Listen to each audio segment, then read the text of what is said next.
boy was woken up with a slap to the head. They were mocking Junwoo Kim because he had the same name as the legendary hero from 40 years ago, despite being weak. What they didn't know was that Junwoo Kim was no longer the same person they knew. He woke up one day and didn't recognize his own face. He opened the window and realized this wasn't the world he knew either. There weren't so many buildings, and Junwoo Kim couldn't understand what was happening. Suddenly, he felt an intense energy and ran into the street to confirm if that really was a portal. What he saw, however, was not what he expected. People weren't running away from where the portal appeared, but rather gathering to watch. Irritated, he pushed through the crowd and noticed there were reporters. He shouted at everyone that it was dangerous, but no one around seemed to care. Then, a girl arrived as if she were a movie star, waved to her fans, and headed towards the portal, but she didn't enter it. Instead, she allowed the creatures to come out of it and then began to fight. The girl was very powerful and was controlling the entire situation. This scene provoked an uncontrollable rage in Junwoo Kim. The people had turned it into a show. Frustrated with everyone there acting as if they were watching a celebrity,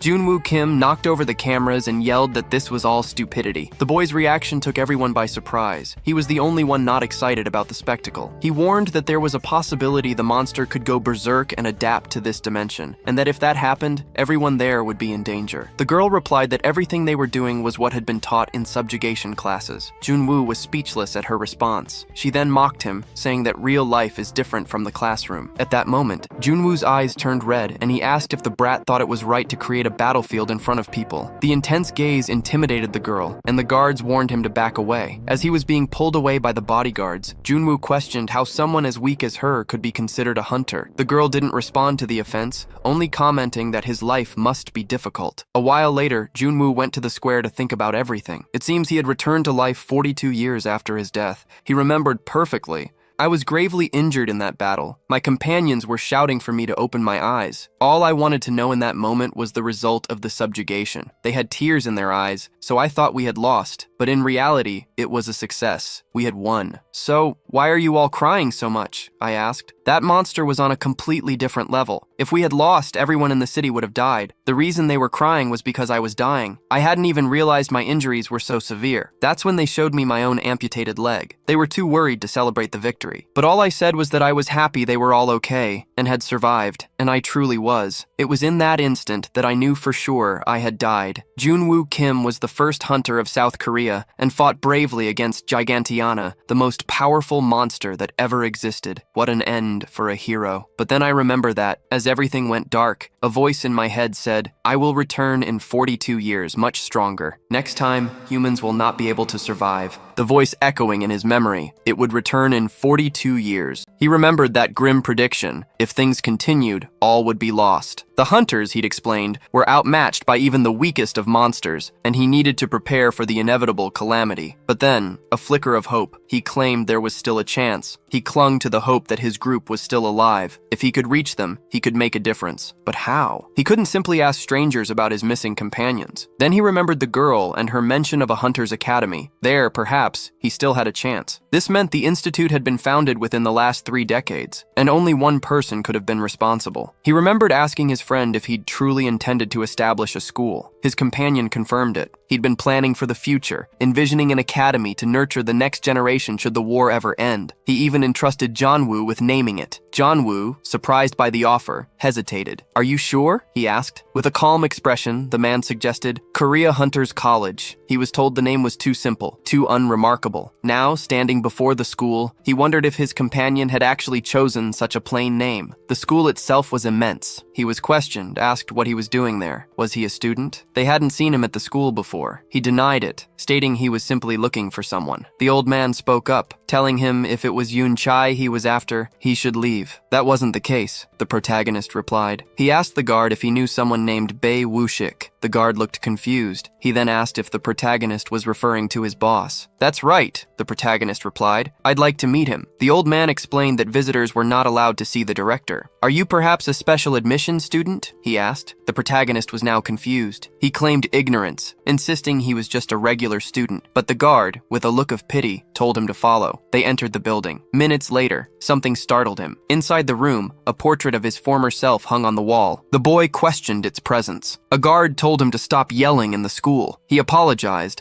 then blushed, wondering why his friend had placed such a large portrait of him at the entrance. As they walked, they discovered several pictures scattered across the wall. One quote attributed to Hunter Jung-woo caught their attention. "Adventurers are made of 99% willpower and 1% talent." Jung-woo wondered if he'd actually said that. He had no recollection. Moments later, they arrived at the director's office. The guard knocked. He apologized, explaining that a boy wished to speak with the director. They were both invited in. Before the protagonist met the director, the guard offered a warning against any foolish behavior. Inside, the guard announced the arrival of the transferred special student. The director was confused, having no recollection of admitting any special student that year. The guard told them they could talk and left to resume his patrol. A serious expression settled on the protagonist's face as he looked at Woo-shik. The director approached, remarking on the strangeness of the situation. His face was serious. He hadn't heard of any special student passing the admissions process. Who was this boy standing before him? If he couldn't explain himself, there would be consequences. But the boy seemed unconcerned, asking only about the well-being of his friend. The man was confused. He didn't know this boy at all. He continued,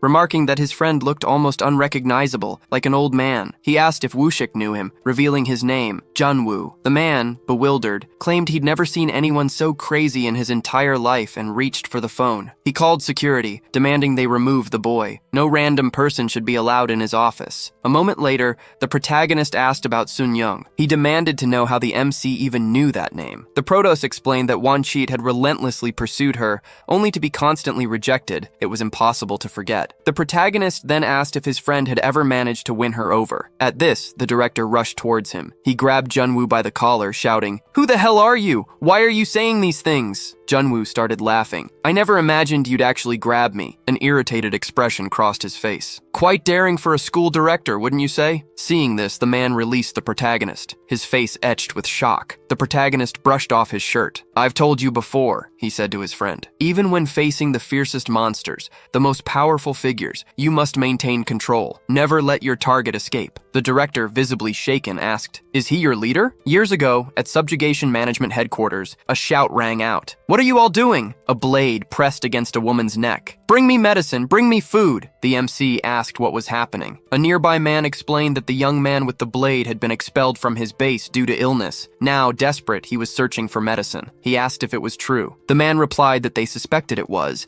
because the young man's brother had a disease. Our hero considered his options, then started walking toward the hostage taker. His companion watched, perplexed, trying to understand their leader's intentions. A shout ripped through the air. The MC was warned to back off, to stop right there, or the girl would be eliminated. But the boy continued his advance, undeterred. The young man warned that if the protagonist came any closer, the girl would be in serious danger. The protagonist responded, unconcerned, that the man could do whatever he pleased. This unexpected reply confused both the young man and the girl, prompting the girl to question if she'd heard correctly. He insisted he was telling the truth. No one would care if she were eliminated. After all, monsters were plentiful in the city. The young man started to speak, but the MC cut him off. Did he lack the courage? If he wanted the medicine to save his brother, he would have to eliminate everyone present to get it. The man was taken aback. To save one life, he explained, another had to be taken. That was simply the way of their world. Monster or man, it made no difference. If something had to be done, it had to be done right. If he couldn't even manage that much, he should simply give up and be eliminated alongside his brother. The man was stunned by the words. A moment later, he threw the woman aside and advanced toward our hero. He lunged, blade flashing, but the protagonist sidestepped the attack with ease. In the next instant, he seized the attacker's arm and, with practiced precision, executed a flawless judo throw. The throw landed,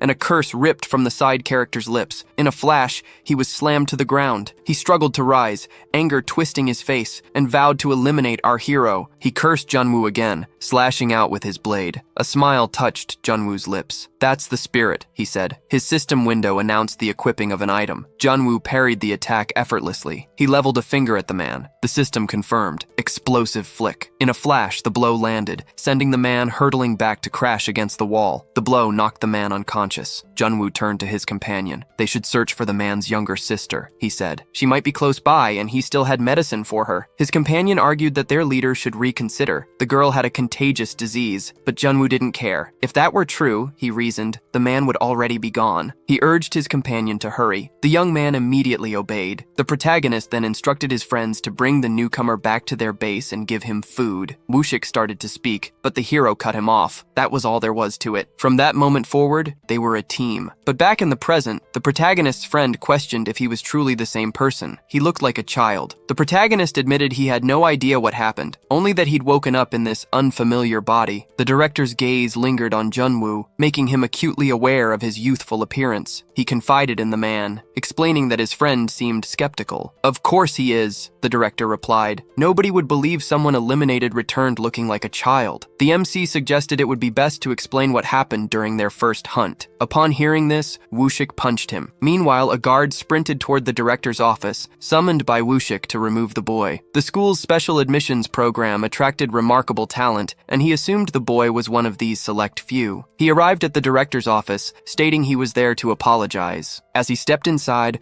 a voice called out, urging his friend to stay focused. The hero drilled Woo-shik on his apology. A guard, taking in the strange scene, turned to leave. "Keep going," the hero called after him. "Don't stop." A few minutes later, irritation flickered across the MC's face. Woo-shik shifted uncomfortably. The protagonist complained that his face hurt, and the director apologized for striking his friend, explaining the outburst was triggered by a mention of his first mission. The world had changed, the MC observed, a sentiment echoed by the director, who added that it might all seem strange to his friend. "It was obvious," the protagonist replied, pointing to how even monster subjugation had become a grim affair. Just the day before, he'd seen hunters dragging a monster from a dungeon. Woo-shik interrupted, asking if he meant the dungeon near the hospital. He already knew what his friend was thinking, he said. The young man questioned their actions. "The world had become peaceful," the man explained, after their leader's sacrifice on the last mission. "Powerful monsters were rare. Was that why they were unleashing these creatures onto the streets?" the hero wondered. "There was a limit to recklessness," he yelled. The director calmly stated there were other reasons. Lack of real danger made securing corporate sponsorships difficult, forcing them into this predicament. The hunters, meanwhile, were becoming celebrities, their methods a stark departure from the subjugations of the past. Their boy insisted it wasn't too late to reverse this trend. His friend, the director of the Hunters Academy, could make the necessary changes, but the director had already tried, he was told. He explained that the involvement of high-ranking officials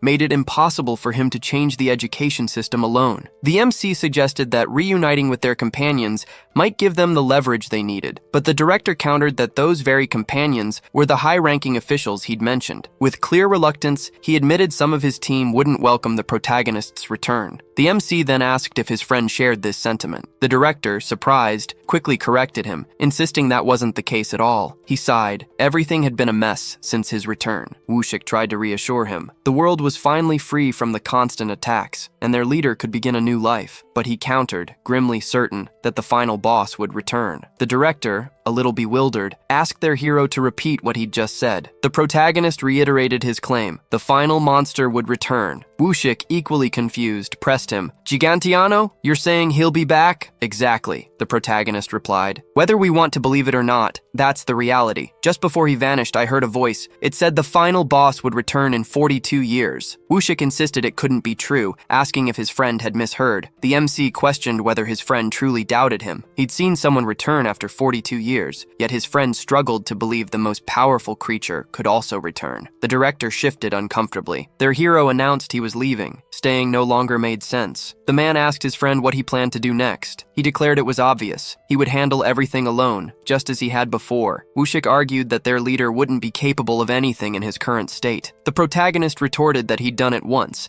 and he would do it again. But before he left, he paused. There was one more thing. He needed his sword. It would be complicated to do this alone without it. Woo-shik explained that the item was in storage. Due to its value, it couldn't be retrieved. The MC pressed, asking if there was any way to get it back. The director mentioned Seokdu was in charge there. The protagonist was pleased. Seokdu, his old companion, held that position. It was a perfect arrangement. Seokdu had always been obedient and loyal. Woo-shik explained that Seokdu would be among the most furious about the protagonist's return. The protagonist lamented that nothing seemed to be working, hesitating, but the man offered a glimmer of hope. There was still one option left, he said, because Seokdu's granddaughter attended the school. He'd heard the chairman adored the girl and could refuse her nothing. He questioned whether he truly had a granddaughter and if getting close to her was the key to solving his problems. The man confirmed it would be the easier path. Agreeing, he asked for her name. The director revealed it was Go Yunche, adding that he likely encountered her in the collapsed dungeon near the hospital. Junwoo could only scoff at the absurdity of it. He questioned if the girl was truly Seokdu's granddaughter. The man confirmed,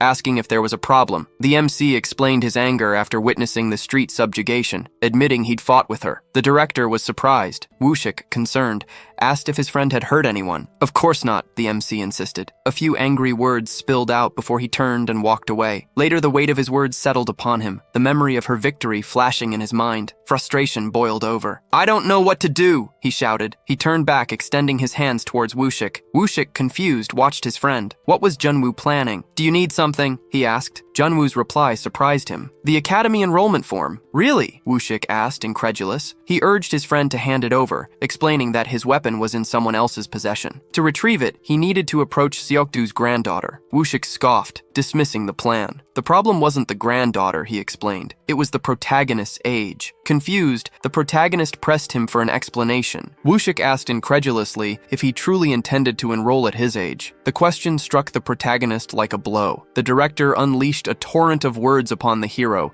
each one further stoking the flames of his irritation. "I'm not here to make friends," he snapped. "I just want my weapon back." Woo-shik sighed. "He hasn't changed a bit," he murmured, referring to their leader. "Obviously," the protagonist retorted. "That's why he was the first one out." The director handed the admission card to Woo-shik. He cautioned the MC not to be too hard on the children. The MC assured him he wasn't that kind of person. Woo-shik, concerned, told him not to hurt them, reminding him of their youth. The protagonist replied that he would decide in the moment. The man insisted he wasn't joking. The other children were simply too weak. The MC snapped back, already understanding. The following day, inside the academy, a student searched for their classroom. It was the protagonist, a knot of nervousness tightening in his stomach now that he was about to join a class. He tried to keep a low profile as he searched for Go Yunche, but it wasn't long before someone challenged him. "What are you doing?" a girl asked, annoyed. "If you're not going in, move. You're blocking the door." He apologized, explaining he was already heading inside. But then, inexplicably, the girl stepped closer. He felt a flicker of awkwardness as she leaned in and asked if he,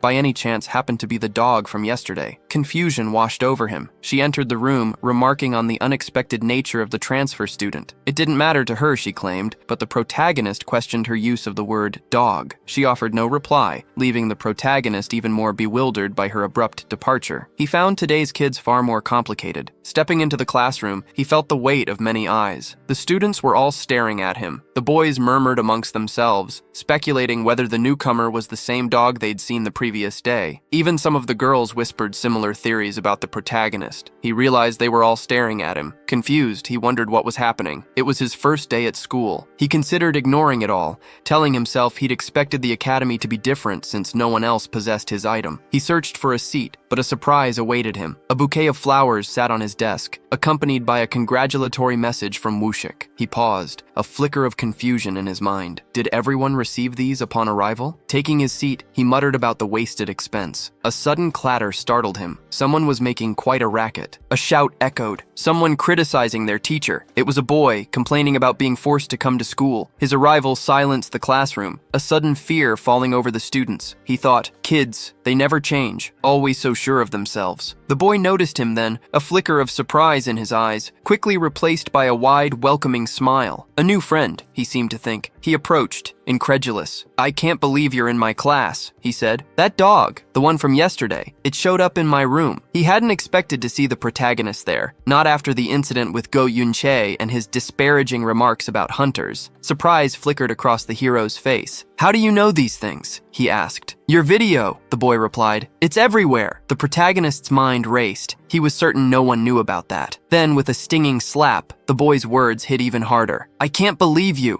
he scoffed. Even after all that, you still got into the academy. He called the MC crazy for causing trouble with Yunche, especially for a mere E rank. But the protagonist's annoyance was growing. The boy extended his hand and said it was a pleasure to meet him. He said his name was Ju Seok, someone the protagonist likely already knew. Irritation flickered across the protagonist's face as he recalled Woo Shik's advice to endure the insult. A moment later, he too extended his hand and gave his name. Ju Seok erupted in laughter. Your parents must have been fools, he scoffed, naming you after a famous hunter. The MC laughed along, the sound hollow. Control yourself, he thought. Don't hit him. Then the boy asked, what was it like seeing Go Yunche up close? He complimented her figure, saying her face was decent for a girl her age, and then laughed again. Even a director's granddaughter, he continued, shouldn't be so arrogant. If not for her attitude and that determined look, she'd be his type, he added. A voice cautioned Ju Seok against going too far. Both Ju Seok and the boy were taken aback. It was the girl from earlier. The boy asked why she was bringing it up again. She retorted that Ju Seok should look in the mirror before commenting on anyone else's appearance. He questioned her sanity, reminding her that he'd tolerated her before, but this was too much. She retorted that they were both in Class E, both trash. He bristled, insisting he wasn't on her level. He'd been in Class B. She dismissed this, claiming it didn't matter since he couldn't even use his own abilities. The fact that he was still in school spoke volumes about his father's influence. Without it, expulsion would have been inevitable. Ju Seok listened, and anger stirred within him. He advanced on the girl, raising a hand to strike. She squeezed her eyes shut, bracing for the blow. But then, something unexpected stopped him short. He lay sprawled on the floor. The students watched, stunned. How had he dared? Ju Seok demanded to know if Mim Jong-woo had lost his mind. The big man's face remained impassive as he watched the boy. Ju Seok questioned whether the protagonist had truly done what he claimed. He responded that he could do it again if the boy wished. Ju Seok rose to his feet. He asked if the MC really wanted trouble on his first day. Then, raising his voice, he threatened to beat him, to make him understand his place in the school's hierarchy. The protagonist simply laughed. The MC scowled. Have you ever even been in a critical situation? He asked. The boy ignored him, continuing his advance. The MC dodged the poorly aimed punch easily. Terrible, he thought. His movements were pathetic. He was so weak, even a goblin could have overpowered him. But before the fight could continue, someone entered the room and demanded to know what her students were doing. Ju Seok was irritated. Of course, the teacher had to interrupt right at the moment of his fight. He stalked off, muttering that he'd find John Woo later to finish what they'd started. Then, turning to the protagonist, he suggested they meet behind the school. Something fun was about to happen. Hours later,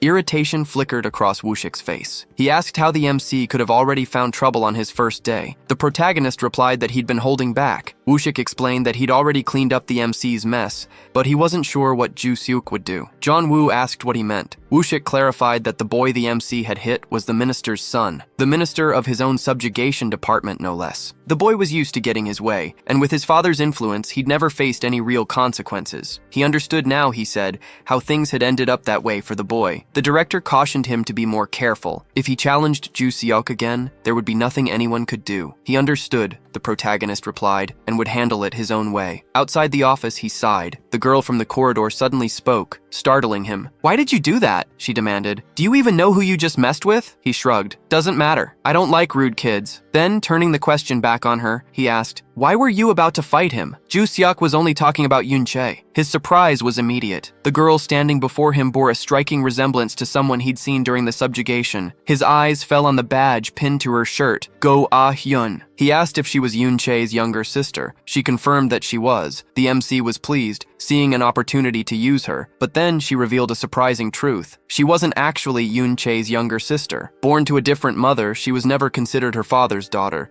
never truly accepted as family. The hero, taken aback, awkwardly asked if she ever spoke to her grandfather. She explained that they had a strong relationship. He was the one who'd removed her from the family registry. The boy's hopes plummeted. The girl apologized, adding that because she was no longer considered family, he wouldn't receive any compensation for helping her. He was new to the academy and needed someone to rely on. She had thought he was different, but he seemed just like the others, focused on status. He countered that she was no different, judging him simply for being a special admissions student. Discussing family legacies and special admissions was absurd, he thought, especially for kids. The girl told him to wait, insisted he would understand what it truly meant to be a special student at the academy, but he didn't care. He just kept walking. Seeing this, a blush crept up the girl's face as the reality of the encounter sunk in. Meanwhile, the MC realized his initial plan had backfired. He'd need a new approach to get close to Yunche. Just then, a figure emerged from the shadows behind him. He was stopped by someone asking if his name was Junwoo, and if he was the special student from Class E. Junwoo.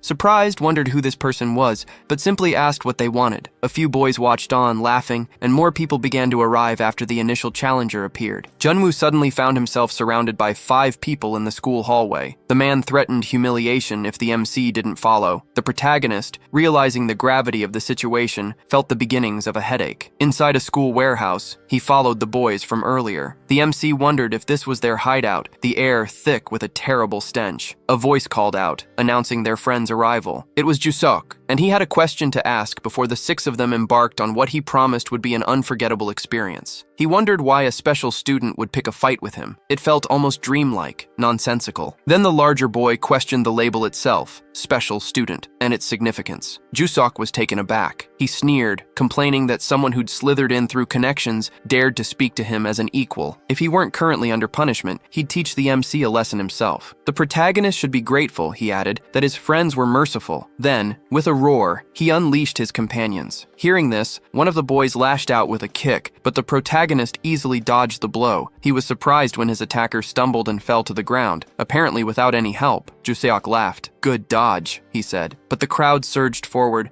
threatening to teach the MC a lesson. With effortless ease, he dodged the first boy's attack, then another and another, all while taunting them about their lack of basic combat skills. The man from earlier came running, shouting for the protagonist to shut up. This time, the protagonist stood his ground, meeting the man's charge with a brutal knee to the face. He found the man ridiculous, incapable of even the simplest actions. Blood poured from the boy's nose. He collapsed, leaving the others stunned. How had their attacker done it alone? He questioned why no one else was attacking, taunting them to come forward since Jusok had promised unforgettable memories. The boy bristled at the challenge, cursing Junwoo. A grin spread across Junwoo's face. If they were going to do this, he declared, they might as well do it right. Go-Ayeon walked the school halls, teasing the big guy. The memory of the MC's words stung. Her ideas had been dismissed as ridiculous. She pointed out that while the protagonist spoke with such certainty, he actually knew nothing about the situation. She overheard a girl mention that Juseok's group had taken Jianwoo somewhere. Whispers spread. His school life was over, they said. He was the special student who'd set a record for being abandoned. Someone wondered if the teachers knew, but another voice quickly replied that nobody wanted to get involved. Go-Ayeon declared the protagonist deserved his suffering, his arrogance a constant irritant. But then, a sudden shift. A flicker of his words about her surfaced in her memory. She stopped dead in her tracks. She ran. Inside the warehouse, our hero faced the 3 boys who had brought him there. Jusok questioned whether his friends were just toying with the situation.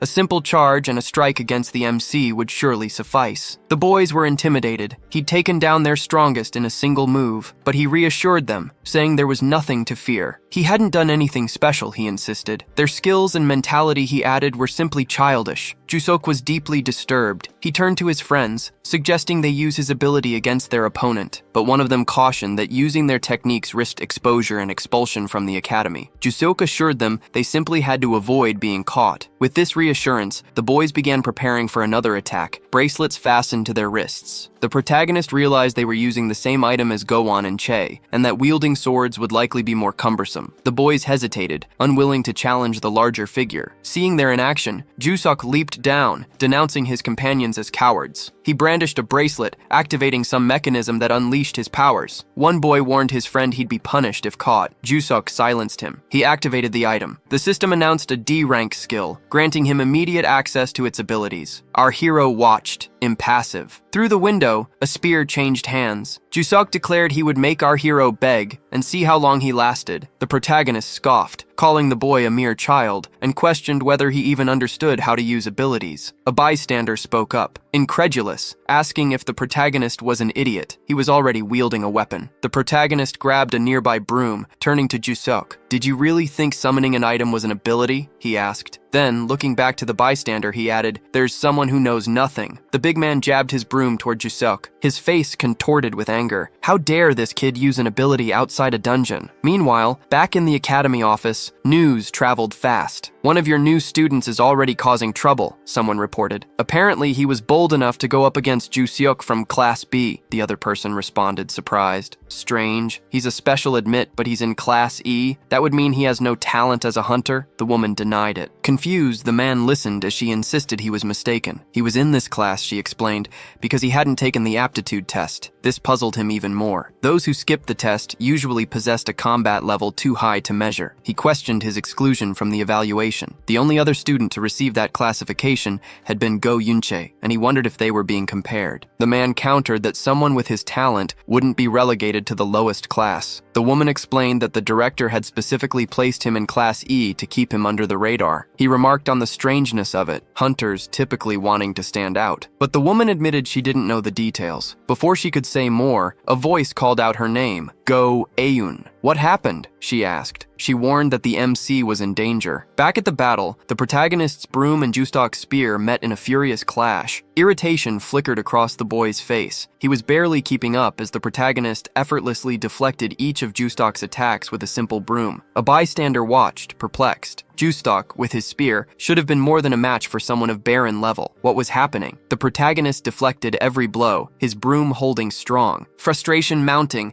the attacker shouted, demanding to know how an E rank was holding him off. He lunged again, but the protagonist met the attack, his expression unchanged. Jusok rained curses down on Jinwoo, his attacks relentless. But Jinwoo parried each blow, calmly stating that a weapon skill wasn't something to be used so carelessly. A bystander sneered, telling Jinwoo to shut up. He was just a special admission student after all. The MC explained that a weapons core defined its abilities. He dodged the attacks with ease, then asked what kind of core Jusok believed his own weapon possessed. Jusok, enraged, told him to go to hell. The spear's core, he explained, was a gift from his father, the very reason he'd been accepted into the academy. His future seemed assured, a hunter after graduation, perhaps even a coveted spot on the student council. But now, facing a special student, ranked only E, he struggled. He lunged, his broom connecting not with his opponent, but with the hand of a bystander. A system announcement rang out. Weapon lost. Retrieve immediately. Confusion swept over him. The protagonist held Jusok's spear, a puzzling sight. He instructed the boy to watch closely, to learn how a true hunter handled such a weapon. Then, abruptly, the building plunged into darkness. Confusion swept over the boys. One remarked that it felt as though night had suddenly fallen. Then, just as quickly, the world brightened, returning to normal. A bystander nudged his friend, telling him to look down. Suddenly, shadows peeled away from everyone, rising from their bodies. The man our hero had just struck stood bewildered, convinced something had been stolen, his eyes searching for the vanished darkness. Our hero stood wreathed in a dark aura, a look of fear etched on his face. Doubt gnawed at the extra. Could this be true? Was this the same core from his own weapon? Meanwhile, a wicked laughter erupted from the large man, his body radiating waves of corrupted aura. The extra stumbled backward, desperate to escape, but he was trapped, paralyzed with fear. He had lost control of his bowels. With the spear now pointed at his throat, Jusok pleaded for his life. His face hardened. He lunged, thrusting the spear toward the boy. The extra cried out, scrambling to escape, but the weapon began to dissolve, fading away as the system deactivated, its minute-long activation expiring. Junwoo decided they had enough while Jusok remained unconscious. Their imposing figure began kicking the boy, urging him to wake up. The boy's eyes flickered open, but the sight of the MC triggered a scream of terror. Junwoo insisted he hadn't done anything, telling the boy to get up. The extra struggled to his feet, eyes locked on the protagonist in terror. "You're just a child," the hero Jusok said, an odd expression on his face. "Now answer my question," he pressed on. "Weapons and abilities designed for capturing monsters? Wouldn't using them outside the dungeon be dangerous?" But Jusok remained silent, offering no reply. The leader demanded a response. Immediately, the extra agreed, admitting the danger. The protagonist issued a warning. Any further displays of that behavior would be met with punishment. He looked at the boy who had joined the fray. "Come forward," he commanded. Then, turning to the extra, the protagonist instructed him to strike the boy a few more times, leaving the man bewildered. Junwoo declared he wanted the strongest punch. He challenged the extra, asking if he wanted everyone to laugh at him for being beaten by a mere special student. The boy thanked him, but asked asked for an explanation. The MC claimed he didn't want his identity revealed. The extra questioned if that was truly possible. Junwoo insisted it had to be the strongest punch. If it didn't hurt, everyone present would face a beating. Hearing this, the man lunged at our hero. Just as his fist connected with the protagonist's face, the teachers burst into the warehouse. The woman pointed to the crimson stain spreading across the floor. "There's blood," she said. "His blood." Yubin stepped forward. "This is too much," he declared. "He transferred here today." But then another student spoke up. "That's my blood," he claimed. The teacher directed the student to his office. The woman instructed Go-a-hin to take their large companion to the infirmary, and she agreed. A few minutes later, the protagonist walked, reflecting on how much weaker his body felt than he'd anticipated. He looked at the girl, asking what she was doing there. He was supposed to be going to the infirmary. She didn't answer, remaining silent. He told her not to worry. He would handle it himself. Ah-hin asked who he really was. "Just a normal student," he replied, "who got what he deserved." "Stop pretending," she insisted. "I saw everything." Minutes earlier, the teacher had sent her student to check behind the academy. While searching for our hero, alone, she heard raised voices and went to investigate. She'd witnessed what our big guy had done to the others, and fear clung to her. Ah-hin questioned why the protagonist remained in Class E instead of the highest class. He dismissed her query, telling her it was none of her business. He wanted no attention, so she should simply forget it all. Ah-hin agreed with the MC. She was just like him. This left the protagonist confused. She confessed to judging him simply for being a special student, admitting she had even despised him. The girl apologized, and he told her it was all right. He just wanted to go to the infirmary. Ah-hin quickly changed the subject,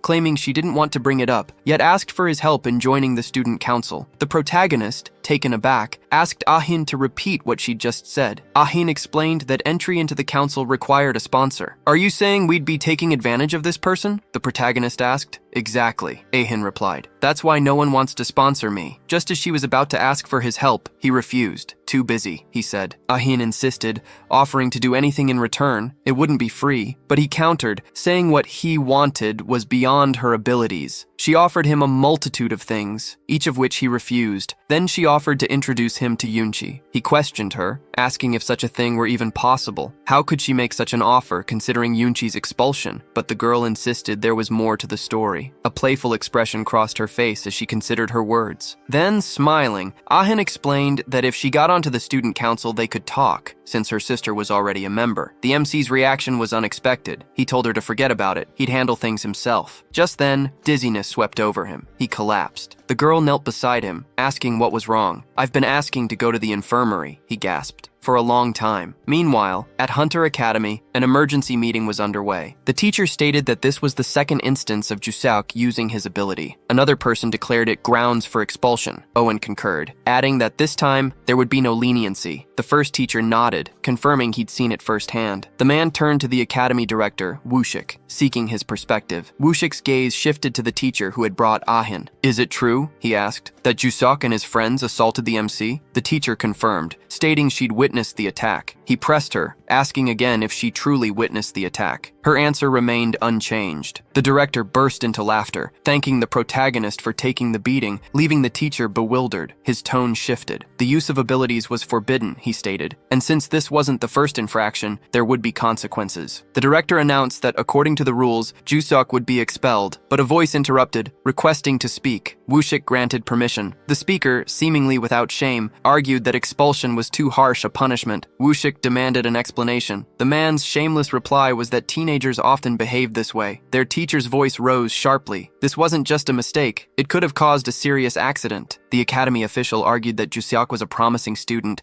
destined to become a pillar of the institution. He then asked Yubin if she could live with herself knowing she'd destroyed his potential over a minor infraction. His words stung. The man conceded that Juseok was at fault and that his mistake had been serious. Even so, he believed expulsion was too harsh. A 1-week suspension, he argued, would be enough for the boy to learn his lesson. Wooshik agreed, saying they would decide Juseok's punishment later. The meeting was over. As the teachers filed out of the room, the headquarters of the story's second largest GO8, the shameless man smirked, glancing at his phone. He immediately made a call. On the other end was the minister, Juseok's father. Junbin assured him the punishment would be a mere suspension, and that, as things stood, the boy had an excellent chance of joining the student council. His voice dripped with malice as he promised to teach the MC a lesson, and with the end-of-month evaluation looming, he was confident he could. 3 days had already passed since the MC started school, yet Yunche remained elusive. He looked around at his classmates, reincarnates, a collection of what he considered talentless trash, unlikely to ever become hunters. The lessons themselves felt equally pointless, a string of wasted hours revealing nothing of value. He blends into the background, unnoticed, but his anonymity is shattered when a sharp blow cracks against his head. The scene from the story's opening, the relentless bullying, repeats itself. Their words echoed the earlier confrontation, the same accusations, the same fear in their eyes. These were the same individuals they had faced in the warehouse. Their imposing figure felt a sting of insignificance, a mere errand boy in the eyes of the world. But the truth was far more complex. The student who'd thrown the punch sneered, telling the protagonist he was hopeless and to follow him if he wanted a lesson. The other students began filing out of the classroom. In the hallway, the protagonist trailed behind them. The moment he spoke, the two boys flinched. The slap stung, our hero admitted. The three boys apologized. They were just taking out their frustrations on him, he explained. The man denied it. He insisted he'd only done it because Young-woo wanted it to look real. Had they succeeded? The protagonist wondered. The man sighed. Getting close to the student council was proving difficult for first-year students. The protagonist, after hearing this, asked if anything else had been uncovered. The man confirmed they had learned a few things. Some people, he explained, mentioned Yoonji rarely attended school. Is that all? The protagonist asked. The boys added that she kept to herself. Her only close friend, a fellow student council member named Jong-yun. This was it, the only useful lead. He needed to find this Jong-yun, and so he asked where he could be found. The others mumbled that Jong-yun rarely came to school. The protagonist's frustration boiled over. Get out, he snapped. The boys apologized, promising to return with something useful next time. A throbbing headache began to build behind the protagonist's eyes. He felt a presence, and turning, found Aeon standing there. This isn't going to work, she said. He spotted the girl and asked if she'd been following him. She replied that Jong-yun was a student council member and therefore difficult to get hold of. The MC questioned why it was so hard to track these people down. The student council wasn't that important, was it? She stressed its importance. Only the best students were chosen. The protagonist countered that they were all just kids, every single one of them students. Aeon explained that council membership guaranteed hunter status,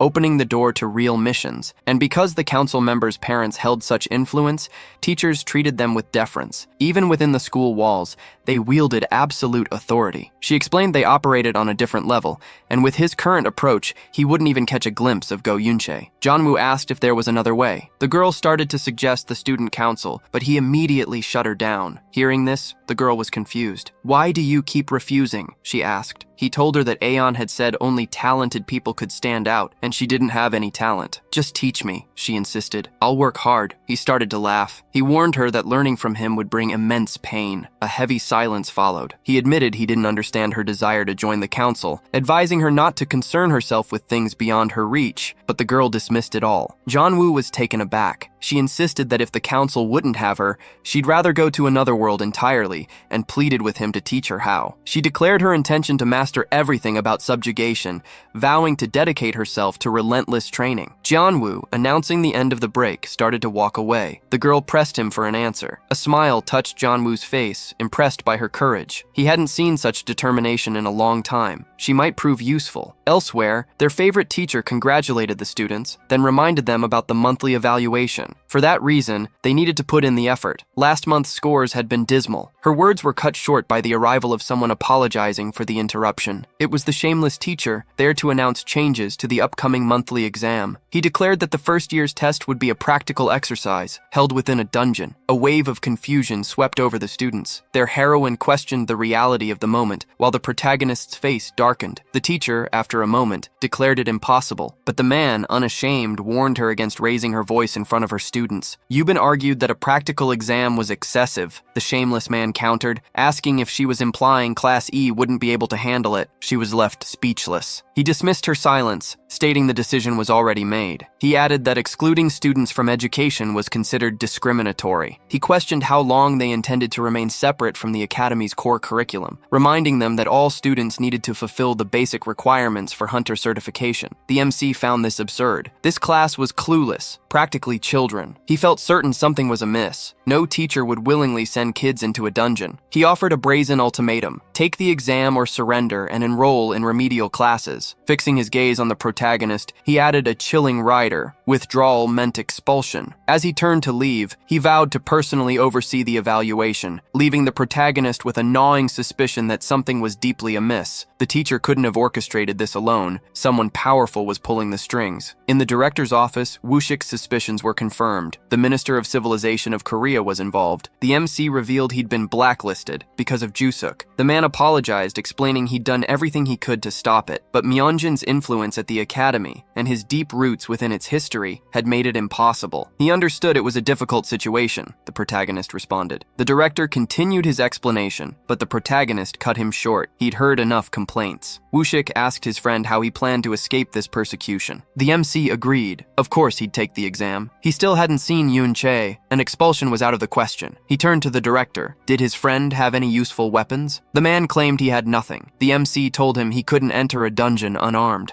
pressing him for anything at all that could be used to fight. But Woo-shik insisted. He had nothing. Items, he explained, were too dangerous. Our hero was taken aback. He grabbed his friend's arm. "Have you finally grown the guts to lie to me, Woo-shik?" he demanded. The director denied it. He glanced at the ring on his friend's finger. "What's that?" he asked. The second highest-ranking member of the GO8 realized his secret was out. It was the Ring of Patelis, an exceptionally rare item. He and his friend began discussing it. 50 years had passed. The MC questioned whether Woo-shik still possessed it. He replied that he'd only begun using it after the fall of his leader. Then a memory surfaced, a time when he was nothing, and the protagonist had not only saved him, but brought him onto the team. He asked his friend what he was doing. Snatching the ring, he declared he would be the one to use it. A smile touched his lips as he held it, something he hadn't wielded in years, not since before his elimination. Woo-shik hesitated. Was it really all right to use it? Wouldn't that mean he wasn't truly an E rank? The MC dismissed his concern. It was only a kid's dungeon after all, it wouldn't matter. Just as the protagonist reached the door, the director stopped him. There was something else. He asked what it was. Woo-shik began to answer, but Junwoo cut him short, closing the door and walking away. Alone, the man considered resigning as president of the academy. The shameless teacher walked down the hallway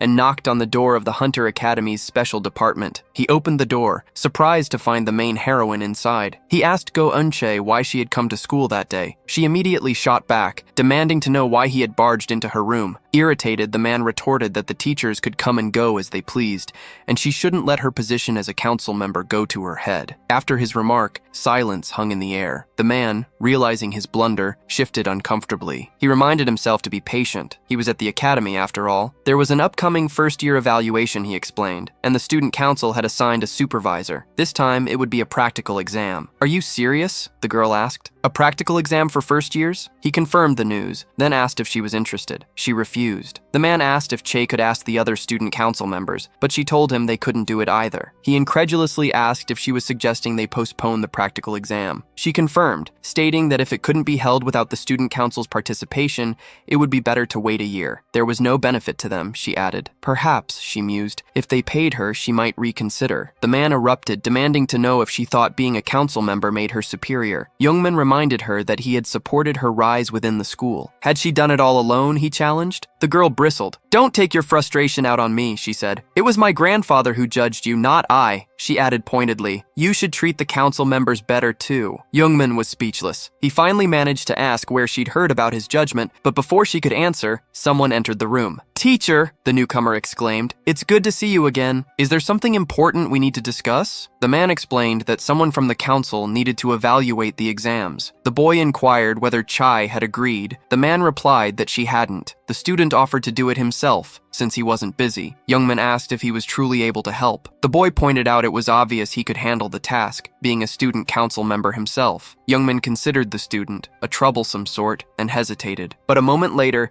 he granted permission, instructing the boy to sign the document and send it to his teacher. Yoon-chi watched, a knot of unease tightening in her stomach, as a suspicious smile spread across the boy's face. She questioned him about his plans for the subjugation schedule. He claimed he'd simply drop it. Unlike her, he wasn't famous, so no one would notice. Chae pressed him, confused. Why would he risk so much to help Professor Cha, a man her friend clearly disliked? He took the job to watch the professor, determined to prevent another accident like the one before. He needed to know the test results, especially since he'd heard the boy from the hospital was now a first-year student. Chae was puzzled. The boy seemed remarkably well informed about subjugations. Hadn't she assumed he was already a student? He explained his curiosity had led him to observe the protagonist. On that first day, he'd taken down Juseok's group and, like Che herself, skipped the evaluation. He asked the girl if she was curious about the protagonist. Meanwhile, back on the academy training grounds, the hero scanned the crowd. He noticed some of the students from classes C and D were absent. The B-rank students, however, were present and eager to impress the girls with their skills. In the MC's class, only 2 students were participating, the MC himself and another. Someone asked if they were the only 2 entering the dungeon. It was A Yeon, already preparing for the descent. "Good," she remarked. "Just the 2 of us means no waiting." The MC questioned her presence. "Isn't it obvious?" A Yeon replied. "I'm taking the test." Yeon assured the MC he needn't worry. She wouldn't be a burden. But Jungwoo cautioned that even a low-level dungeon shouldn't be taken lightly. He told her to stop while he was still being patient, explaining the test was designed to weed out E-class applicants from the start. Yeon remained undeterred. She reminded him of her unwavering commitment to joining the student council and pointed out that anyone serious about the council couldn't afford to fail this exam. The MC was about to speak when a voice cut through the air, demanding the students' attention. It was the teacher, the same one who had dismissed the test's dangers,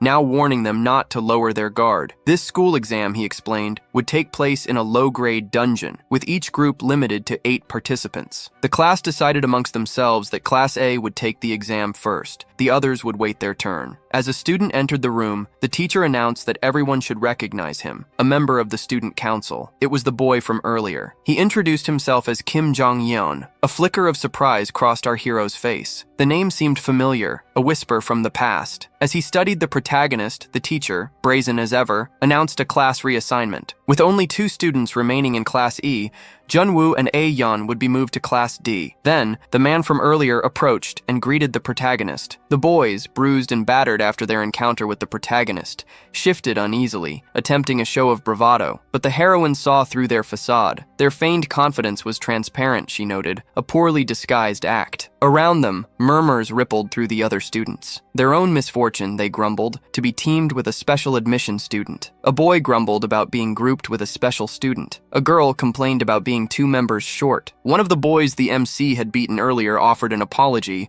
but before he could finish, the protagonist brushed it off. Then, he asked about the dungeon, and someone confirmed they had managed to gather some intel. A boy bowed, presenting a tablet to the protagonist. "Take a look at the details," he said. Confusion rippled through the onlookers. Someone was actually bowing before the school's biggest loser. Then, the boy scoffed. "Useless," he sneered. "Can't even gather information yourself. Have to rely on others." Several hours later, at the mouth of a cave, Junmin addressed the final team, asking if they were prepared to enter. Hen confirmed his freshmen were ready, confident they could find the routes and methods necessary to complete the mission. The teacher explained the test would conclude once they defeated the dungeon boss within. He smiled strangely, asking if the students had any further questions about the exam. The protagonist watched silently, studying the man's brazen demeanor. Then, Jonghyun announced the final team could begin, and the protagonist's team entered the dungeon. Our hero walked through the dungeon, finding it remarkably ordinary. The monsters were the usual cave-dwelling types. Then, a sudden, loud noise startled him. A massive swarm of rat-like creatures charged toward the students. Screams erupted. "Too many!" someone cried. "Prepare for battle!" The system announced authorization for the students to use their abilities. A new expression crossed Jungwoo's face as he muttered to himself, curious about the students' abilities. One of the boys conjured a gust of wind. The second student unleashed his sniper-style combat ability. The last boy triggered a berserk state. Together, they held back the tide of rats. A student fired air bullets at the creatures. The barrage barely held back the monsters' relentless attacks. The MC wasn't surprised. Their powers were weak, barely understood. The other students were no different, swinging their swords without purpose or direction. From the chaos, a single figure emerged. It was the heroine, wielding a fire-based skill. In a flash, flames consumed the monsters. Their screams were cut short as flames consumed them. Aeon clearly knew how to wield her power. Even without formal Class E instruction, she had mastered her skills. He acknowledged her skill for a child, but dismissed it as beginner's luck. The other students, weary and questioning the dungeon's supposed low-level status, watched as the monsters continued their relentless assault. Just then, a rat darted toward one of the boys. But in a flash, the big man activated his patellus ring. The system announced an impending skill activation, the protagonist readied a stone between his fingers. The monster, the same terrifying creature from moments before, was suddenly obliterated by the hero. It was hurled backward, crashing into the wall. The boy, witnessing the sheer force of the attack, stood confused. The hero cautioned him, warning him against such reckless attacks. Hearing this, the bastard told the hero to shut up. The girl added that he was just trying to earn points quickly. The hero wondered if they were idiots, unable to grasp the gravity of their situation. One of the boys asked if Junwoo had actually managed such a feat, while the redhead admitted the dungeon was proving more difficult than expected. The MC sighed, overwhelmed by a sense of their own weakness. They hadn't even grasped how close they'd come to being completely obliterated. Exhaustion had already set in,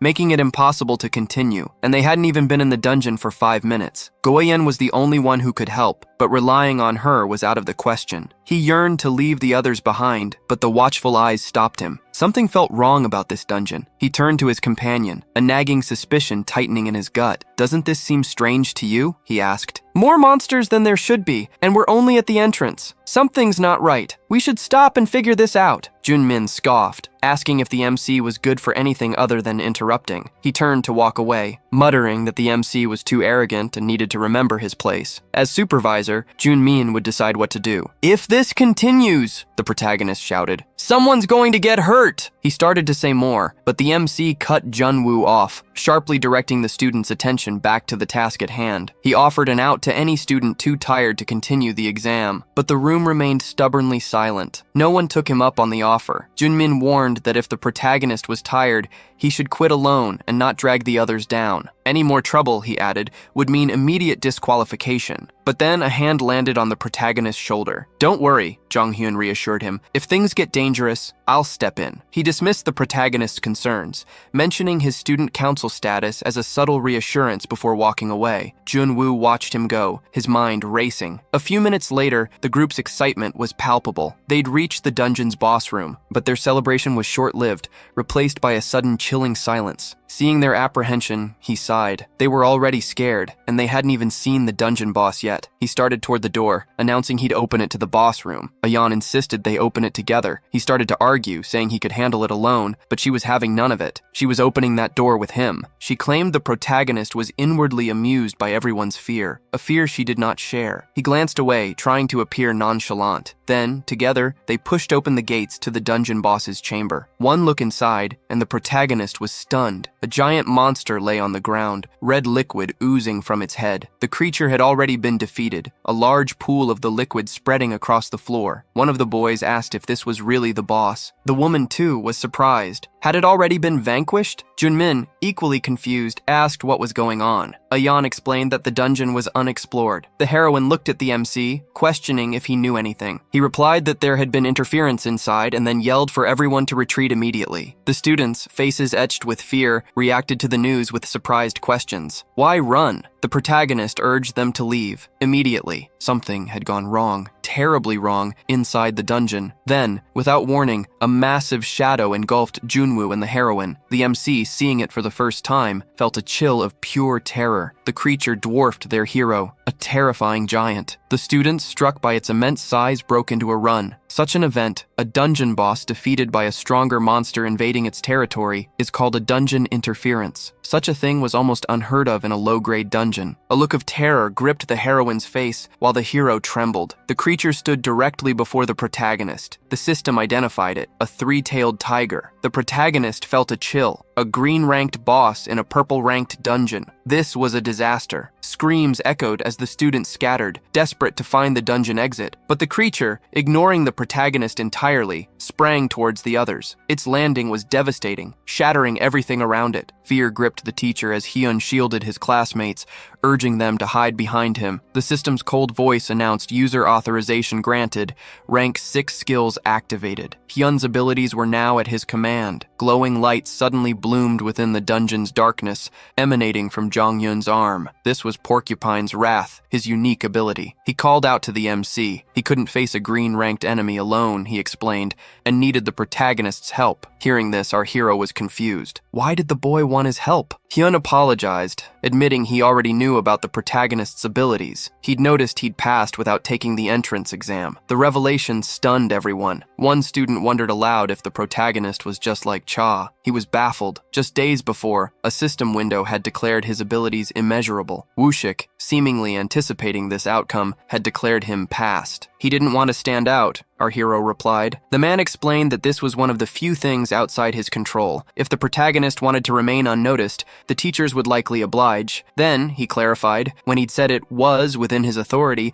he meant that almost no one would pay any attention to it. He muttered to himself, regretting his actions. Back in the dungeon, he charged forward, determined to give it his all. Hyun offered his thanks, reassuring the hero. The monster lunged toward them. Hyun, momentarily bewildered, braced for the impact. Then, in a flash, he saw an opening. He fired a volley of mana spikes at the tiger. The monster reared back, trying to defend itself from Hyun's assault, but the boy pressed his attack, giving the creature no time to react. He drove 2 spikes deep into the monster's flesh. Hit again, the creature thrashed in a furious frenzy. Nearby, a student murmured in awe at the council member's power. Another, a young girl, lamented that besides such strength, they were little more than children. Some students noticed the MC just standing around, doing nothing at all, while Hyun did all the work. One even asked if Hyun was giving the MC special treatment. The girl insisted that was impossible, but the boy countered, saying he'd been annoyed with the MC from the very beginning. Unwilling to let his quarry escape, the third of the story's 8 guardians pressed the attack. He searched for an opening, a weakness in the creature's defenses. A strange thought flickered through his mind. He'd never experienced a fight quite so exhilarating. Fighting a green-ranked boss with such ease felt like a gift, a victory handed to him on a silver platter. But as he passed the protagonist, a flicker of confusion sparked. Could the hero be orchestrating this somehow, allowing him to take the credit? Hyun's thoughts were interrupted as the tiger lunged again. With a casual flick of his wrist, Hyun sent a rock hurtling toward the beast, striking its body. The tiger began to grow dizzy. The big man was finishing the creature off. The boy finally understood. Each time the creature lunged, the hero repelled it with a forceful push. He'd seen this maneuver in a manual. The main character targeted weak points, a near impossible feat unless you anticipated the monster's attacks. Even more striking, he did it all undetected, leaving the observer to wonder about his true identity. It didn't matter now. He had to defeat the tiger to clear a path to the exit for the students. He launched another attack, striking the monster's head. The blow landed, and the creature was obliterated by the second big guy. The boy stared intently at the tiger's lifeless form, lost in thought. The other students, shaken by the brutal display, were filled with a newfound fear. Someone from the student council, they realized with a shiver, possessed incredible power. Whispers spread quickly among them. Their superior was the best, unparalleled. This, they murmured, was exactly what they'd come to expect from a member of the council. He laughed, privately amused at his earlier fear that the incident from 2 years prior would repeat itself. Now it seemed things would work out after all. Junwoo's seemingly unearned evaluation exemption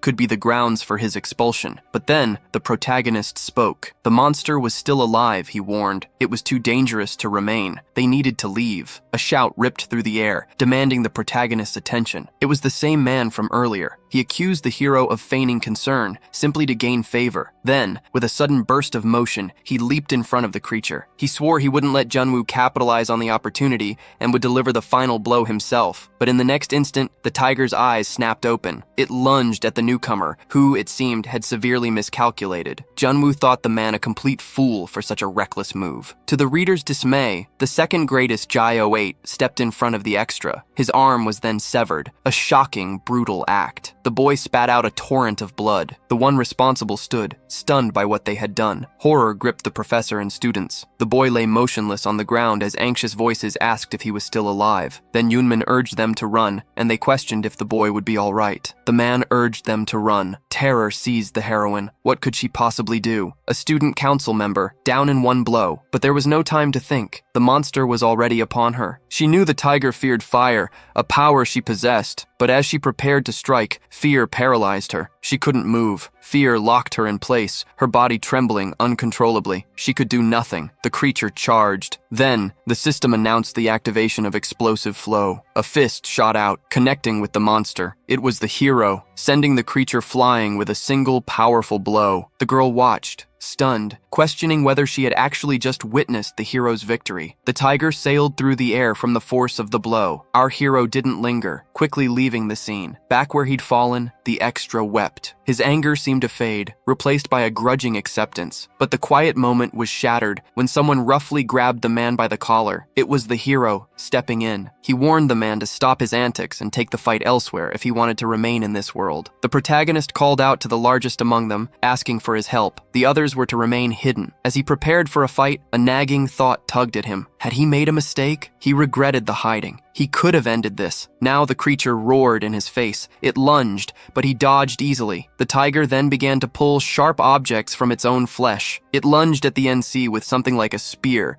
but he dodged the attack just as the system announced weapon capacity activation. Flow now active. The protagonist slammed another punch into the creature. This time, the monster seemed truly defeated. There was simply no way it could recover. This time, the hero's belief was absolute. He activated his ability again, unleashing a barrage of attacks. Surprise rippled through the onlookers as the protagonist gained the upper hand against the tiger. Even his beloved watched her future husband, her gaze fixed on the unfolding battle. The shameless man, too, was taken aback. He watched the protagonist relentlessly pummel the tiger, bewildered by this sudden display of strength, so unlike the man he thought he knew. His anger flared. Could the protagonist truly have advanced without taking the exam? The protagonist's fighting prowess surpassed even the veterans, made all the more astonishing by his use of an ancient weapon. He shouted a warning.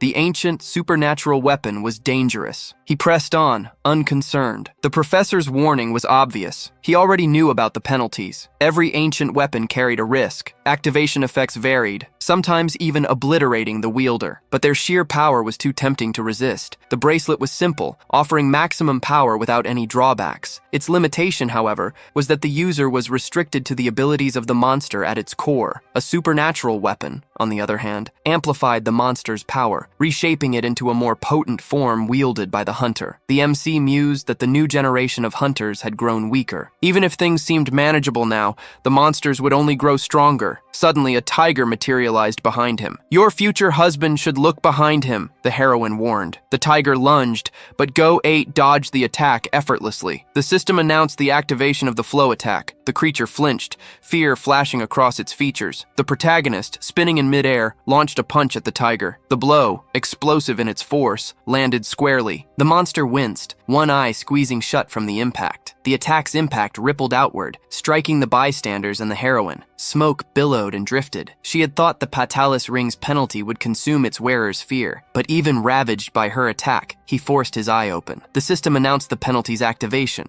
The protagonist had hunted the green-class monster, Patalis, before. A creature driven by fear, Patalis became impossibly strong when its prey succumbed to terror. Forged from Patalis's core, the ring carried a deadly penalty. The first to feel fear would be eliminated, flung skyward by their lost will. The main character approached the students, asking after Hyun. The big guy confirmed he'd stopped the bleeding. His companion was still breathing, but bleeding badly. They needed to act fast. He asked for the radio. There had to be a control center, someone they could inform. The professor fumbled in his pocket, finally producing the radio. Without hesitation, he snatched it. The protagonist switched on the radio, reporting that they had cleared the dungeon, but with casualties. Static crackled, and as the signal cleared, they added that the dungeon itself had shifted from purple to green. One of the injured had a severe wound. Then, unexpectedly, the protagonist recited a precise medical code. They announced they were leaving the dungeon and requested immediate rescue. Back at headquarters, while gathering Hyun's information, Jeonmin was puzzled. How could an E-rank student know the injury codes and reporting system? Jeonmin, suspicious of Jeonwoo's supposed inexperience,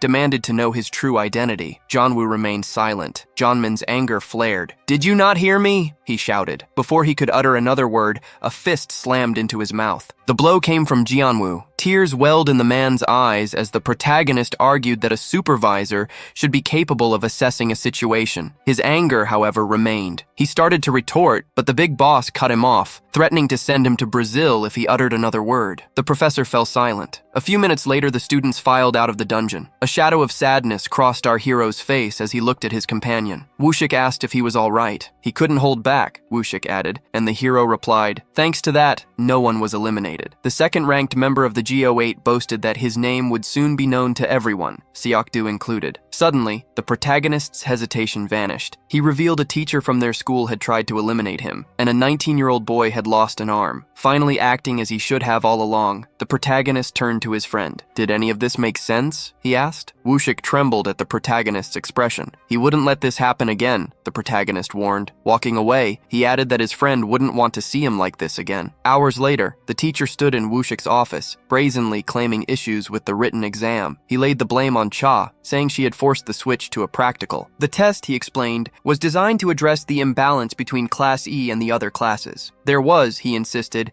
no connection to any specific incident. Even in this situation, Youngmin continued to make excuses. The director's voice rose to a shout. Did Youngmin really not know this test was designed to expel their classmate? The shameless teacher was shocked, clearly not expecting Woo-shik to be aware of the scheme. He briefly considered whether someone more powerful than Minister Mamjin might be involved, but quickly dismissed the thought. He knew no one with that kind of influence. Struggling to regain his composure, he insisted the test was perfectly legitimate, and that participation in the subjugation had been entirely voluntary. Just as he began to fabricate further justifications, the goat cut him short. The problem, the goat stated, was the abrupt change to a practical exam. A passing score required 60 stars, a threshold Youngmin knew the special students could never reach. The situation was inherently unfair. The man pointed out the blatant discrepancy. The MC, exempt from the exam, had nonetheless achieved the highest score. He then revealed the truth behind the incident in the dungeon, a phenomenon known as dungeon interference. One of his most startling realizations was that Woo-shik had approved the test. The revelation left him speechless. He had approved it. Resigned, Woo-shik ended the discussion. He understood, he said, and told the teacher to prepare a report. They would review the footage before deciding on their next steps. The shameless teacher, a smile playing on his lips, turned to leave the director's office. He froze. Woo-shik's voice stopped him. There was something he needed to make clear. He wasn't afraid of Minister Mamjin, not at all. The only person he had ever feared in his entire life was Junwoo. 40 years ago. The man demanded to know what the goat meant. Woo-shik warned him. If something like this happened again, there would be nothing he could do to help Junmin. Fear gripped the teacher. Outside the academy president's office, he sighed. He immediately called the minister, assuring him the matter would be contained. Mamjin replied that Jonghyun's injuries, thankfully, weren't life-threatening. Junmin wouldn't be held responsible. As for Hyunin,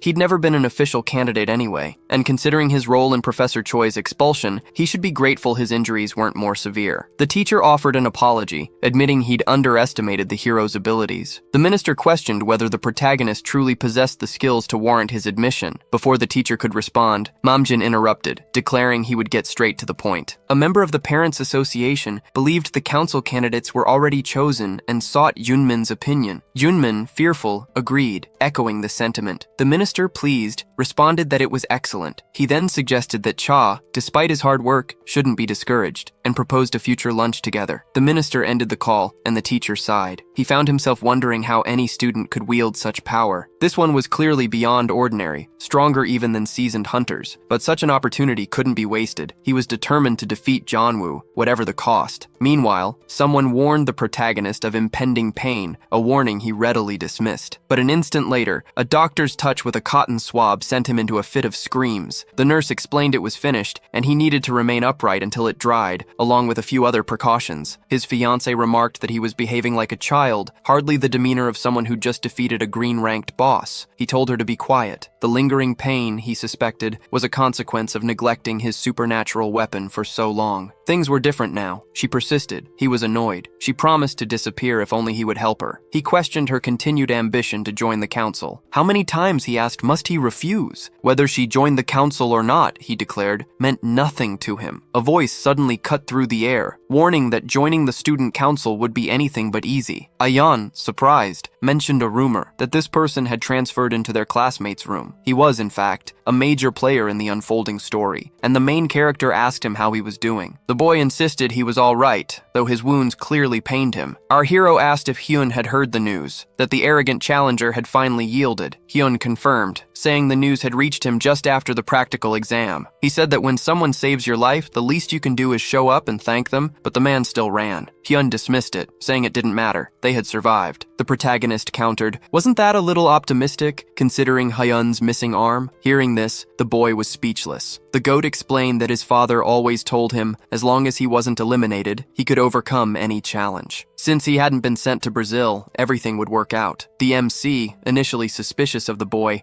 now recalled how he'd sacrificed his arm for a reckless individual. Such selflessness was rare, even 40 years ago. The familiar phrase echoing from the past hung heavy in the air. She asked why he thought it would be difficult to join the student council. He explained that he'd heard Aeon wanted to join, but that it would likely be a tough road. Was it because she was in Class E? The boy, known as the Goat, laughed. Not at all. Had they ever heard of the Parents' Association? Hearing this, both were taken aback. The girl remarked that Han made them sound unusual, and he confirmed her suspicion. 5 first-year members in the Parents' Association, 5 children among those parents, and 5 council members per grade. He asked if they understood. Aeon was shocked. He continued, explaining it was a group of influential parents who had preemptively placed their children on the council. Feeling awkward, Aeon asked if he'd gotten in the same way. The boy said no. He'd only gotten a position after a reserve spot opened. The protagonist asked if entrance needed approval, and if they weren't approved, would someone else be removed? Hyun remained silent. The MC pressed on, asking about the fate of students eliminated during the process. The heroine was taken aback. Were people actually eliminated? The G08 questioned the need for such a response. He looked at the young woman and, remarking on the strangeness of a senior making such a statement, suggested she abandon her bid for the council. She refused, asking if he expected her to give up without even trying, especially when the Parents' Association could cause harm. Turning to the protagonist, she asked if he didn't agree that the situation was ridiculous and demanded action. The school's corruption worried him, endangered the students. He felt the urge to intervene, but Gigantiana's return loomed larger. He reminded himself, and them, that finding Cha took priority above all else. Just then, the boy remarked that she'd arrived at the perfect moment. Their second heroine, perhaps even the main one, appeared behind the protagonist. Hyun began walking towards him. Surprise washed over him. Things were falling into place so unexpectedly. A broad smile spread across Youngwoo's face as he rose to greet his girlfriend. "It's been a while," he began, but his words hung in the air. The brunette ignored him completely, walking straight past him, directly toward the heroine. Hyun revealed her sister had repeatedly urged her to leave the academy. She pressed, asking what Hyunchi intended to do now that she was enrolled and studying. Hyunchi offered no reply, only a fixed stare. The tension between the sisters hung heavy in the air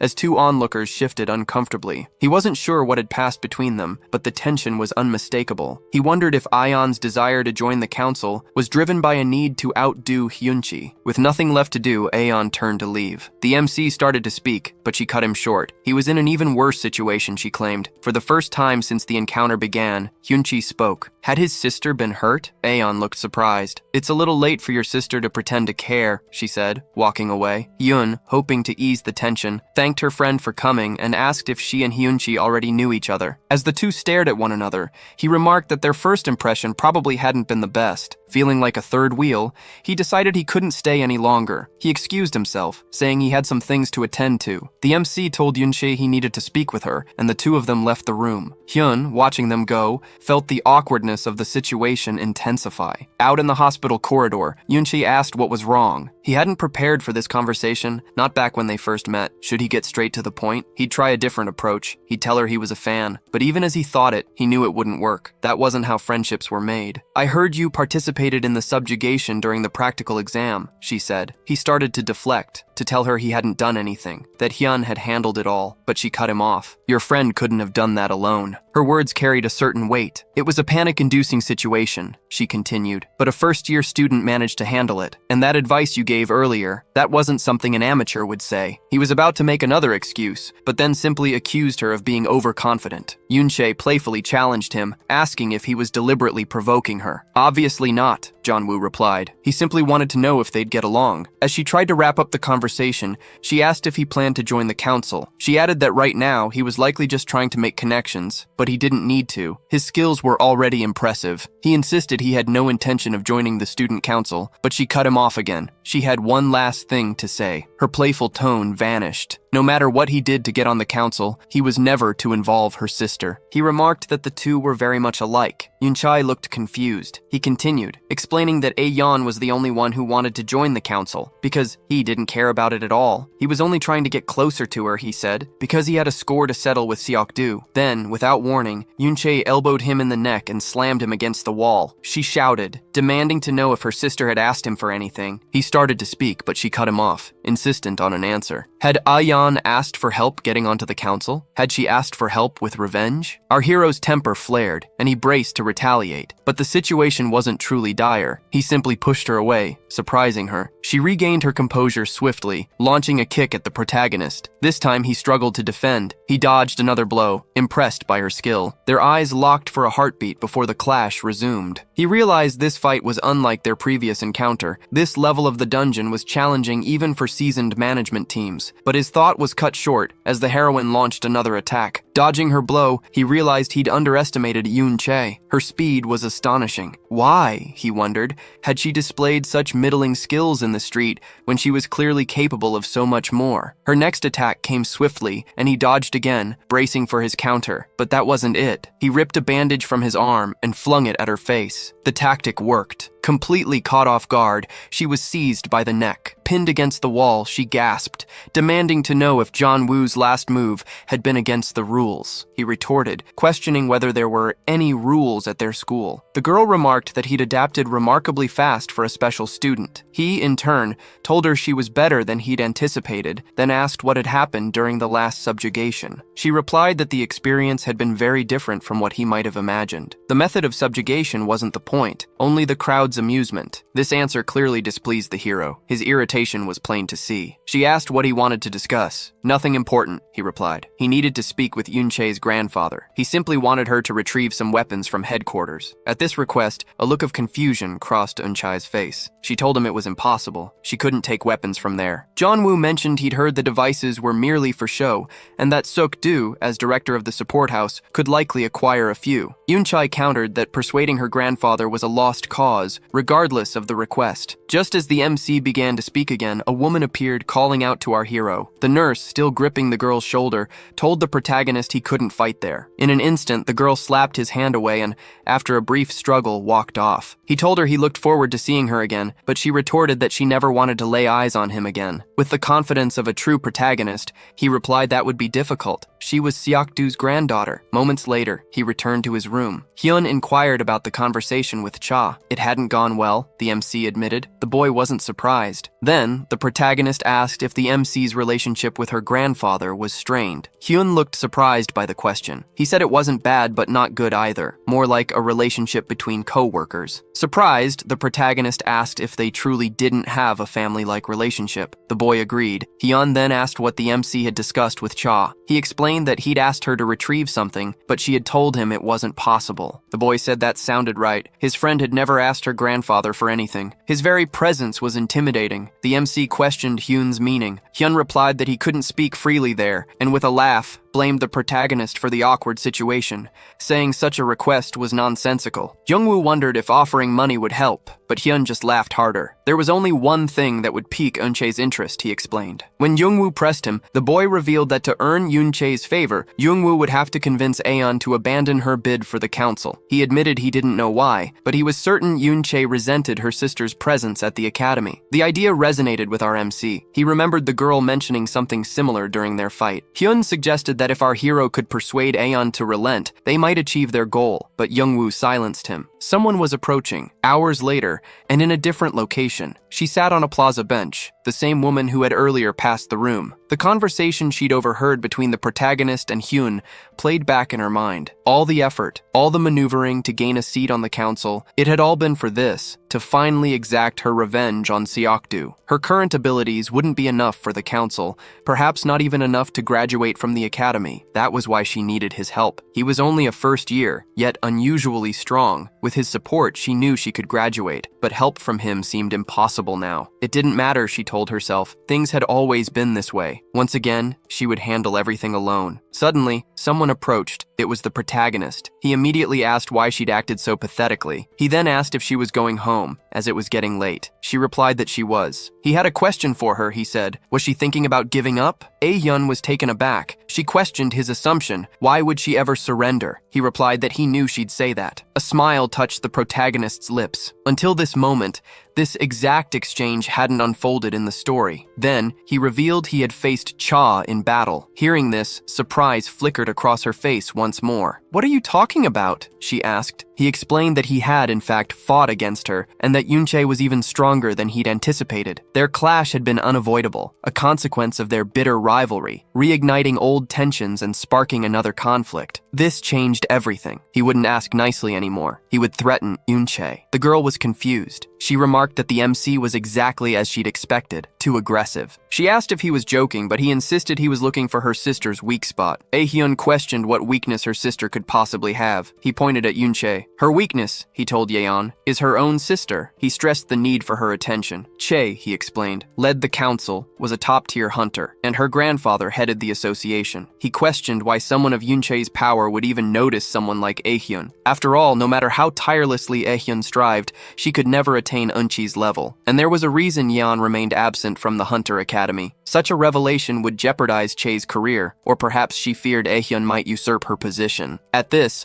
the girl sprayed out the juice she'd been drinking. She was certain of her own abilities. What the protagonist suggested simply didn't make sense, but he insisted she just needed to make it make sense. His words left her confused. He offered his help, assuring her she would be ready to face Yunchi and uncover her weakness. His words only deepened the shock of his future wife. He questioned her confidence. A flicker of resolve crossed the girl's face, a private thought held close. Then, with sudden determination, she declared she would not only succeed but surpass her sister. He realized this is how it should have been all along. He rose from the bench. "Enough," he said. The conversation was over. Time was short. Training would begin tomorrow. Their goal, to prepare her for candidacy on the council before the second semester. She started to speak, but he cut her off, confirming that was the entire plan. The Parents' Association and anything like it had to be eliminated. He turned to leave, pausing only to ask if she understood. But before he could fully depart, the girl called out again. Tears streamed down her face as she promised never to forget his kindness. Her heartfelt thanks hung in the air. Meanwhile, in the bustling atmosphere of a sushi restaurant, someone checked on their companion, ensuring the third piece of gyoza was to their liking. Conversation turned to a shared concern, the boy's newfound confidence since joining Class A, but another voice chimed in, suggesting a celebratory toast. Gyeoin, it seemed, was happy to have passed. A figure appeared in the doorway of the gathering. It was the professor, unabashed, apologizing for his tardiness. He was immediately recognized. A hushed question rippled through the room. Had there been an accident during the exam? Was the professor all right? The man reassured them. Nothing serious had happened. This gathering was the first-year Parents' Association. Yunmin announced it was time to discuss the main reason for their meeting, preparations for the upcoming admissions period. With the semester drawing to a close, they would begin by reviewing the necessary documents and, once analyzed, sign them. He presented the documents to Taehyung's father, Jung-hoon. He then continued distributing the stack to several other influential figures in the industry, finally reaching the last recipient, Juseok's father, Minister Ming-jin, who had been a thorn in their side from the very start. The professor told them there was no rush to sign the documents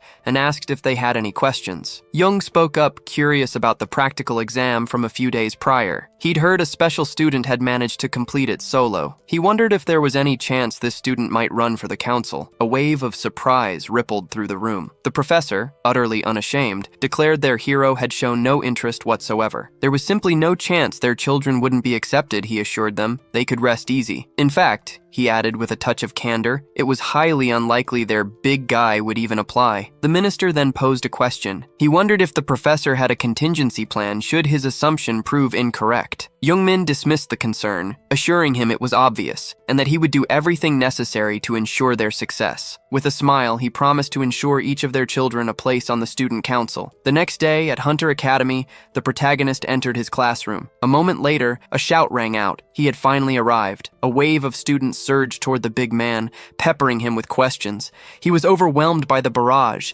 each voice demanding to know how he'd conquered the dungeon. He wondered how he'd gotten into this predicament. A poster on the wall proclaimed his top score on the test. He couldn't believe it. Students swarmed him with questions, the barrage continuing for several minutes. His aura flared, a silent command for the crowd to part. He didn't know these people, and he made it clear they were in his way. A sudden realization rippled through the onlookers. This wasn't the Junwoo they knew. He moved toward his seat, She spotted him. He told her he hadn't expected a perfect score from the professor. She replied that they wouldn't change the results. That was why they had revealed the true score. He found solace in the untouched brilliance of the stars. Junwoo checked on his companion, asking if she was adhering to his instructions. She responded that no one had specified how long the physical training would last. The NC dismissed the girl's argument about good weapons, stating that strength was paramount. The girl conceded the point, but insisted their hero needed to prepare for the approaching final exams. "Is this another dungeon?" the protagonist asked. Ah-hin replied that it would be a written test and a sparring match. The academy's exams were strange, the protagonist thought. Why did students have to fight each other? He assured her this was advantageous. She'd only need to defeat a single opponent. She wondered who that might be. The protagonist replied it was obvious. Jusok was a clear contender for the council, and that's why she had to defeat him. His father, the minister, had pulled strings after the incident with the professor's son, trying to ensure Jusok failed the course. This entire chaotic situation wouldn't have been possible without the Parents' Association's involvement. He explained that council members were chosen based on exam scores, and he might not even qualify for the first round. As long as she could defeat the boy, she'd sail through the initial phase. The girl considered this. The protagonist pressed, asking if she was truly unsure. She replied that she would try. The MC countered, "Just try?" She corrected herself, determined to make it work. "I'll make it happen," she insisted. The protagonist was pleased. "Great! Starting tomorrow, we'll train in martial arts. And if you have the time, you can invite your friends." The girl's expression shifted. "I don't have any friends," she admitted quietly. Hearing this, the protagonist's expression softened with pity. She shot back, asking why he would look at her that way when he didn't have any friends either. He, in turn, questioned why she thought he was friendless. He called Wushik a friend, then paused, searching his memory for other names. He drew a blank. Suddenly, a half-forgotten conversation surfaced in his mind. The memory flickered, indistinct. He couldn't quite grasp it. A sudden silence fell over him. Aehyun, noticing the shift, asked if something was wrong. Junwoo's expression gave nothing away. He dismissed it as mere distraction. Meanwhile, back at the hospital, Hyun found himself reflecting on the sheer tedium of the place. Being surrounded by his classmates hadn't been so bad after all. He considered watching something on YouTube and reached for his phone, but then he realized his arm was gone. His face fell. A moment later,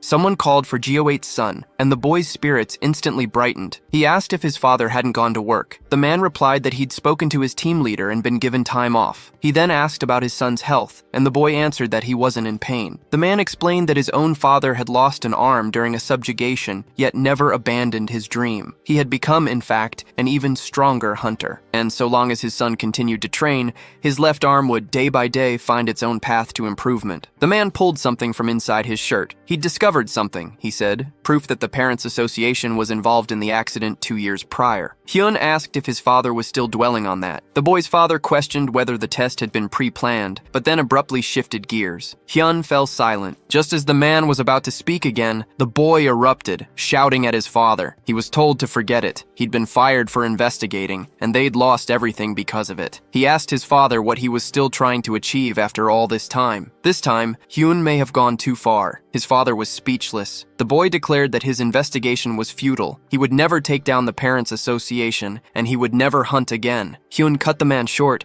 refusing to hear any more stories about his grandfather. 40 years had passed, and no one believed them anymore. Could this boy truly be Hyun's grandfather? After the boy left, his father sat on the bed, considering his next move. Elsewhere, our hero questioned his underlings about any new discoveries. The chubby one reported nothing suspicious in classes C and D. Pressing further, the hero inquired about the remaining classes. The boy hesitated, suggesting it would be strange to question those in classes A and B. The hero suspected he was trying to discern who intended to join the student council. These men, however, weren't equipped for such a task. The boy, acknowledging their effort, offered a reward. But the men, seeing his sincerity, insisted it wasn't necessary. The protagonist advised them to simply accept payment from an adult and say thank you. He handed them the money, growing impatient, and told them to just take it. The chubby one pointed out there was only 1,001. He reassured them, telling them not to feel bad. They could at least buy a snack. But as they walked away, they realized it wasn't enough for anything. The protagonist muttered under his breath that they really were good lackeys. He watched the boys, remembering his own early days, when even a small sum like 1,001 felt like a fortune. But that was irrelevant now. His focus had to be razor sharp, training Aeon to defeat Jusuk. The written exam was a secondary concern. He could only hope she'd prepared. The fight, that was everything. Jusuk's skills were lacking, but they couldn't take any chances. The association's next move was unpredictable. Training Yan posed a problem. There was nowhere suitable. Asking Wushik was too risky. It would draw unwanted attention. Suddenly, a voice called out to Jusuk. He was their third most formidable competitor,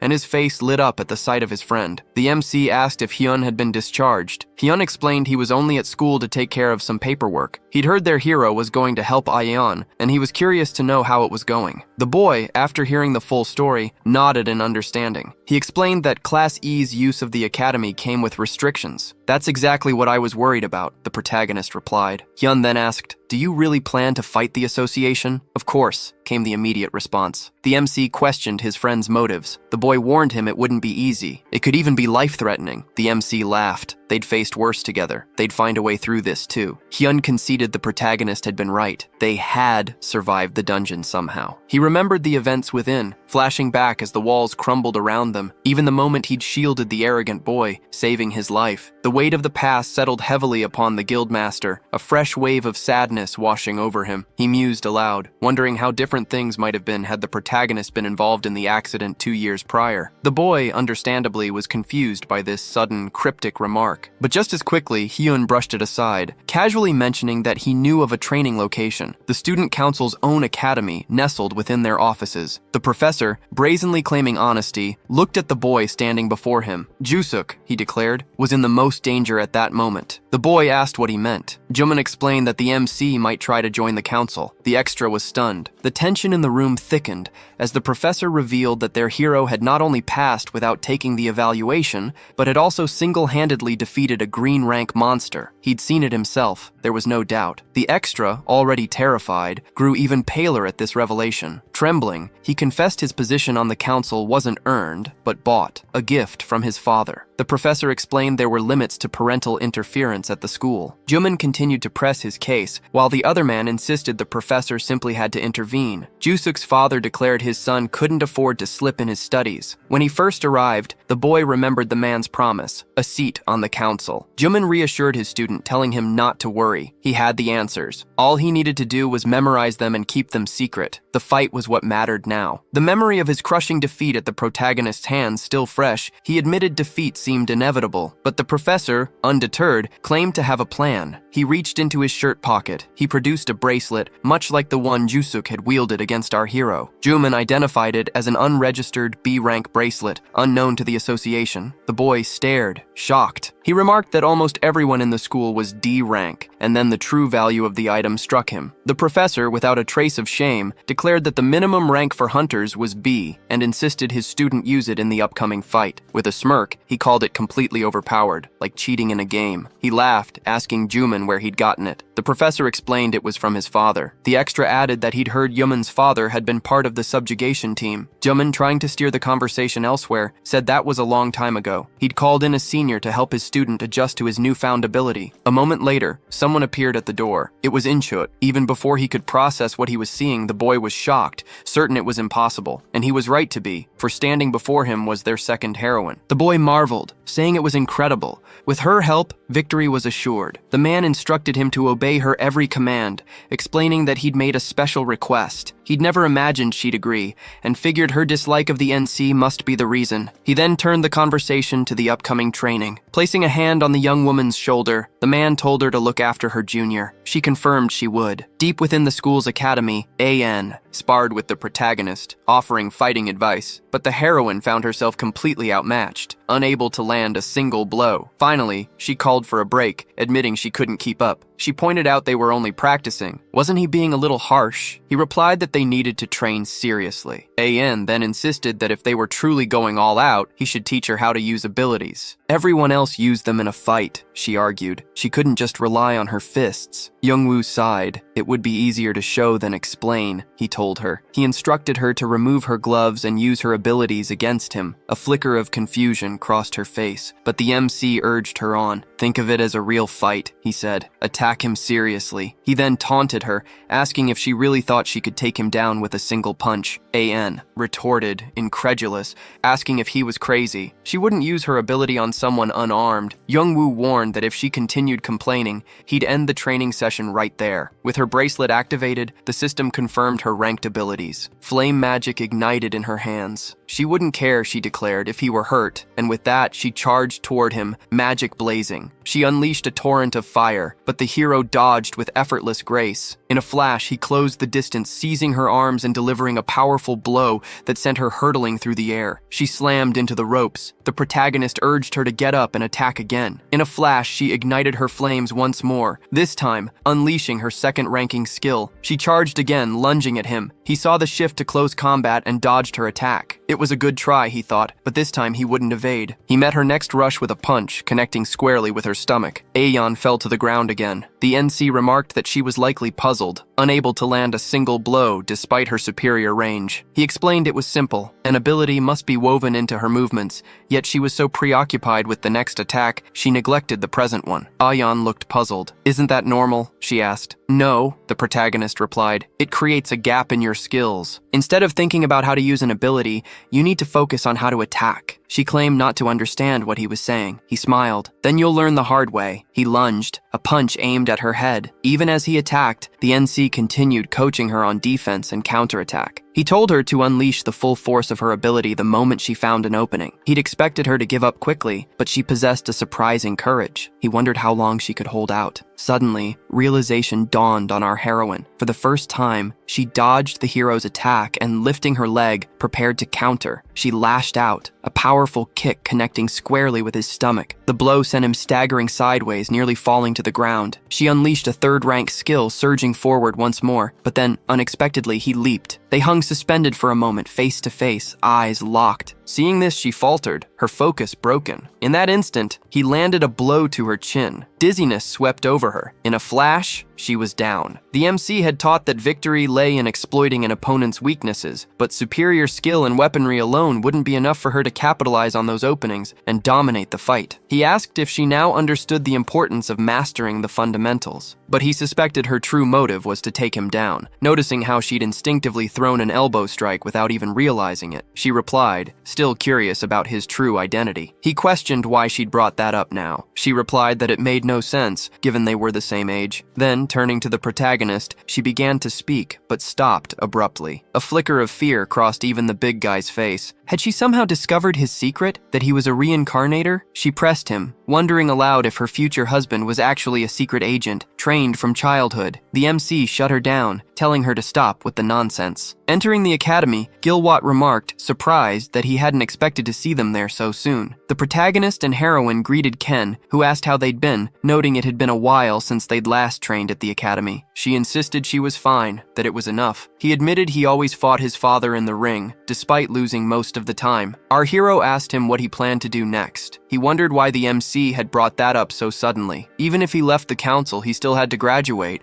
a thought that had preoccupied him recently. His whole life had been focused on becoming a hunter. That was impossible now. A vital part of him was gone. The protagonist listened, falling silent, guilt washing over him as he remembered his own time in the dungeon. But then, a flicker of hope. "Actually," he said, "it might not be impossible." Ken questioned his meaning. Their hero insisted it wasn't impossible. His friend could still become a hunter, even without an arm. The boy said he knew the MC meant well, trying to lift his spirits, but he shouldn't say things like that so casually. The protagonist insisted he wasn't being casual. He spoke from experience, recalling the story of a hunter who lost his right arm during a subjugation. But the hunter refused to give up. His training intensified, pushing him to surpass the strength he possessed before his loss. He developed a habit of interrupting the MC, always with the same phrase. "As long as someone is alive," Hyun would declare, "they can still make things work." The protagonist agreed. Just as the boy started to ask the man's name, the protagonist explained that his name was Chung and that he had died long ago, which was why the boy's friend didn't recognize him. But then the Gaoit revealed that Chung Hoon was his grandfather. Even the largest among them was taken aback by the coincidence. A few hours later, an explosion rocked the academy's training grounds. Ju Seok, experimenting with his new bracelet, had inadvertently caused the blast. The antagonist sneered, warning the protagonist protagonist to wait and see what was coming. A voice cut through the tension, acknowledging his excitement about his new acquisition, but urging him to calm down. It was the second heroine, reminding everyone that this fight was only the second test. She knew Ju Seok disliked the MC, but he needed to be careful. Too much force meant disqualification, and there were limits to what he could do. Any techniques not yet revealed were off limits. The boy scoffed, claiming his power wasn't needed against someone so weak. The professor, a flicker of admiration in his eyes, realized just how skilled the boy truly was. Requesting their heroine's help had been a stroke of genius. He smirked, thinking this would be the end of the MC's reign. But then he remembered Woo Shik's words, that the only person he feared was Junwoo from 40 years ago. Junwoo continued walking, unconcerned. He dismissed it as the rambling of an old fool, lost in the glories of the past. Years earlier, at the headquarters of the Subjugation Exam Management Unit, our hero inquired about Chung Hoon. The question was met with surprise. He eyed the hero, curious. "What's your boss doing here so late?" The hero explained that with fewer dungeons to clear these days, his boss had gone out for a drink. Woo Shik added that they'd even brought Hoon's favorite. Chung Hoon, leader of Team 2, was among the MC's most admired talents. The protagonist inquired about Hoon's companions. They'd stepped out briefly, Hoon explained, and would return soon. "Then we'll wait," the MC decided. Chung insisted they start drinking immediately. His friend, the MC, reflected on Chung's one real flaw, his love of alcohol. It had been 5 years since their friendship began. Without even realizing it, the three of them, Woo Shik, Hoon, and he, had become fast friends. Over drinks one day, he asked Hoon if he was busy. Hoon admitted he was, but it was manageable. 8 months earlier, he'd lost his right arm in an accident. He told his friend not to feel awkward talking about it. Accidents were, after all, a normal part of life. The protagonist struggled to find a response. It felt like such a waste. His friend was one of the most talented people he knew. Chung asked the MC if a left-arm-only technique existed, something his friend could perhaps teach him. Young Woo questioned whether such a thing would truly suffice, but the man insisted it was far too early to give up. As long as he still breathed, he could make anything work if he didn't quit. Hoon's body began to heal, and his true training commenced. Wielding a sword with his left hand proved a daunting challenge, a stark contrast to his lifelong reliance on his right. Yet, he persevered, ultimately mastering the unfamiliar skill. He defied all expectations, his swordsmanship becoming even more formidable than before the loss of his arm. Chung's mastery of the sword was undeniable. The man commented on the rigor of the training,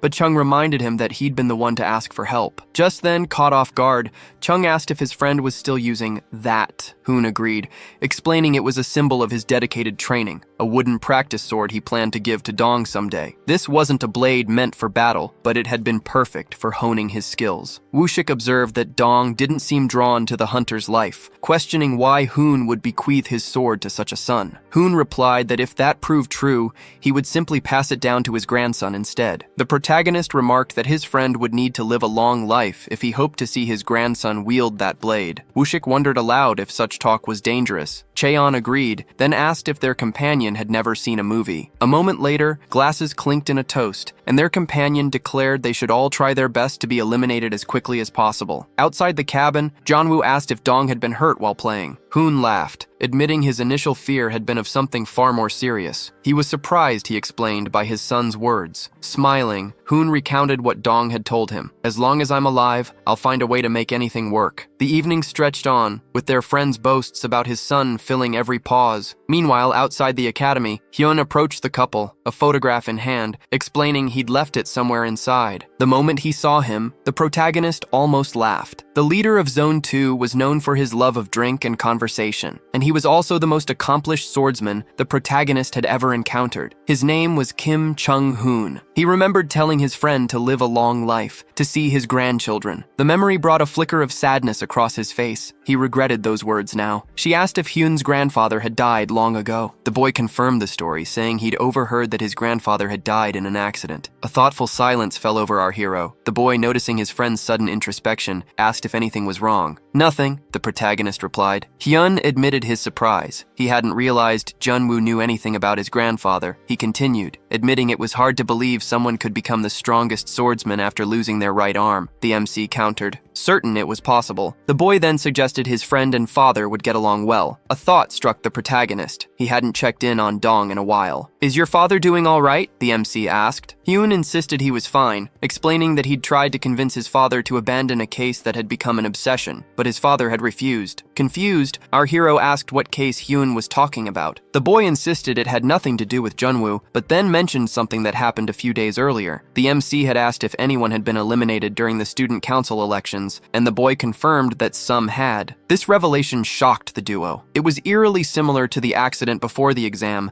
when the test had been changed at the last minute, and 2 students had been crushed by falling rocks. The MC asked if Dong had been investigating that case. The boy confirmed it. That was precisely why he'd been fired. It was like a police officer trying to seize control of the entire Parents Association. The outcome was unavoidable. This revelation startled our heroine. He then joined the council but found himself ostracized. Only Eun-chae accepted him. The MC questioned whether the association's nominee had also been involved in the accident. Hyun replied that this wasn't possible. The association had only 4 members, and their nominee hadn't taken the exam alongside them. He still dwelled on it, wondering what might have been if he'd reached out sooner. She asked if that was why he'd saved the arrogant boy. Hyun admitted there were times he regretted it, that his path to becoming a hunter had been in vain. Even with the risk, the thought of someone facing elimination before his eyes brought a grim satisfaction. He had made the sacrifice. A smile touched his lips. Then, surprise. He crouched down and picked something up. Could it be the guillotine blade? Hyun had said it was Dong's only keepsake, a relic his father had cherished for years. He remembered his friend vowing to one day pass the blade down to his grandchildren. He asked Hyun if he could borrow it. The boy didn't mind, but he was curious. Why? He asked. The MC explained that his friend had doubted the truth of his grandfather's story,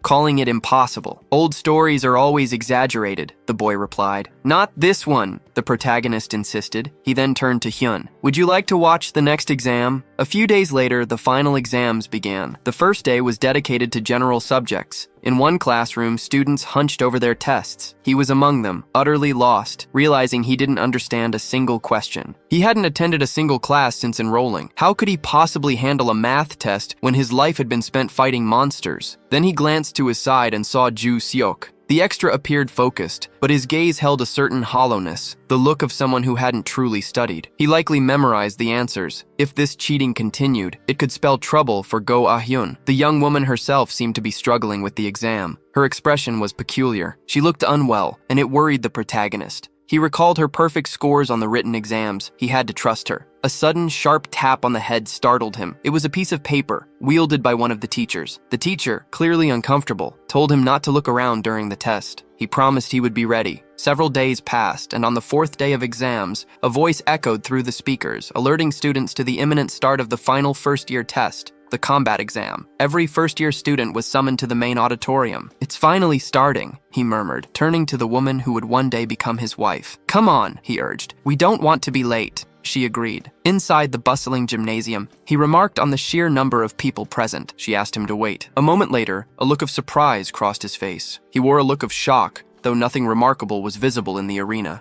A crowd watched, a low murmur rising from their ranks, too indistinct to decipher. Among them, reporters documented the unfolding scene. The MC wondered aloud if the exams were always this intense. AN explained that this was the final exam of the semester, and top-performing students often went on to become council members. Junwoo, his face impassive, considered the spectacle. With even subjugations broadcast for public consumption, watching students with abilities battle one another was, in essence, just another form of entertainment. An announcement echoed through the arena. The exam was about to begin. A wave of disgust washed over the MC. Adults broadcasting children fighting for profit. It was sickening. President Woo-shik, the announcer declared, would now explain the rules of the engagement. She explained that the test rules applied to all the students who had diligently trained. The first exam would pit 2 randomly selected participants against each other, the victor moving on to the next stage. The MC, with an ironic smile, recognized the rules as identical to those used in their own past subjugation tests. The test continued until one participant either surrendered or was defeated. Victory earned a single point. Defeat meant no points, but no penalty either. Those with no points could re-enter as often as they liked. However, a single point earned, then lost, meant elimination. Woo-shik explained that while the special protective gear would absorb most of the impact, it wasn't foolproof. A warning followed. Don't get carried away and don't be reckless with your abilities. The class Class A test was about to begin. The GOAT expressed his hope for favorable outcomes for all. Immediately, the lottery for the upcoming fights began. 2 unremarkable students were selected, likely destined to remain on the sidelines of the story. The announcers directed them to enter the arena and prepare for the test. The referee signaled to their starting positions, then called the start. The red-haired student was first to charge. She was taken aback by the sight. "Incredible," she breathed. "So this is how Class A students fight." Turning to her future husband, she asked the protagonist for his opinion on the match, but a moment later she was shocked. The boy was asleep. She asked why, especially with Class A fighting. He replied that the fight was a mess, nothing worth watching. Exhausted from sleepless nights studying for exams, he decided it was time for a break. AN questioned his confidence, especially after witnessing Class A's impressive abilities. She wondered what criteria he could possibly be using to make such a bold claim. "I was right." Those 2 extras vanished. A few hours later, the announcer declared Class D's fights finished. AN nudged him awake. He stretched, sleepily asking if it was over. "Yes," the girl replied. "It's our turn now." The announcer called for the Class E fighters to prepare. The students surged toward the exit, a wave of motion carrying them toward the cafeteria. The arena, moments before a roaring crowd, was now eerily empty. The MC wondered aloud if their class's matches were truly so dull that no one wanted to stay. The girl beside him retorted that he was the last person who should complain, considering he'd slept through the earlier bouts. But then, something caught her eye. Hyun watched the upcoming rounds. The boy greeted him, and he returned the gesture. The announcer declared the introduction of the first participant from Class E was about to begin. He decided to conserve his energy. Choosing an opponent of average skill would be more practical. The first match from the protagonist class pitted our heroine against Ji-hai. Jung-woo watched with concern. This wasn't good. Nothing was going as planned, but the girl reassured him, saying she would handle it. Taking a deep breath, our heroine reminded herself to remember her training, to simply follow what she'd learned. He declared 10 consecutive victories, nothing less. Ayan was puzzled. He explained their class had 20 students. She needed to win 10 matches in a row. A smile touched her lips. That's exactly what she would do. The referee called for both participants to take their positions. A moment later, the man signaled the start of the match, and the system announced that Ji-hai was authorized to use ranked D abilities. Jay's fist connected suddenly, sending the other girl sprawling to the ground. The announcer's voice echoed through the arena. "Jay has fallen!" A wave of shock rippled through the onlookers. The referee declared the first round a victory for our heroine. Even Hyun looked surprised. A murmur rippled through the crowd as the protagonist watched from the stands, pride swelling in his chest. Yet a flicker of doubt crossed his face. Had it been too easy? Could Aeon really have knocked someone out without using an ability? The boys wondered. Then, in round 2, she defeated another opponent. Her winning streak continued into the 3rd round, taking down yet another background character with ease. The announcer declared the heroine's advancement to the 4th round, a streak of 3 consecutive victories. Murmurs rippled through the crowd. Could she really be from the trash class? Hyun remarked on her impressive progress, gaining such strength in a mere month. His gaze settled on someone nearby. She likely possessed the same talent as her companion, he observed. Go Yun-chae watched the heroine. It was only a first-year Class E test, he continued, one no one really cared about. He wondered if she was there because of Aeon's fight, or perhaps because of Ju-seok. Yun-chae questioned what that had to do with anything, and asked if her friend wasn't supposed to be helping Jun-woo and Aeon. Hyun explained he couldn't have helped anyone alone. One of his juniors had promised to show him something interesting. That's why he'd come. Yun-chae was confused. She knew nothing about this. The announcer called for those who wished to participate in the next round to step forward, but no one else stepped forward. The announcer declared that if no other challengers from Class E appeared, the matches would conclude. Then, a hand rose. It was Ju-seok. The man directed the student into the arena to prepare for the match. Seeing this, our hero was taken aback. If Ju-seok wasn't afraid after witnessing Aeon's abilities, he must be hiding something. Moments later, the referee called for both participants to take their positions. She believed this was it, her chance to finally face Ju-seok, whose power she knew was long range. As the referee signaled the start of the match, Aeon launched forward. An onlooker noted her all-out assault, but Ju-seok simply smiled, unfazed. Then, an explosion rocked the arena. The students watched in stunned silence, trying to comprehend what had just occurred. Even the hero was taken aback, recognizing the telltale signs of that particular power. Hyun looked at Yun-chae, demanding to know exactly what she had taught Ju-seok to allow him to do that. A nearby observer, puffed with pride, asked Yun-chae if her protective gear was the reason she'd withstood the attack,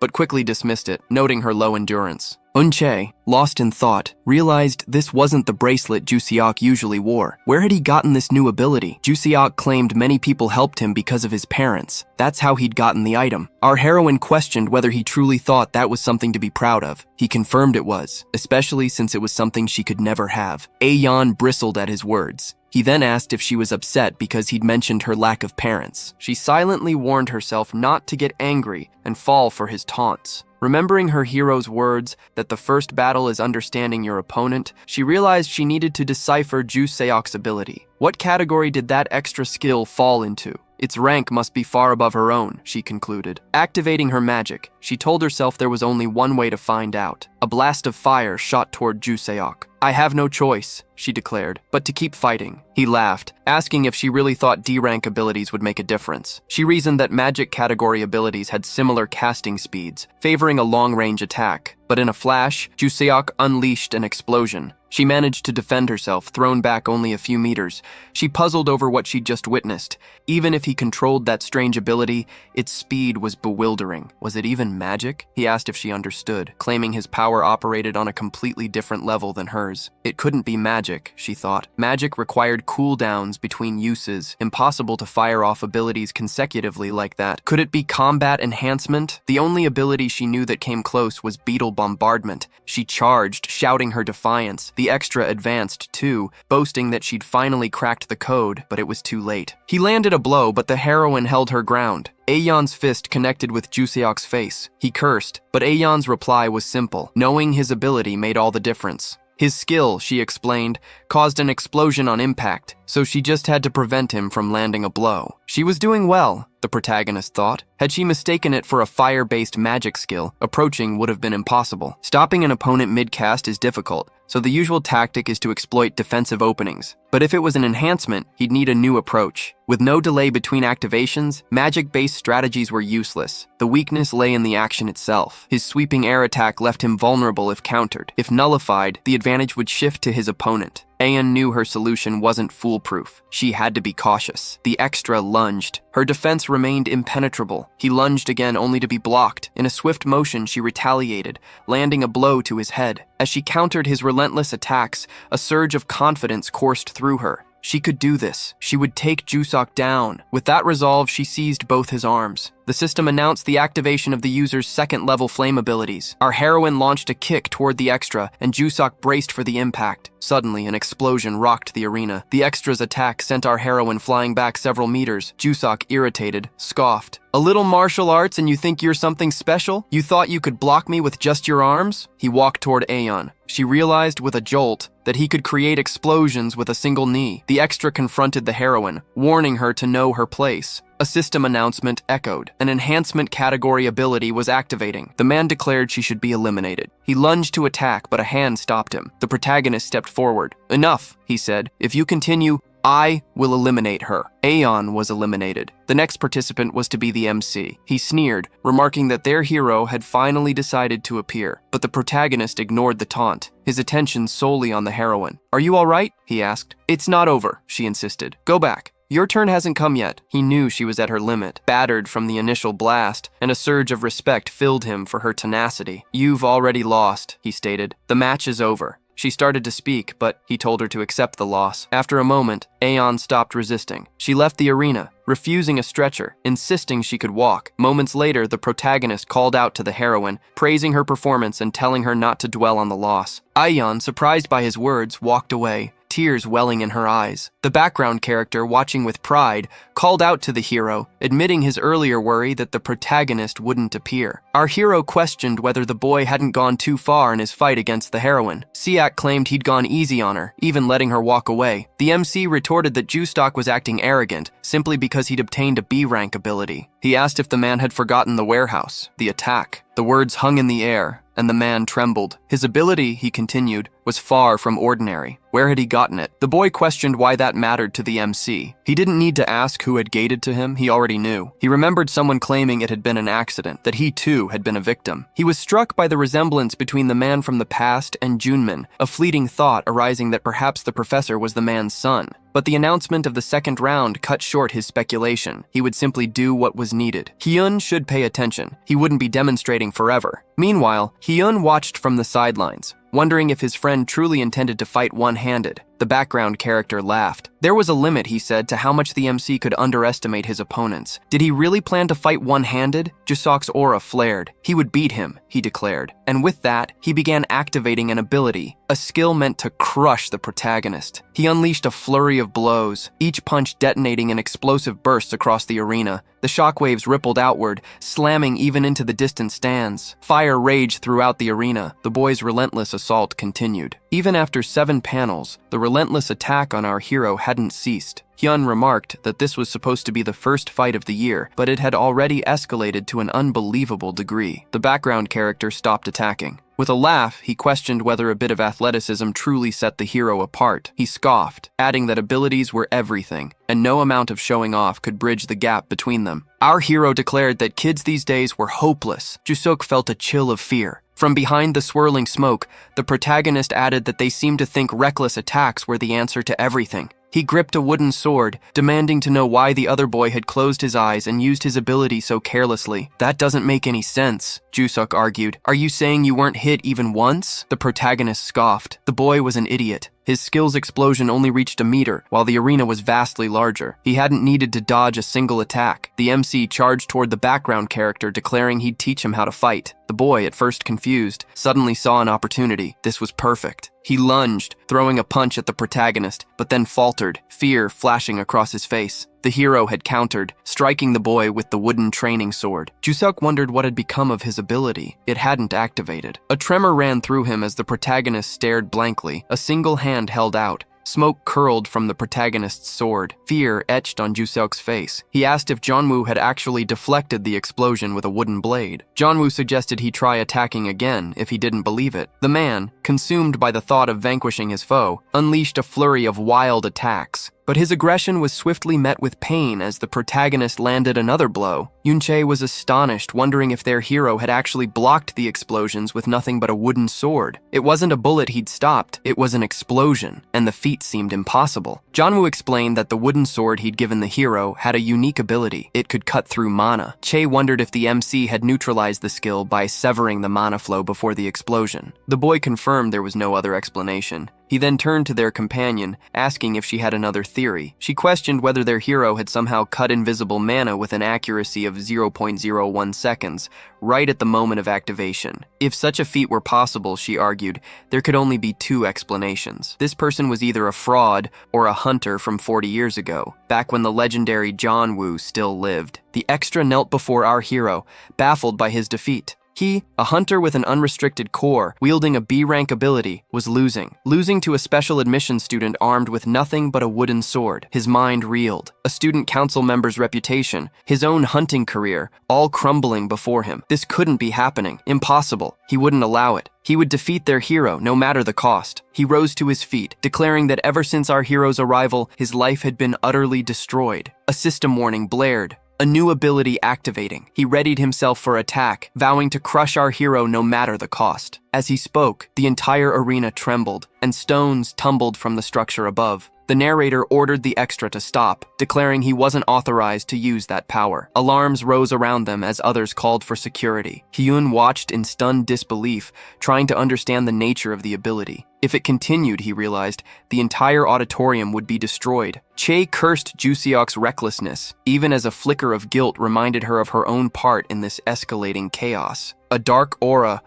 crimson, began to emanate from the extra, building in intensity. It launched toward the MC as the system declared the ability's name, Nuclear Explosion. The hero stood his ground, unflinching as the attack hurtled toward him. He immediately shifted into a fighting stance, ready to counter the extra's attack. The oncoming force materialized, almost like a nuclear explosion taking physical form. Then, the screen flashed white, revealing the protagonist scorched by the blast. Another massive explosion rocked the arena. Incredibly, the extras remained in their seats, seemingly unfazed by the chaos. But their complacency was shattered as sparks from the MC's counterattack rained down on them. Finally realizing the danger, they scrambled to their feet and fled. The situation in the arena was dire. One figure remained standing, though it was difficult to tell if it was the hero or the extra. It was the extra, his face etched with exhaustion. A laugh escaped him, growing wilder and more uncontrolled, but the hero still lived. He knelt before Justock. The boy asked how it felt to lose, after all his arrogance. Leaning closer to the MC, he said forgiveness wasn't an option. Even so, the MC should consider himself lucky. He didn't want to eliminate anyone. He would be generous and merely cripple him. Before he could react, an attack landed. He was blindsided, struck from behind. Suddenly, he was airborne, flipped upside down, then slammed face first into the ground. Searching his memory for the moment of impact, our hero ordered the other man to get up. His expression hardening, he refused to repeat the command. Justock, he declared, had crossed a line. The background character, still disoriented, struggled to rise, trembling and sweating before the hero. He made another attempt to activate his nuclear explosion ability, but the protagonist struck him again. This time, the hero's attack was so brutal, it defies description. He crumpled to the ground again under the hero's blow. Struggling to rise, he gasped, "I can't breathe," but the protagonist was not finished. "Get up," he commanded. Tears streamed down his face. The background character was terrified of being eliminated. He knew if he stood again, the protagonist wouldn't hesitate. Scrambling back from the hero, he begged for forgiveness, pleading desperately. He admitted his wrongdoing, swearing it would never happen again. He was truly sorry. The protagonist's fury remained. He demanded to know if the boy understood the danger of the ability he'd attempted, an ability dangerous even in the heat of true battle. Because of the background character's actions, the entire auditorium had nearly been vaporized, forcing everyone to flee for their lives. The accusation hung in the air. Then, the background character began to cry, insisting he never intended such devastation. He'd only heard the ability was strong. He hadn't known its true power. The MC, enraged, pointed out that the person who'd used that same skill 4 years prior had offered the same excuse. He asked Justock if he knew what became of that person. Justock, trembling, claimed ignorance and asked what had happened. Activating a unique ability, the protagonist declared that someone like Justock didn't deserve to be a hunter. He never learned. Desperate, he asked if the protagonist knew who his father was, warned that if anything happened to him, his father would never forgive him. But the protagonist didn't care. He launched an attack. The panel shattered. Perhaps he'd actually eliminated him. The protagonist's attack sent a thick cloud of smoke billowing upward. Some men murmured in confusion, unable to see what had transpired. One called out that the smoke was too dense to tell. Then, through the haze, the background character collapsed to the ground. The test was over, the narrator announced. The fight was finished. The students filed out of the auditorium. The announcement echoed through the arena as the protagonist walked away, the usual aura of power strangely absent. A voice called out, asking if the sword they carried belonged to Chum-hoon. It was the director, his face grim as he watched the protagonist depart. Woo-shik explained that his friend had gone overboard during a fight with another student. But, indifferent to Woo-shik's words, the protagonist retorted that he shouldn't act like he was still in his prime. From that moment on, he declared, he would be more aggressive and abandon all pretense of hiding his identity. The director informed our hero that the good old days were over. The MC retorted, asking if his friend truly believed he would remain idle. Hours later, inside the men's restroom, a phone rang. Minister Myeonjin was on the other end, and the recipient of the call was none other than the shameless professor. Years earlier, he ran. A worried expression creased his face, the reason yet unknown. Now, the answer seemed clear. His team's base was engulfed in flames. Several figures lay scattered on the ground, unmoving. A child's toy rested nearby, a silent testament to a life lost. Terror twisted his face. Chung's sword lay on the ground. The hero recognized it, the blade of the guillotine. In that instant, terror gripped the king. His gaze fell to an unexpected sight, a figure lying motionless on the ground. He saw a man embracing a woman. At the sight, he dropped to his knees. Within moments, people began to gather, and someone called for his captain. He realized the gravity of the situation and demanded to know what had happened. Someone in the group explained that a monster had escaped a blue-ranked dungeon, invaded their camp, and unleashed a devastating attack. Fury boiled within him. Eliminating nearby dungeons was basic protocol, he raged. He demanded the full story. A hand rose from the crowd. Someone spoke, accusing the three of them, blaming their failure to clear the dungeon. Irritation flashed across our hero's face. It was only a blue-ranked dungeon, he retorted. Impossible to fail. The man stammered, clearly flustered, unable to explain what had transpired. One of his companions bowed low in apology, explaining that Hunter Cha had insisted on undertaking the extermination with a smaller team than advised. And in that moment, the protagonist's composure finally shattered. The MC asked how many people he'd told about the plan. 7, the man replied. Then the MC asked how many had actually shown up. Just 3. The MC was not pleased. He fought back the urge to yell. He demanded to know if the 3 of them always took supplies and loot intended for 7. The man claimed this was the only time, an unavoidable accident due to dungeon interference. The protagonist stopped holding back. He didn't care if they were stealing supplies. But there was one thing he could never forgive. He asked the man if he knew what it was. Then he declared he would never forgive anyone for ruining the life's work he'd poured into the camp. He slammed the man to the ground and pointed to the ravaged camp.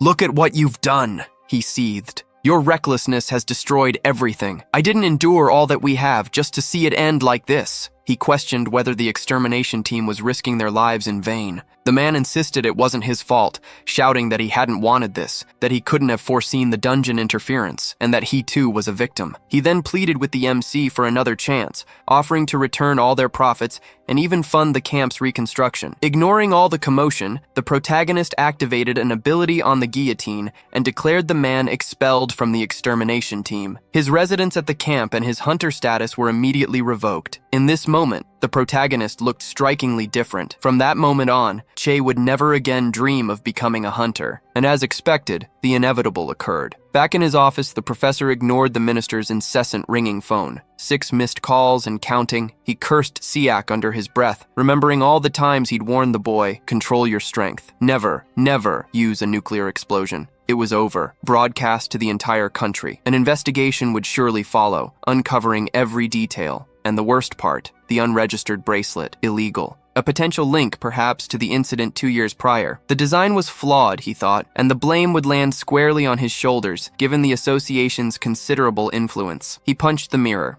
No apology, just a sharp reminder to himself to stay calm. He needed to get that bracelet back. As long as the source remained hidden, the boy was safe. The minister, after all, had his own reputation to consider, and Yunqi had no motive to speak. So, he put aside further concerns. The bracelet, its retrieval, was paramount, but then a voice cut through the air. Looking for this? The item tumbled to the ground, tossed by their classmate, Jun Min. His face was impassive. "What are you doing here?" Jun Min demanded of the MC. "Didn't you hear the announcement? Everyone's supposed to be back in class." The MC shot back, "Why are you getting so angry?" He thought Jun Min might be searching for the bracelet, so he brought it to his teacher. He'd overheard something during the exam, a restriction placed on dangerous abilities exceeding a certain power level. But Siak's ability was so powerful, it slipped past every lock, undetected, and obliterated the entire arena. He asked if the man knew why such a dangerous ability went unrestricted. The only explanation, he pressed, was an unregistered core, one the association knew nothing about. The words struck the man, and he trembled. A teacher had given a student an unregistered core, he stammered. If discovered, if it caused problems, he knew he'd be in serious trouble. Junmin dismissed the protagonist's claims as nonsense, demanding proof that he was responsible for Siak's abilities. The protagonist retorted that Junmin, blinded by greed, had interfered with the number of hunters returning from the field,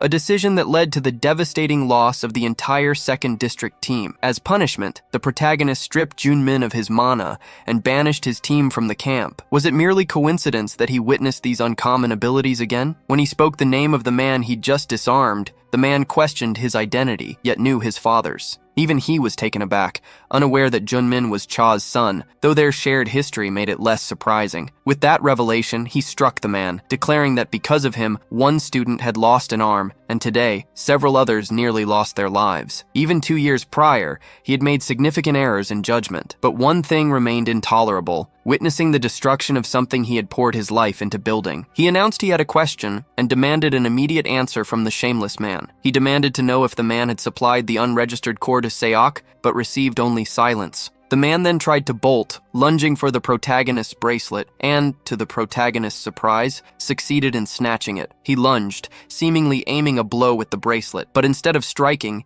he hurled it to the ground, a sudden destructive act. He then unleashed a furious barrage of kicks, intent on obliterating it completely. He looked proudly at the protagonist, certain he was beyond incrimination. He challenged the protagonist, asking what he thought he could possibly say to the police without evidence. Did he really think they'd believe a high school student? Adults weren't a joke, he sneered. This wasn't just about Seok. He was attacking a teacher, His school life ended that day. No one believed him. He trembled again as someone approached, demanding to know what all the commotion was about. It was the director, come to restore order. Youngmin claimed the president arrived just as the protagonist was threatening and attacking him. Expulsion was the only option, Youngmin insisted. But Woo-shik countered, pointing out that the president had broken the mirror and needed to lower his voice. Desperate to escape the escalating tension, the president stammered that the mirror had been an accident. The protagonist then turned to the director, asking if he'd heard that. He maintained his innocence, insisting he'd done nothing wrong, but Woo-shik voiced his suspicions, suggesting the teacher was the true culprit. He then pressed, asking if any clues had been uncovered. The protagonist thrust the phone into the director's hand. He needs to be more careful, the director said. There are still a lot of installments left to pay. He added that Junwoo should learn how to use his phone properly. While the MC scolded Woo-shik, the man simply stared in disbelief. As he turned to leave, the director called out, "What should we do?" The protagonist replied, "First, the school needs to announce what happened." Youngmin questioned Woo-shik's formal tone with a student. Woo-shik ignored him, already on the phone, directing someone to prepare an official statement. The teacher, realizing the illicit nature of the request, grew frightened. He challenged Woo-shik, asking what he thought he was doing. This wouldn't just affect him, the teacher insisted. Even Minister Manjin would be caught in the fallout. Could Woo-shik truly handle the consequences? The director insisted he hadn't forgotten the accident 2 years prior. Even if losing his position was the price, a simple accident would bring no shame. But this had happened again. He couldn't face the other man without shame, leaving him confused. Woo-shik claimed the teacher simply didn't understand how things worked. Hadn't he been clear last time? The only person he feared was Junwoo from 40 years ago. He thanked Jungmin for his years of service to the school. As he left, the man's calls followed him, but Woo-shik continued on, undeterred. Connecting the teacher to the minister would be difficult, he reflected, and an investigation might not even happen. The MC explained that once something became public knowledge, hiding the truth was nearly impossible. His friend should spread the news of what happened far and wide. He knew someone in the media and should ask them to share the information as broadly as possible. Then, he asked his friend for another favor. The matter concerned Chung's son, unjustly dismissed while investigating the incident 2 years prior. Driven by a likely thirst for revenge, he deserved a chance. But then, Chung's attention shifted. He asked about the protagonist's arm, acknowledging the brutal toll of the guillotine blade, especially given their condition. He even admitted to landing a blow there himself. The system confirmed the penalty's activation. The conjurer would now experience the same affliction as their target. Woo-shik, concerned, urged his friend to see a doctor, but the MC insisted he was fine, dismissing the suggestion. As he departed, he reminded Woo-shik of his earlier request, explaining he had something to return and would go on ahead. As he left, the director watched him, a smile playing on his lips. Elsewhere, Hyun sat on a bench in the square. A voice called out. Their friend had been found. It was the protagonist, and he had been searching for Hyun. The boy asked if that had been intentional, if the hero had fought with his weaker hand, just to make a point. A smile touched the protagonist's lips. Hyun's grandfather's stories, he said, were no exaggeration. That was the only reason he'd wanted to show his friend. He handed Hyun the wooden sword. The weight of everything that followed rested solely on the boy's shoulders now. Hyun took the sword, his gaze fixed on it for a long moment. Then, their hero turned and walked away. The exchange ended abruptly, cutting off the boy just as he was about to speak. He remained silent, a guilty look clouding his face as he stared down at the blade in his hand. But it wasn't guilt. He was simply wondering if he could replicate the protagonist's feats with only one arm.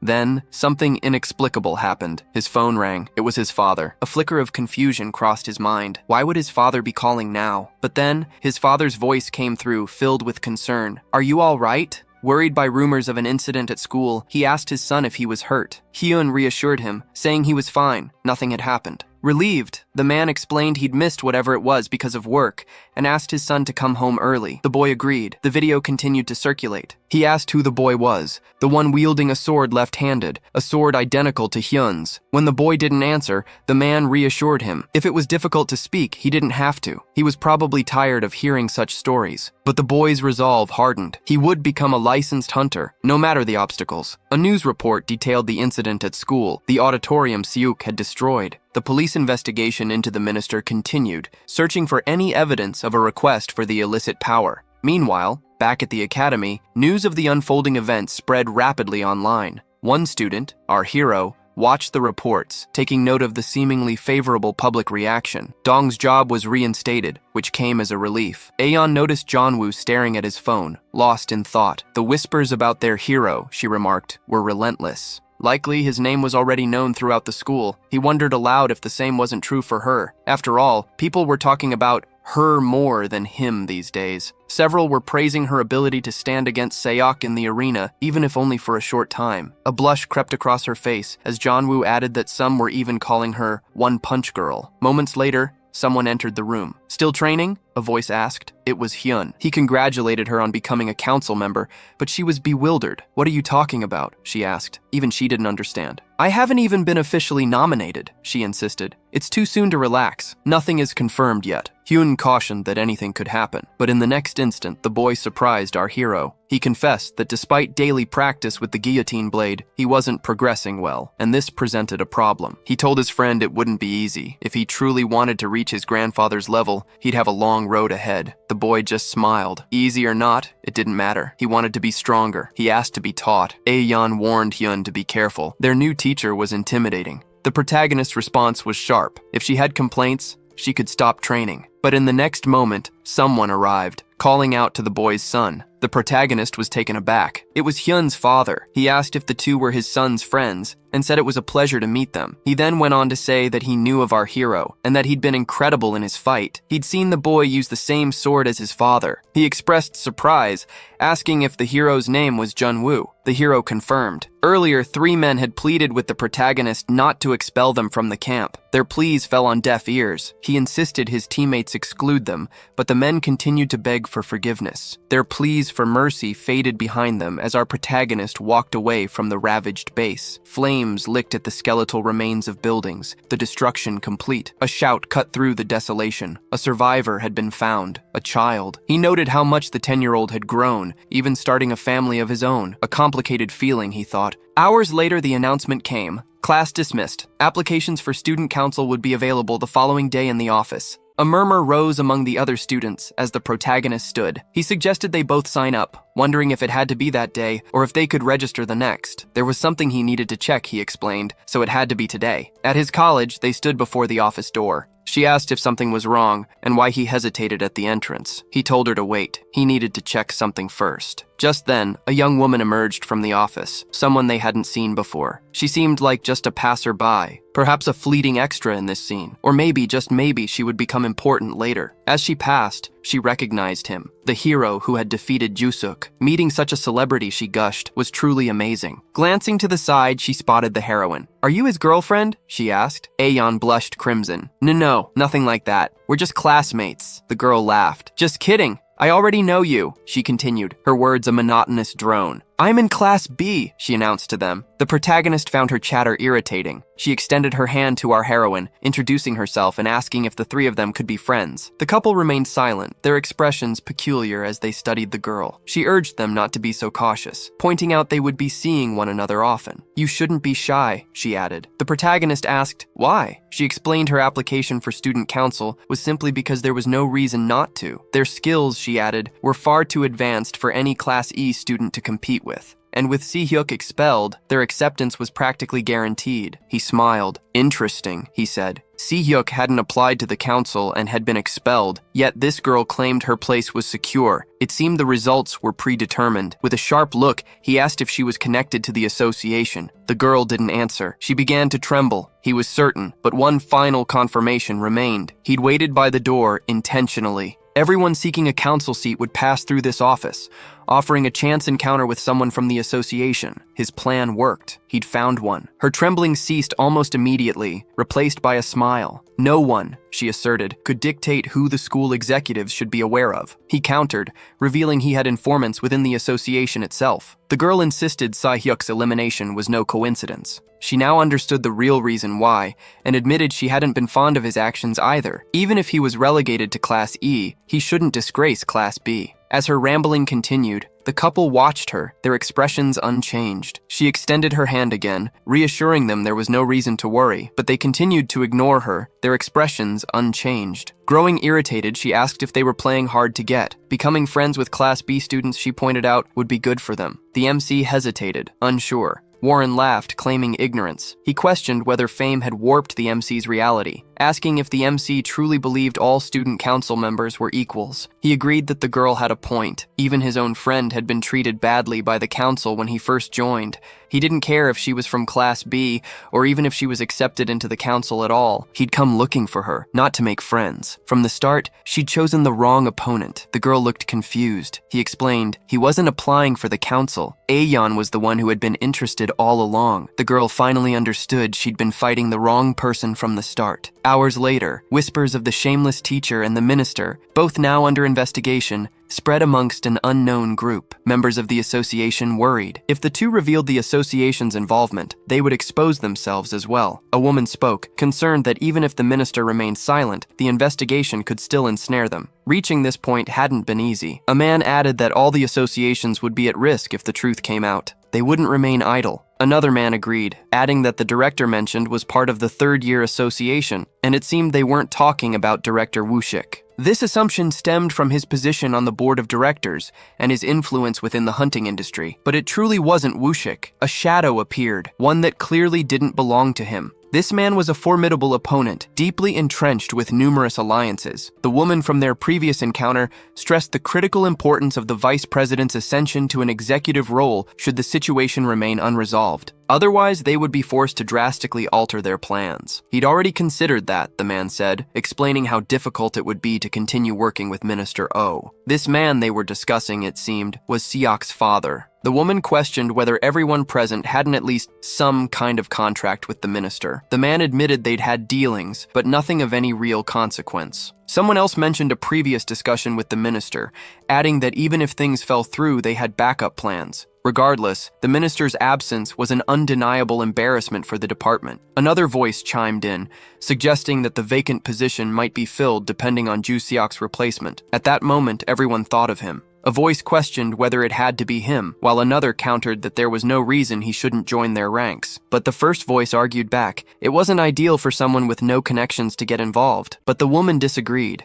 She couldn't shake the feeling that something wasn't right. Even though the MC had defeated Ju Seok, a predictable victory, she remained suspicious. There was a problem, though. Seop's disqualification meant the boy could simply do nothing and win a council seat. Then, unexpectedly, the president issued an official statement. He found their escalation baffling. The president normally preferred discretion, opting to bury problems rather than expose the academy's vulnerabilities. This public break with the minister was a dramatic departure. This could only mean one thing: a connection between the MC and the president, and not just any connection. It might even give him the power to control the president completely. One of the men, his gaze fixed on the woman, asked if she truly believed that if John Woo secured a council seat, the president would remain silent. They had tried again and again to reach him, but he had never yielded. Now they were all in this together. His influence might not have rivaled that of the board members, but as one of their own, he might prove even more valuable than Minister O. A sense of pride filled the room, though one face held a flicker of doubt. Chang-Soo wondered if everyone truly intended to abandon Minister O. His own project hinged entirely on Myong-jin's support. Without it, he was powerless. With the minister's fall from grace, Chang-Soo realized he was the only one facing utter ruin. His carefully constructed world began to crumble. He desperately needed a solution, a way to maintain control. Just then, his daughter called. He wondered at the timing. "I'm busy," he snapped. But she quickly cut him off with the news. Their rival was out of the race. The man was shocked. He realized this was the same girl who had spoken to the protagonist earlier. She confirmed his suspicion. Aenion was going to apply. She knew for certain. She'd even asked the teacher to be sure. The man believed the young woman was Yoon Chae's sister, and undoubtedly the granddaughter of Seok Do, a man of immense influence. The candidacy of Jeon Woo wouldn't change much, but Aenion, that would be a different story altogether. A moment later, someone inquired about their boss, but he dismissed it as nothing, explaining that his daughter needed him. The conversation finally ended. Out in the parking lot, the man pulled out his phone and called someone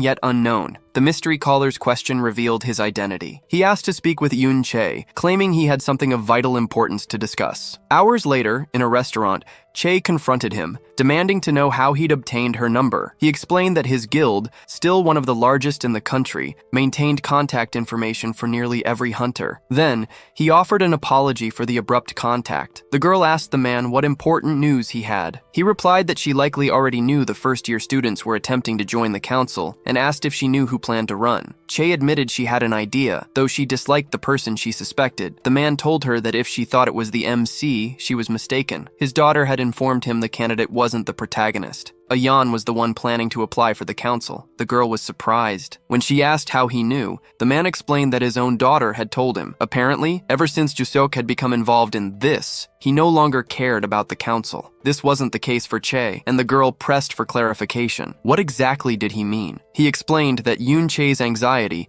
would undoubtedly worsen if her sister joined the council. The already complicated family dynamics would likely escalate, a development that would certainly displease Seokju, and that of course wouldn't be good for the girl. He offered his help on certain conditions, assuring her they were neither impossible nor inconvenient. He then asked her to take his daughter on a public hunt, and during an interview to declare Horan her competent disciple. He paused, then inquired if her expression reflected confusion. His guild, he explained, was substantial in Korea, but dwarfed by the Hunter Association. So if, besides being a council member, his daughter also trained under Chai, would that be what he desired? The girl had hit the mark, Chang-soo admitted. Just as she had elevated the association's influence, Jain could become the face of the Acres Guild. That way, he would no longer need the minister or director Seokju. He confessed his daughter's skills were lacking, her B-class ranking a result of his influence. Che suggested hiring a tutor, but the man dismissed the idea. Real ability wasn't necessary, he explained. He knew from the beginning his daughter had no talent for hunting. He needed to be efficient. The girl questioned his intentions, asking if he planned to turn his daughter into a mascot. He confirmed her suspicions. He then offered her the money, assuring her it would be enough,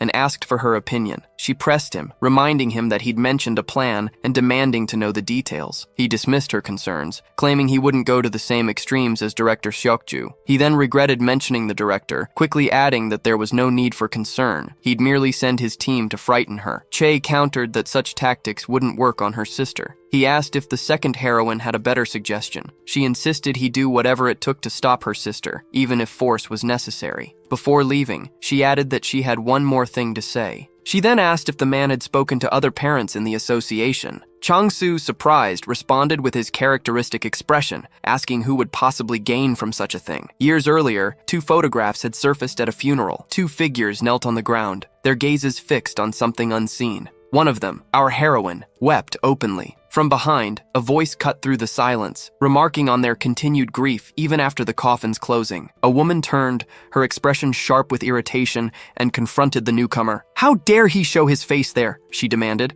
After all he had done, she unleashed a torrent of accusations, convinced that this man was responsible for her daughter's elimination, and her suspicion wasn't entirely unfounded. She pointedly asked if he truly believed no one would discover his culpability. His expression remained unchanged. He countered with his own grief, lamenting the loss of his son. Wasn't it enough that his son had been taken from him? Now his own life was being stolen too, he argued. Shouldn't he be the angry one? Hearing this, the woman's tears continued to fall, but now confusion clouded her features. A tremor ran through her as her name seemed to escape her involuntarily. Then, she told the man to leave. He explained that he'd deposited money into the woman's account because of what had happened. As he finished, he glanced back and saw her watching him, tears streaming down her face. He then called to Che, suggesting they leave. Even then, Che remained impassive, her face a mask, a chilling indifference she'd apparently carried since childhood. She turned her back, indifferent to the scene, and was no longer worthy of being called a heroine. As she walked away, she repeated a chilling prophecy. He would be eliminated, sooner or later. He continued on, never looking back. She awoke from a dream that felt strangely real, a recurring dream that had haunted her for days. Her gaze drifted to a faded family photograph, a relic from years gone by. The image lingered as the scene faded to black. The next day at the academy, Ah-hyun was seen training, but at a certain point he simply sat down, seemingly lost in thought. Junwoo watched him in silence, waiting for him to get up, until he decided to call out to him. He shouted his name and asked why he had been so distracted lately, wanting to know if something was bothering him. Ah-hyun simply shook his head without answering. However,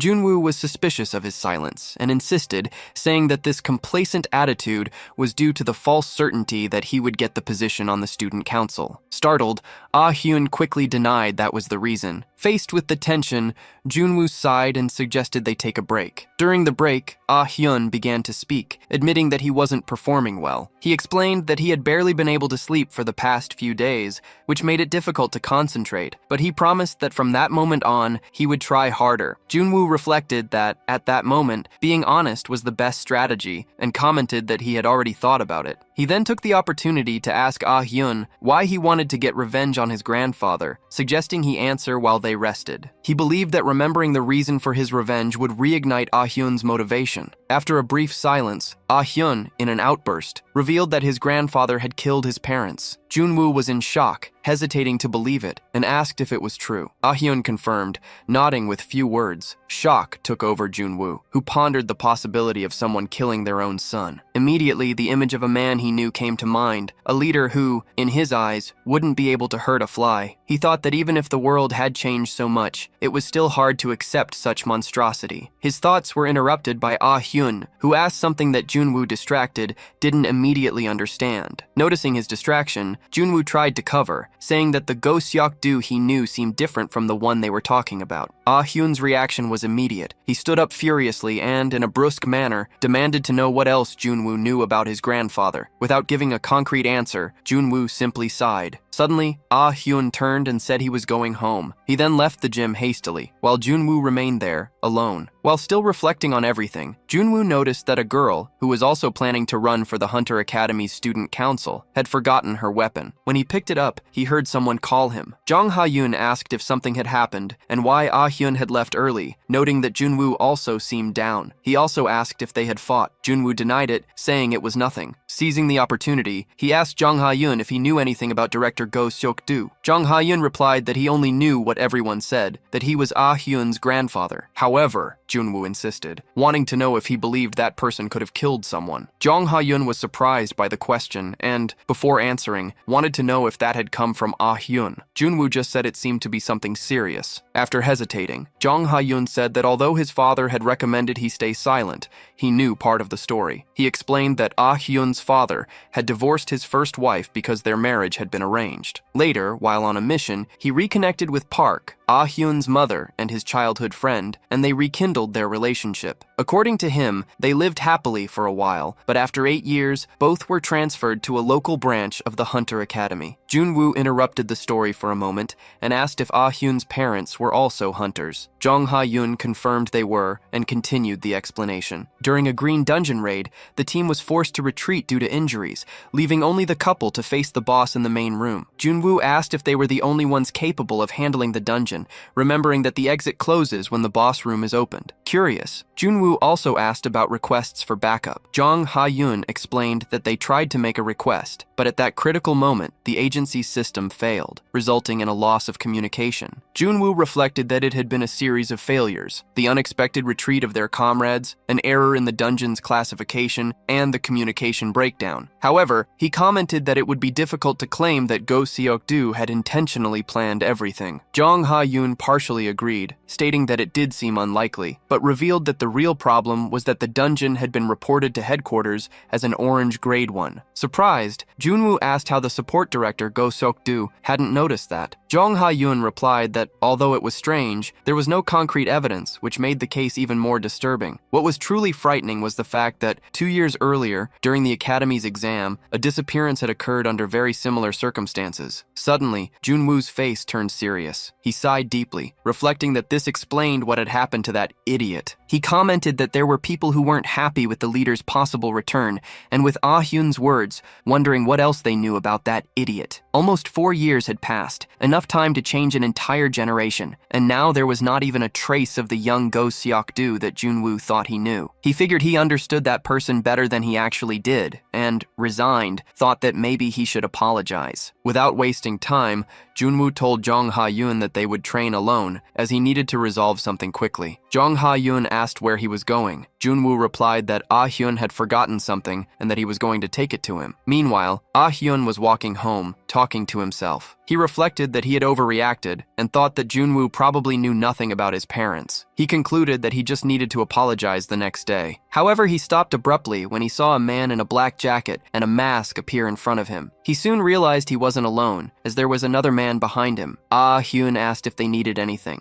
He then observed that both were trying to hide something in their sleeves, but the visible bulge gave away that they were carrying an arc. He concluded they were hunters and immediately adopted a combat stance. However, he realized, stunned, that his own arc had vanished in an instant. The men in black had used the Shadow Rain skill. Ah Hyun was enveloped in darkness and completely lost his vision. With no chance to react, he felt a blow from behind, lost consciousness completely, and fell to the ground. Shortly after, a car arrived. From inside, one of the men shouted for them to quickly put Ah Hyun in the vehicle. Meanwhile, the scene returned to Junwoo. He tried to call Ah Hyun but couldn't get through. Thinking that perhaps his friend was still upset about their earlier argument, he resigned himself. He concluded there was nothing more to do and decided to return the forgotten item the next day. The following day at school, Junwoo kept trying to call Ah Hyun, but unfortunately he still couldn't make contact. Surprised and worried, he ended the call. 3 days had passed since Ah Hyun had disappeared from the academy. Junwoo sighed, thinking the situation was crazy, as even after all this time he still couldn't get in touch with Ah Hyun. He also sought help from the teachers, requesting that they call Ah Hyun's home, but according to the family, the boy hadn't been home since that day. Immediately, Jong Ha-yoon reported Ah Hyun's disappearance to the police,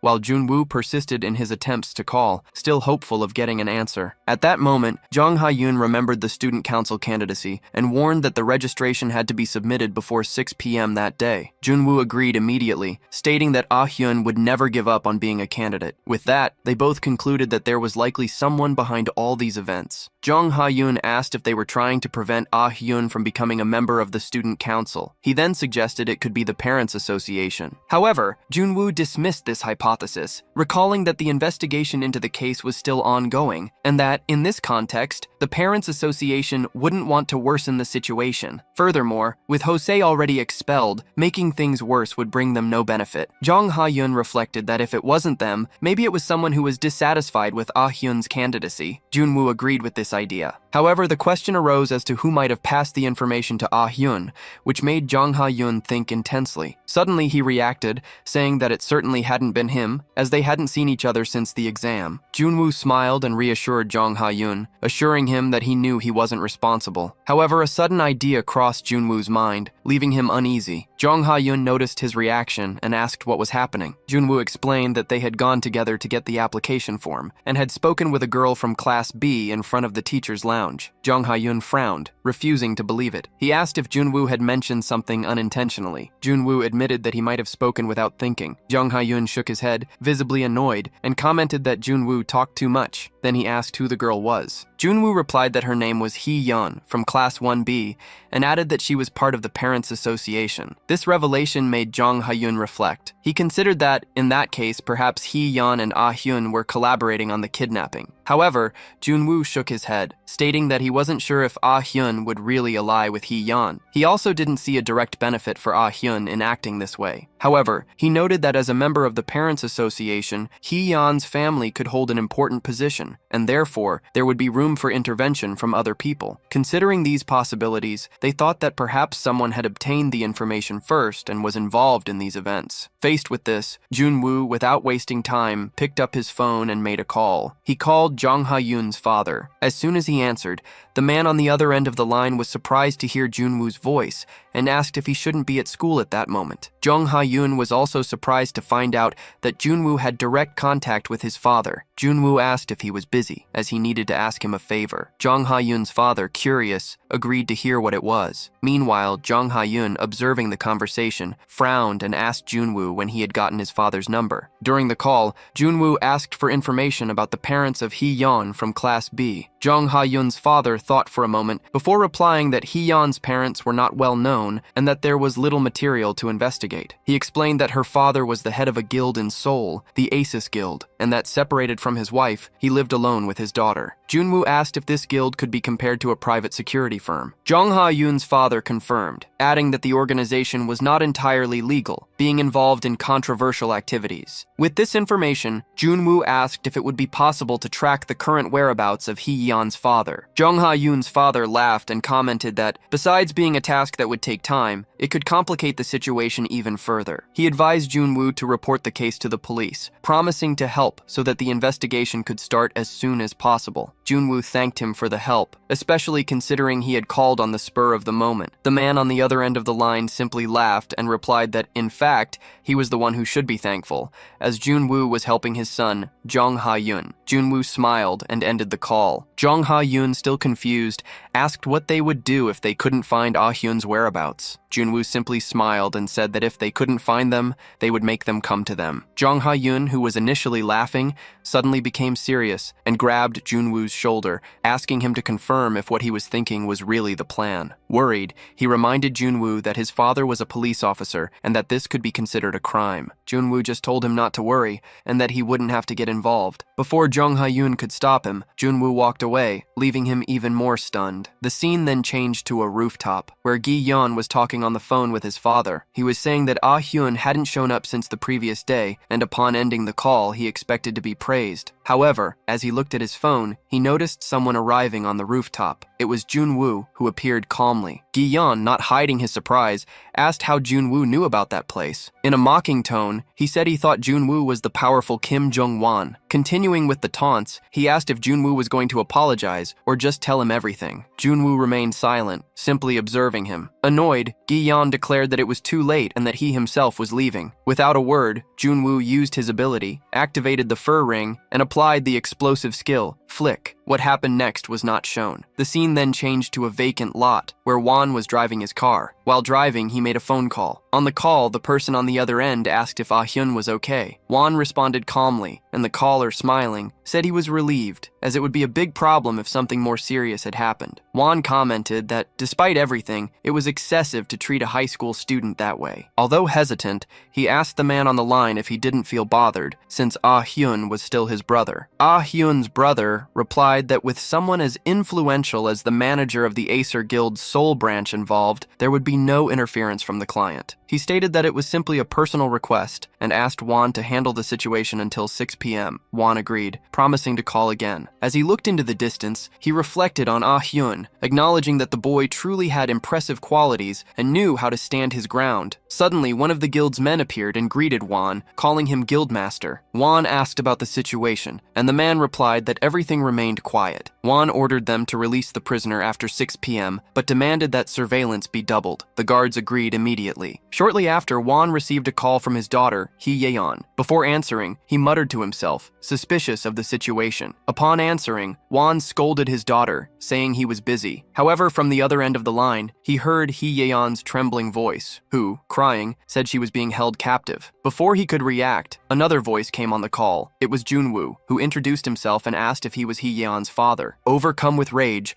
Won demanded to know who he was and what he had done to his daughter. Junwoo, however, remained calm and just asked him to calm down, stating that he only wanted to make peace. Won became enormously enraged and asked who he was talking to on the other end of the line. He wanted to know who he was and what he had done to his daughter, Hee-yeon. Junwoo calmly replied that he hadn't done anything yet. Nothing yet. Meanwhile, Hee-yeon, listening to the conversation, glared furiously at Junwoo, exhausted and irritated, as if she wanted to kill him with her gaze alone. Junwoo returned the look and, for a moment, remembered something. He remembered his past, a simple and direct philosophy, an eye for an eye, a tooth for a tooth. If someone attacked him, he responded. If someone took something from him, he took something in return. It was an emotionally ineffective and undoubtedly immoral method, but sometimes it was the most effective, like now. Back in the present, Won, still furious, demanded to know what Junwoo wanted. Junwoo didn't answer immediately, muttering to himself that by capturing Won's daughter, they had reached a position of equality. Then he answered the man on the phone directly. He ordered that the student in his possession be brought to the agreed-upon location in 1 hour. Won was in shock. As he tried to process it, he heard Junwoo repeat. They would make an exchange. The student captured by Won would be traded for his daughter's release, and the exchange had to happen within an hour. Sweat began to run down Won's forehead. Only someone very cold could propose such a deal. He recognized him immediately. Junwoo was from Class E. He was even more surprised by the cruelty a simple high school student showed. Outraged, he asked if Junwoo had any idea who he was. Junwoo replied with a smile. He said he knew very well. He was Won Changso, manager of the Aces Guild, and, with an even wider smile, he added that, at that moment, Hee-yeon's safety was more important than Won's identity. Wan's eyes widened, and furious, he insulted Junwoo. But Junwoo was relentless. He told him he had only 1 hour, and that he just had to follow the example he himself had set by kidnapping him. Wan felt paralyzed by pain and shock. Junwoo added that if he obeyed, nothing would happen to his daughter. But Wan tried to challenge him. He asked how Junwoo planned to hurt his daughter, and if he would have the courage to kill her. Junwoo smiled and replied that even without killing her, he could ensure she would never become a hunter. Hee-yeon, hearing everything, widened her eyes, still not believing Junwoo's plans. His last words echoed in her mind. Suddenly, the expression on Wan's face changed to something darker. With sadness, he asked Junwoo not to go too far, but Junwoo cut him off coldly. He reminded him of Joseph's case, who, for some unknown reason, could no longer use the ark. He suggested that perhaps the reason was related to the wooden sword. Wan, furious, could only insult Junwoo, calling him an idiot. Junwoo, indifferent, continued. He explained that although it didn't affect Joseph's daily life, it would end his chance of joining the student council, and more importantly, his career as a hunter. He asked Wan if he was willing to take that risk. Wan could barely contain his anger and desperation. Trembling, he found no words to answer. Finally defeated, he asked where he should take Ah-hyun. Junwoo, already sending the location, told him to go as quickly as possible. Meanwhile, behind Junwoo, a masked man asked if this was really safe. Junwoo, busy sending messages, just replied. His masked accomplice warned that the enemy was the Aces Guild, professional hunters. If they attacked, the consequences would be severe. But Junwoo, firm, assured that if necessary, he would take care of them himself. Meanwhile, Hee-yeon continued to listen to the conversation between Junwoo and her father. Little by little, she understood that her own father had kidnapped Ah-hyun. Confused and scared, she wondered what was really happening. The scene then changed to the school's special department room. Wan was calling Ah-hyun's brother to inform him of the situation. Confused, the brother wanted to know what he meant by, "We've been discovered." Wan explained in a stern tone that all their plans had been discovered by a Class E student. Go Yun-chae, surprised, asked if he was referring to Junwoo and wanted to know how the boy had managed to find out everything. Angrily, Wan replied that he didn't know and had no idea how it had happened. Go Yun-chae reflected that even if Junwoo had discovered something, he couldn't have acted so quickly. Wan, trying to seem calm, informed him that the boy had captured his daughter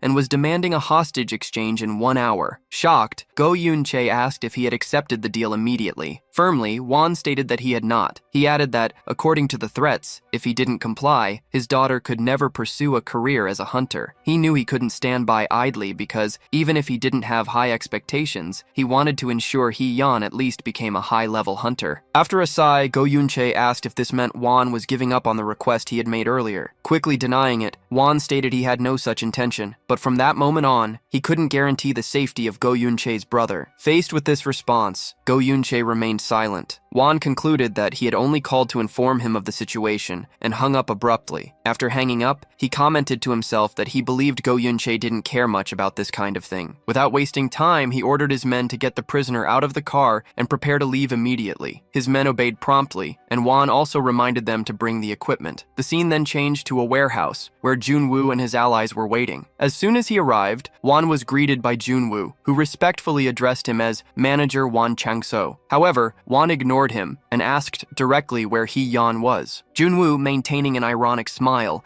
stated that the question was poorly phrased, as it was first necessary to bring Ah-hyun. Internally furious, Wan cursed Junwoo while giving orders to his men. Junwoo taunted, saying that without something to negotiate, handing over the hostage would make them lose their advantage. Wan, sighing and massaging his head, motioned for them to bring Ah-hyun. 2 men dressed in black took Ah-hyun out of the car. The young man's head was covered by a paper bag, which prevented him from seeing where he was being taken. They walked slowly into the warehouse and, upon arrival, they removed the bag from his head. Although his vision was blurry, Ah-hyun managed to recognize Junwoo and, smiling, showed happiness at seeing him again. Junwoo, with hope in his eyes, gave a signal to his masked partner, indicating for him to bring Hee-yeon to them. On the way, Hee-yeon quickly identified the masked man and commented that everyone at school knew who he was, as there was only one student with one arm. The masked man remained silent for a few moments before making a gesture of agreement. When Hee-yeon reached Junwoo, he announced that the exchange should begin in an orderly and smooth manner. Meanwhile, Wan, feigning disinterest, lit a cigarette and commented that he needed to think about the matter first. After taking a drag, he stated that he had superior orders to follow. They would take Ah-hyun, but they also intended to take Hee-yeon. Junwoo, narrowing his eyes, ironically asked how he could deny such an imposition. Wan simply laughed. mocking the situation. Suddenly, Wan's men were surrounded by other allies of Junwoo. Wan, with a surprised smile, noted that Junwoo was in no position to make choices. The situation caught everyone by surprise. Hye-yeon, the masked man,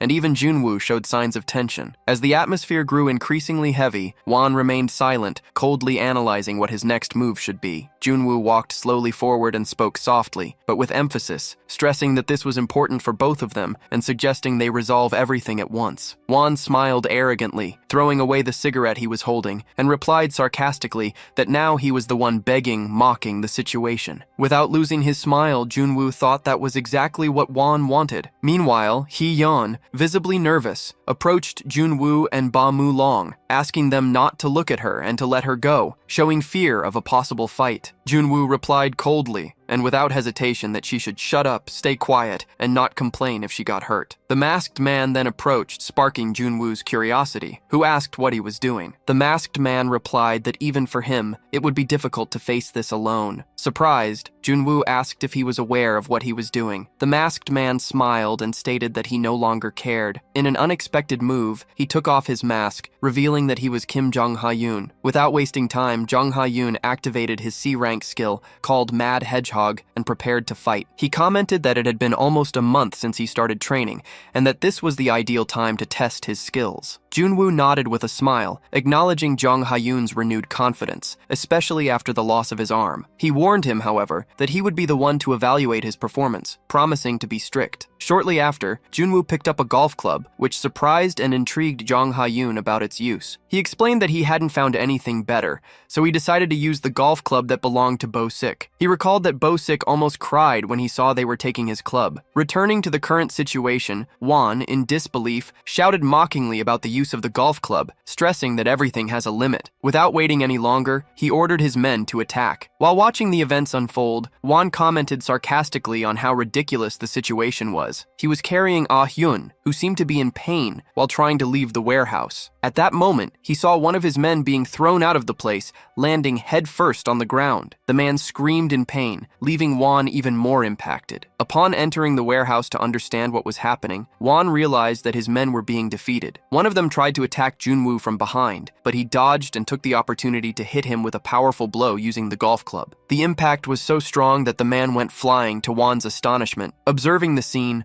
Wan also showed signs of growing irritation. He ordered them to inform his client that the operation was about to fail. Wan became enraged, seeing that a few young people were dominating the situation. In his mind, he acknowledged that Junwoo already showed talent at school, but he believed that outside of it, reality would be very different. He thought that against professional hunters, students like Junwoo should be easily defeated. However, his men continued to fall one after another, which left him even more confused. He wondered how it was possible that 6 second-rate hunters were being defeated by just 2 students. He considered the whole thing ridiculous and felt like he was in the middle of a joke. While Wan was still trying to understand what was happening, Junwoo did not hesitate to advance, making a quick move in his direction to distract him. Seizing the opportunity, Junwoo cut the tape binding Ah-hyun's hands, freeing him. Wan was impressed by his enemy's audacity and strategy. He realized that Junwoo had intentionally created the distraction to free Ah-hyun. Junwoo and Ah-hyun then prepared to act, attentive to Wan's next move. Wan, laughing uncontrollably, acknowledged that his opponents were one step ahead. While holding his head, he said to himself that he now understood the situation. Feeling the tension in the air, Junwoo and Ah-hyun got into position to react to any action from Wan. Decided, Wan summoned his fighting spirit, the Mountain Lord Tiger, a huge and imposing animal. Ah-hyun was immediately terrified by Wan's ability, recognizing it as the signature of the head of the Aces Guild's spirit branch. The tiger's pressure was suffocating,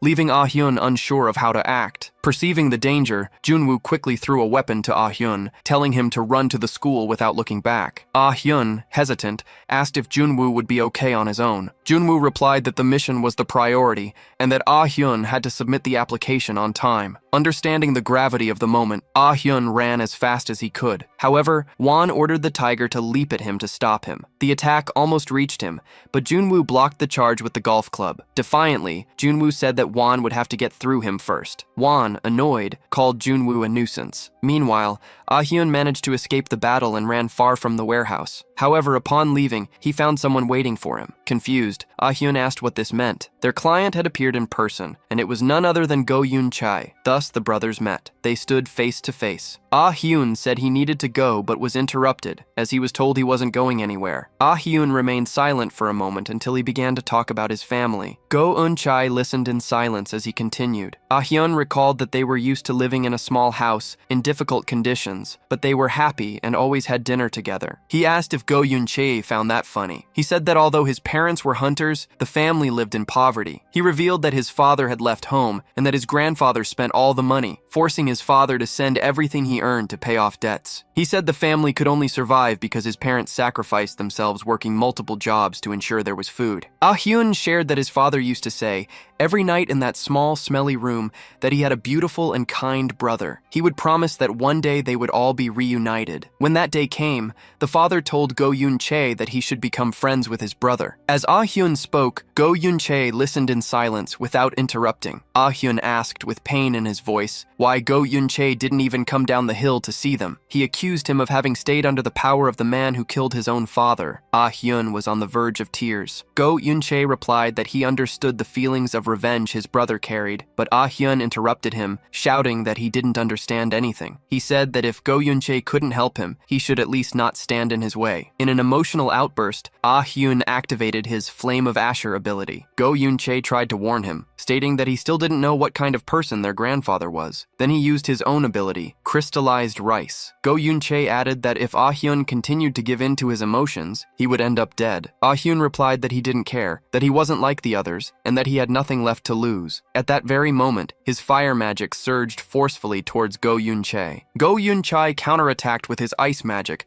launching crystal needles. The tunnel lit up with the clash of powers, and a dense smoke filled the place. Meanwhile, in another scene, Junwoo continued to fight against the tiger summoned by Won. Won's face made it clear that he was also beginning to struggle. Noticing an opportunity, Won tried to retreat to pursue Ah Hyun. However, Junwoo immediately noticed the movement and confronted him. He asked where Won thought he was going. Won was surprised that Junwoo had seen through his intentions so quickly. Junwoo hit him with a strong kick. Won quickly recovered and both paused for a moment, exchanging glances. Junwoo reminded him that he had already warned him. If Won wanted to reach Ah Hyun, he would have to get past him first. Won, frustrated at not being able to pursue him, thought to himself about Junwoo's arrogance. He reflected that it didn't feel like he was facing a mere student. He recognized that despite it being his mountain spirit, Junwoo could block it and even counterattack. He admitted that Junwoo's skill was astonishing and that his combat ability rivaled that of veteran hunters. He considered this a serious problem. Meanwhile, his men were chasing Won's daughter inside the building. He realized in desperation that no one else was chasing Ah Hyun. He concluded that this time they would really lose him. Won had had enough. He declared, "I don't think I'll hold back or play with you anymore. I'm in a hurry." Won then used his mana connection skill to directly link with the monster he had released. He warned, "Prepare to die, kid." Immediately, Won's tiger attacked Junwoo.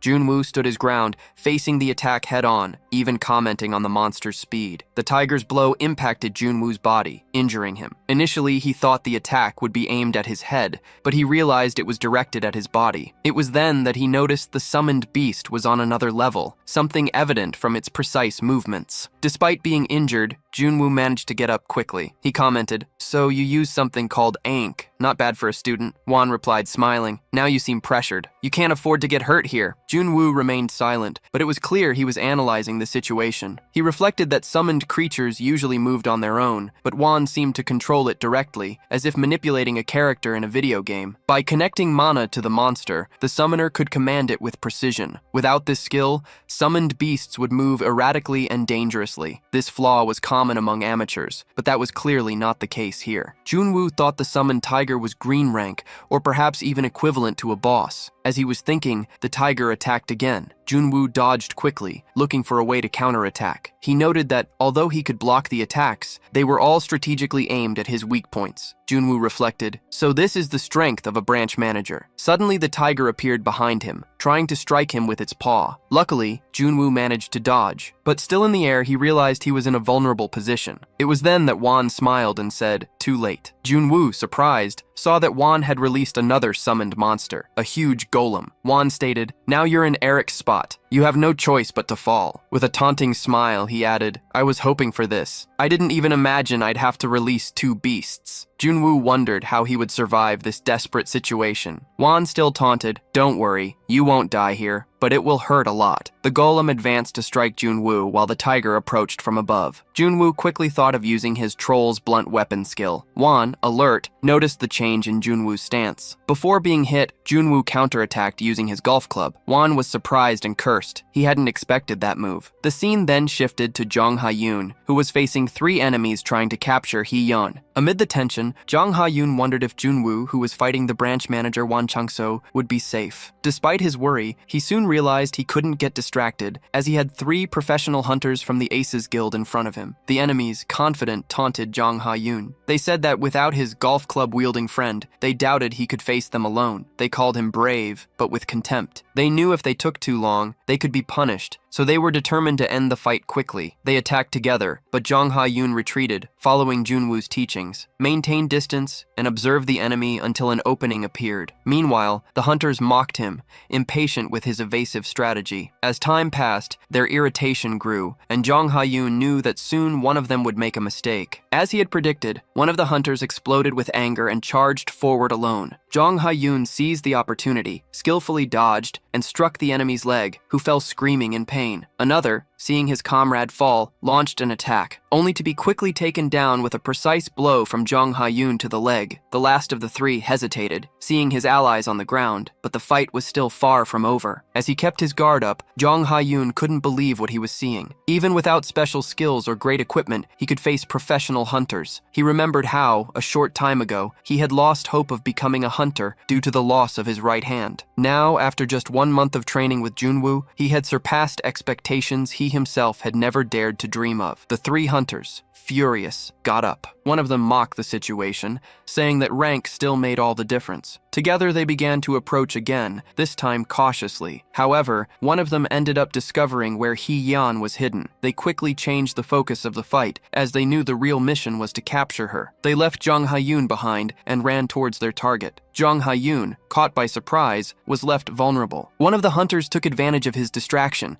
and dealt him a strong blow to the face. Another attacked him from behind, knocking him to the ground. Fallen, Jong Ha-yoon was brutally kicked. His attackers humiliated him, asking where all that pride he had shown before had gone. They said they would crush him until not a single bone was left intact. As he was being beaten, Jong Ha-yoon remembered Junwoo's lessons. When the distance is closed, all that's left is to endure, resist, and hope that perhaps an awakening would occur. That rare moment when a fighter's body, pushed to the limit, unleashes a strength beyond its own limits. At the climax of the violence, even under kicks and punches, Jong Ha-yoon gathered his strength and, with an instinctive move, pierced one of his attackers with his aura stake. The man, in a state of shock, could barely react. Surprisingly, Jong Ha-yoon stood up with a vacant look, as if he were no longer conscious. The 2 remaining hunters hesitated, frightened by the sudden change in his posture. They no longer recognized the rookie they had underestimated. When they tried to immobilize him, Jong Ha-yoon even used his mouth to wield a stake and drove it into one of the enemy's hands, freeing himself. The men retreated, visibly terrified. They then decided they would use weapons to end it once and for all. But before they could act, one of them was surprised by an attack that came from outside. Scared, the man looked around and saw Won himself. Won ordered everyone to retreat immediately. It was clear that he recognized the battle had been lost. Although confused, the hunters obeyed. They asked Won about his opponent, and the branch manager admitted bluntly that he had lost. He also commented that, despite having only one hand, Jong Ha-yoon had forced his men to use weapons, a feat he could not ignore. The young Jong Ha-yoon, although he had surpassed his limits, could not hold on and collapsed shortly after, overcome by his own effort. Meanwhile, the tunnel where the brothers were continued to be covered in thick smoke. Amidst the mist, Ah-hyun could be seen lying on the ground, defeated by the combined force of Go Eun-chae. Go Eun-chae,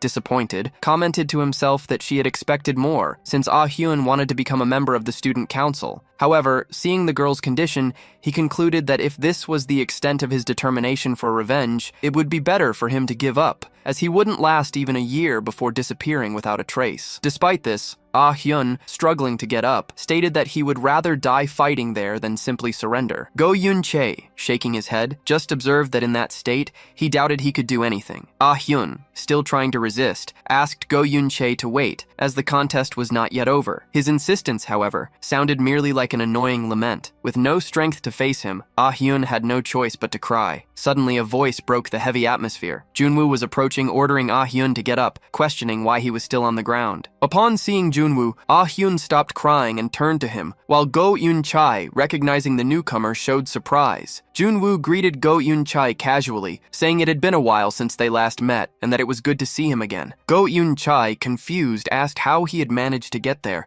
mentioning that Director Gwang would never allow such an easy exit. Junwoo explained that he initially tried to resolve the situation with a conversation, but since Gwang was too stubborn, he was forced to put him to sleep before leaving. The impact was visible on Go Yun-chae, who immediately asked if Junwoo had defeated the director. Although Junwoo denied it, Go Yun-chae insisted that he tell the truth. With a serious expression, Junwoo assured him he wasn't joking. Go Yun-chae remained silent, suspicious, while the other said that the important thing now was to decide the next step, regardless of trust. Furthermore, he reminded them that they were busy and asked for space to continue. Indignant, Go Yun-chae demanded to know why Junwoo was helping Kwon Cha-ai. Junwoo replied simply, saying it was because he saw a bit of himself in the girl. Go Yun-chae, annoyed, retorted that he should know the meaning of such help, but Junwoo, unconcerned, stated that he saw no need to know. As he prepared a skill and the energy crystal, Go Yun-chae warned that Junwoo would soon understand the consequences, but it would be too late to regret it. About to attack, Go Yun-chae was surprised when Junwoo, looking at Ah Hyun, remembered that there were only 15 minutes left until registrations closed and that they would hardly make it in time. Considering it unfair to waste more time, Junwoo alerted Go Yun-chae that if he continued, he would make his involvement in the kidnapping of a minor clear. The implied threat made Go Yun-chae hesitate. He then stopped the activation of his skill. Seizing the opportunity, Junwoo grabbed Ah Hyun and declared that they were leaving. As they walked away, Go Yun-chae called out to them and stated that he would accept the favor Junwoo had asked of him in the past. Intrigued, Junwoo stopped and asked what he meant. Go Yun-chae explained that he would speak with his grandfather so that Junwoo could obtain the hidden weapon in the support division, as long as he left Ah Hyun behind and went away. Junwoo asked if Go Yun-chae was serious, receiving an affirmative nod in response. However, he refused the proposal to Go Yun-chae's surprise, who immediately wanted to know the reason. Junwoo remembered Bosik asking him to avoid conflict and commented that,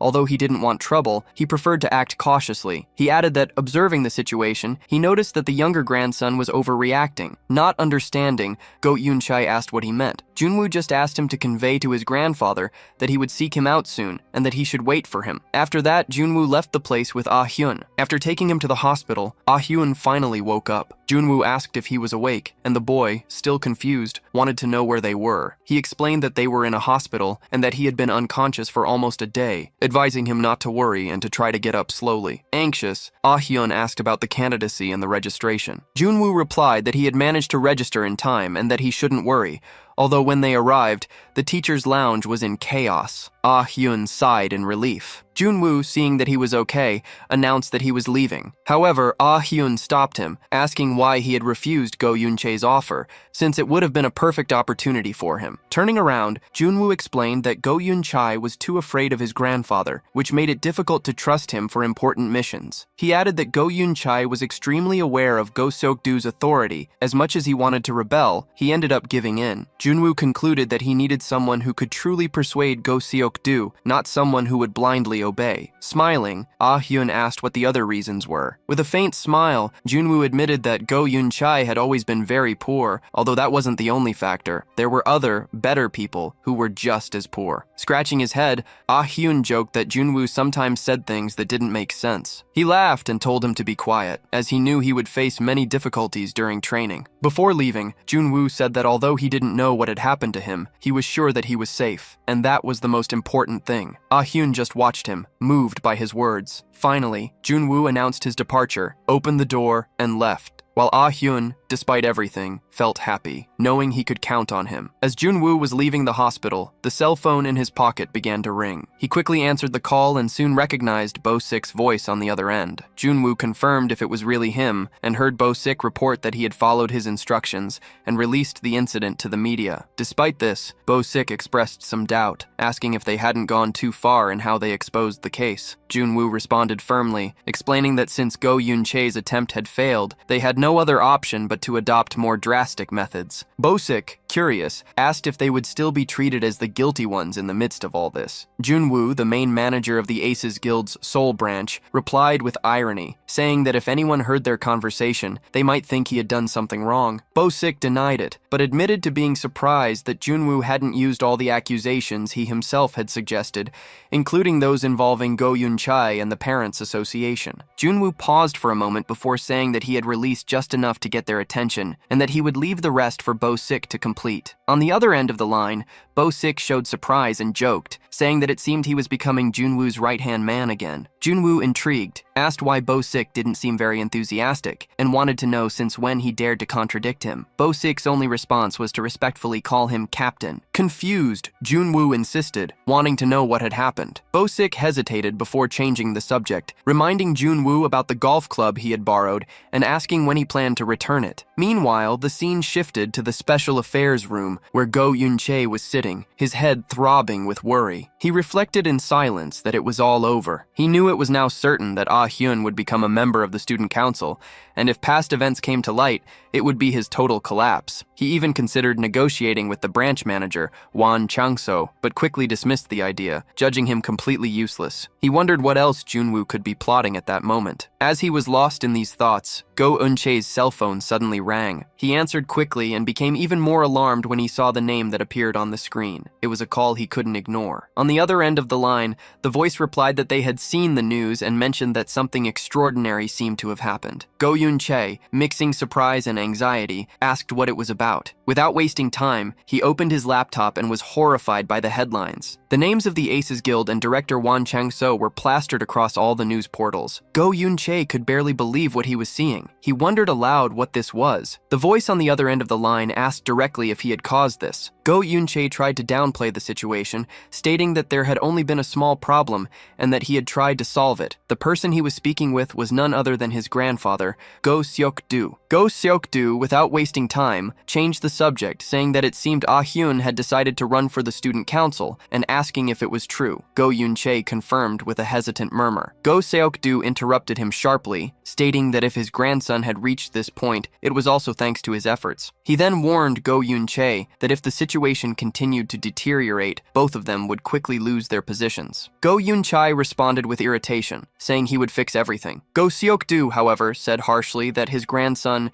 didn't seem to fully understand what was happening. He explained that the real problem was that the news had been directed to attack only Director Won, leaving aside any direct mention of Go Yun-chae. He stated that this was, without a doubt, a trap. Upon hearing these words, Go Yun-chae's eyes widened in shock. Go Seok-do continued, saying that to protect his own involvement, Go Yun-chae would now be forced to act according to the will of whoever had set up the situation. He then asked angrily who would be so audacious as to set a trap for them without the slightest fear. Go Yun-chae took a moment to answer, but finally revealed that the person responsible seemed to be a student from Class 1D, admitted through special criteria. Go Seok-do muttered that he was just an insolent rookie. He determined that he would handle the matter himself. Go Yun-chae, anxious, asked what his grandfather planned to do. Go Seok-do just replied that it was something Go Yun-chae didn't need to know. With that, Go Yun-chae remained silent, feeling a mixture of fear and unease. Meanwhile, the scene shifted to the Class 1B classroom. There, Hee-yeon was the target of curious glances and malicious comments from her classmates, both boys and girls. Everyone was whispering about her father's involvement in the kidnapping scandal. Hee-yeon, visibly annoyed, wondered to herself why no one had the courage to say it to her directly. Suddenly, one of the classmates called her out loud. It was Lee Seo-jong, son of the vice president of Donghyun-dae Lee, who mocked her, saying her father was trendy again. Hee-yeon, trying to stay calm, replied with irritation that if Lee Seo-jong had nothing useful to say, he should back off. But Lee Seo-jong continued to provoke her, insinuating that the Aces Guild was so incompetent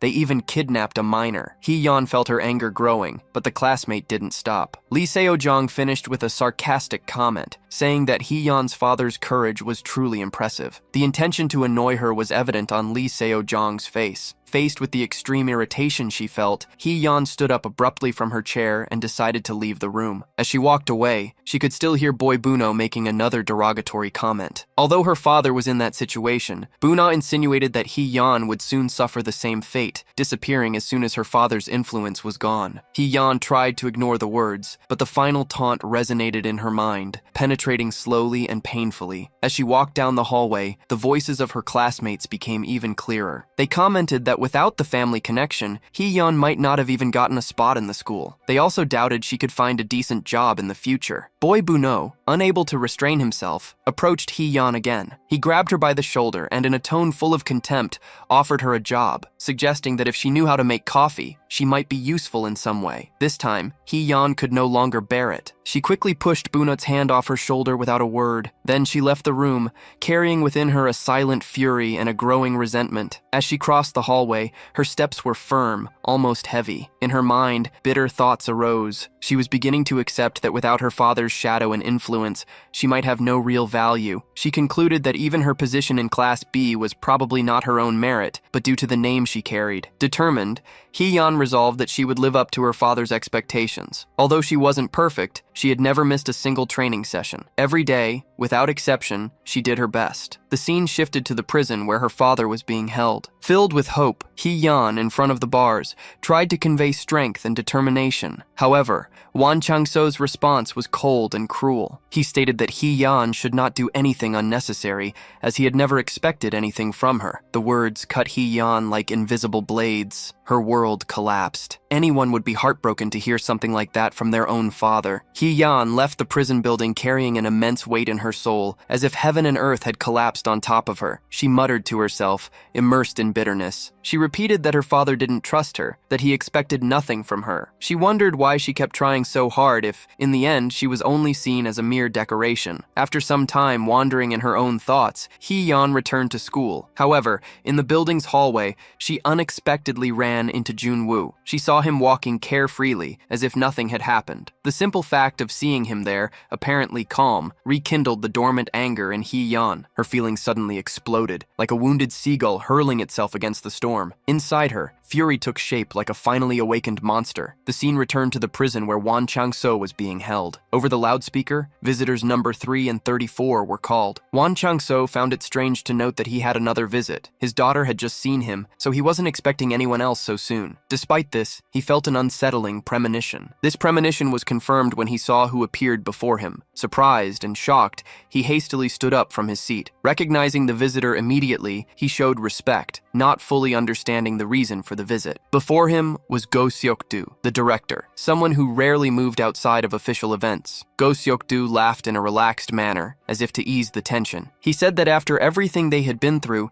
it was natural to be concerned, and so he decided to see Won Chang-so's condition for himself. Although he heard these words, Won Chang-so remained suspicious. He knew that Go Seok-do was not the type of person to visit someone out of simple pity or courtesy. Undoubtedly, there was a hidden reason behind that attitude. Go Seok-do asked how he was. Won Chang-so politely replied that he was fine, and thanked him for his concern. However, Go Seok-do ignored the thanks, reinforcing that with everything Won Chang-so had contributed and sacrificed so far, the support was more than deserved. He commented that the association entrusted the Aces Guild with tasks it didn't want or couldn't perform. Although the dirty work fell on them, Won Chang-so listened to everything in silence. Go Seok-do then changed his tone and mentioned that Won's attempt to distance himself from the guild had been disappointing. Won Chang-so frowned immediately. It was surprising that Go Seok-do knew about his intentions intention to gradually isolate himself. Go Seok-do, relentless, revealed even more. He stated that Won Chang-so was approaching the Parents' Association not out of superficial interest, but to weaken the guild's internal factions. He pointed out that Minister Kim's support and the recent agreement with his grandson were part of Won's plan to strengthen his position and gain total independence. Won Chang-so felt the ground disappear from under his feet. In his mind, everything seemed to be falling apart. He wondered how they had discovered his plans. He was sure he had kept everything a secret. He considered whether Minister Kim could have betrayed him,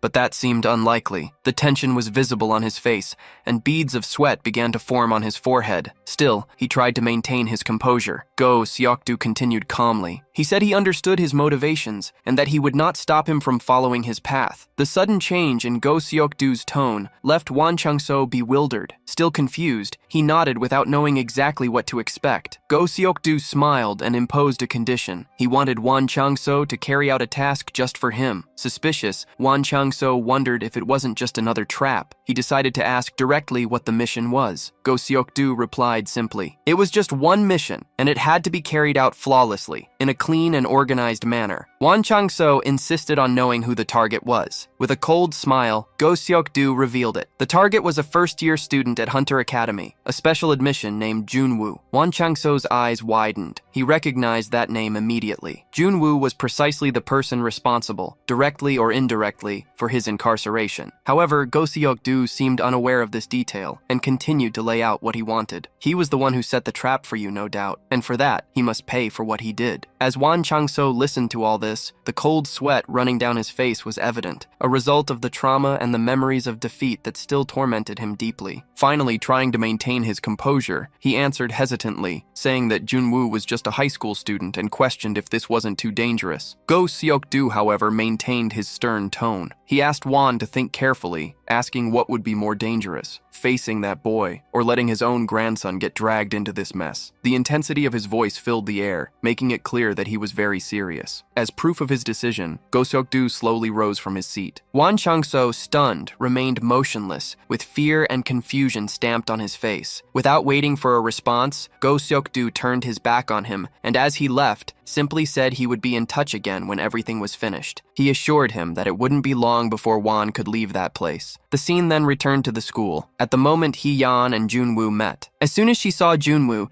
Hee-yeon shouted, full of resentment, insinuating that he must be happy with what had happened to her father. Junwoo stopped, looked around, confused, trying to understand who was calling him. When he finally located her, he replied, surprised, with a faint, "Ah!" Hee-yeon, irritated, spoke again, accusing him of having plotted everything and of wishing for her downfall. The anger in her voice made it clear that she firmly believed this. As Junwoo looked at her, surprise dominated his expressions. He considered the girl's accusation absurd. He tried to explain, saying that he had no interest in her father and that he was unaware of this whole story. As he tried to justify himself, Hee-yeon was almost trembling with anger. She spoke again, stating that the scenario Junwoo was hoping for would not happen, that she would not break down so easily. Confused, Junwoo asked what she meant by that. Hee-yeon then revealed her decision. She was going to drop out and leave the school. Junwoo listened in silence. With no immediate reaction, Hee-yeon continued, saying that he probably expected to see her fall into ruin, but that it wouldn't happen the way he imagined. Junwoo, however, replied coldly that she was free to do as she pleased. This cold and indifferent response left Hee-yeon even more disappointed. She exclaimed in disbelief, not believing Junwoo's indifference. Junwoo reinforced that whatever her decision was,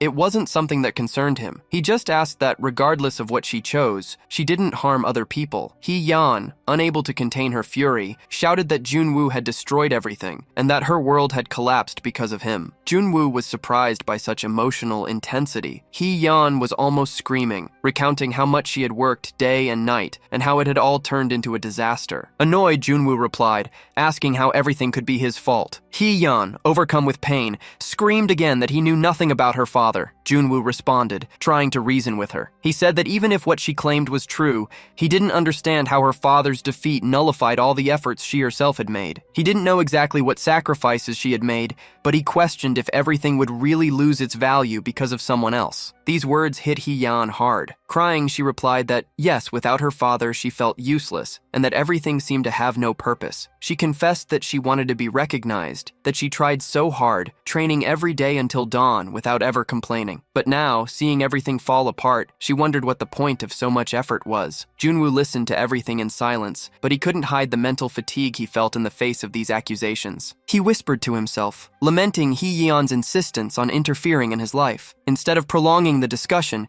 he decided to change the subject abruptly. He said that her focus was wrong from the start. When it came to summoning, the first thing one should learn was complete control over the summoned creatures. These words made Hee-yeon stop crying for a moment and look up, confused. Junwoo continued, explaining that one could not simply train mana without proper preparation, especially when dealing with dangerous creatures. At that moment, Hee-yeon stopped, surprised, and asked how he knew about her ability. Junwoo answered naturally, pointing to the injuries on her hands and legs. He said it was obvious. Judging by the marks, she had trained hastily and had been attacked by her own summon. She was probably desperately trying to be as strong as her father. Junwoo sighed before continuing. He advised her to learn to control her summoned beasts without relying on mana bonds, treating them as battle companions, not as pets. When she gained more experience, the creatures would naturally adapt to her movements. She needed to reach that level before attempting deeper mana connections. Hee-yeon remained silent, stunned by the sudden kindness in Junwoo's tone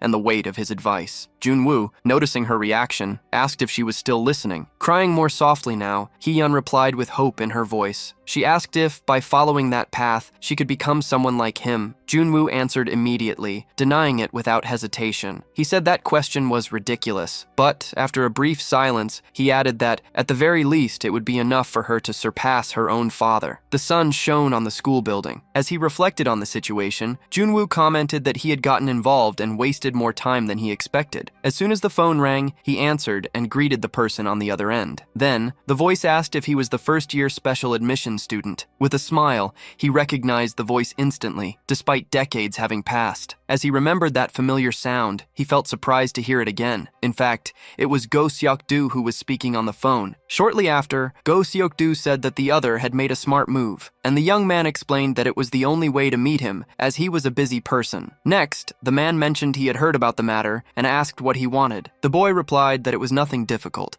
but there was something first. Then Go Seok-do asked if he had any proof against Go Yoon-chae, and for a moment, he simply remained silent. Afterward, the elder explained that all location and skill usage records are managed by the support headquarters. With that, he stated that, as head of the headquarters, this information did not serve as proof. However, the boy challenged him, saying that if he was so sure about it, he could hang up the call right then. With a firm gaze, he stated that he would soon find out what he had in his hands when the matter became public. In the end, the other agreed to meet, and he smiled, satisfied with the victory. However, Go Seok-do warned that he couldn't see him immediately, as he was a very busy man. Still, with a smile, the boy declared that he wouldn't wait long. He then ended the call on his phone. After that, he remained thoughtful. As the scene changed, the camera focused on a building with a sign about human respect. Then, Won Chang-so walked out of a door. He then lit a cigarette. Afterward, he took a drag, exhaling the smoke slowly. At that moment, Kan Jung-won greeted him. He introduced himself as Go Seok-do's assistant and offered to escort him to his home. With suspicion, Won Chang-so watched him in silence. Afterward, he commented that he didn't expect the other to come so quickly,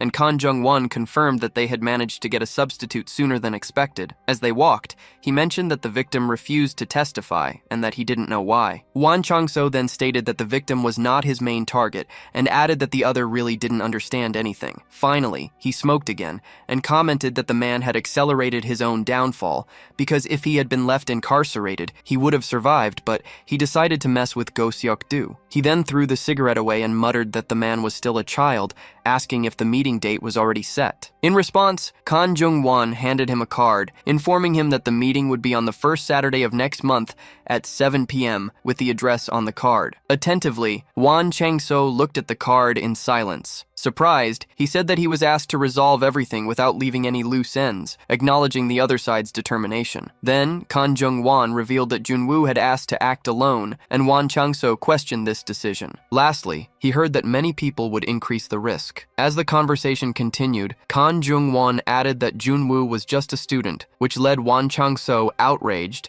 to ask if he was crazy for never having met the boy. Shortly after, he assured that not even all the B-rank hunters in the guild would be a match for him, leaving the others surprised. Even so, Kan Jung-won laughed, describing him as an ordinary student, but was immediately interrupted when he was called a bastard. Firmly, Wan Changso faced him, asking if he thought he was joking. Faced with this, the assistant remained in shock. The elder clenched his fist, stating that the boy's strength was undeniable and that he could feel it clearly. In a serious tone, he described the wisdom and experience that a student shouldn't have, estimating it to be equivalent to at least decades. Afterward, he declared that he couldn't handle it alone and that he would mobilize everyone he could, asking for the message to be passed on. Meanwhile, in a court, Junwoo confirmed that his body had moved on instinct when he found himself cornered. Next, Jung Ha-yoon asked if that was what he called an awakening, and he nodded, seeming to agree. Then he commented that the experience was good and that he should train remembering that feeling, making the training sessions more like real combat from now on. With a smile, Jung Ha-yoon agreed with the idea. He then turned and asked what she was doing there. Hee-yeon, who was watching them, said not to worry, that she had followed him out of curiosity. At this, he questioned why she was there, while she asked Jung Ha-yoon what kind of council member received training from a rookie, complaining about being ignored. Soon, Jung Ha-yoon laughed and praised the boy, saying he was an incredible teacher. He seemed like a real instructor. Although he still felt pride as a senior, he admitted that he wouldn't think about being a hunter again if it weren't for Junwoo. In a provocative tone,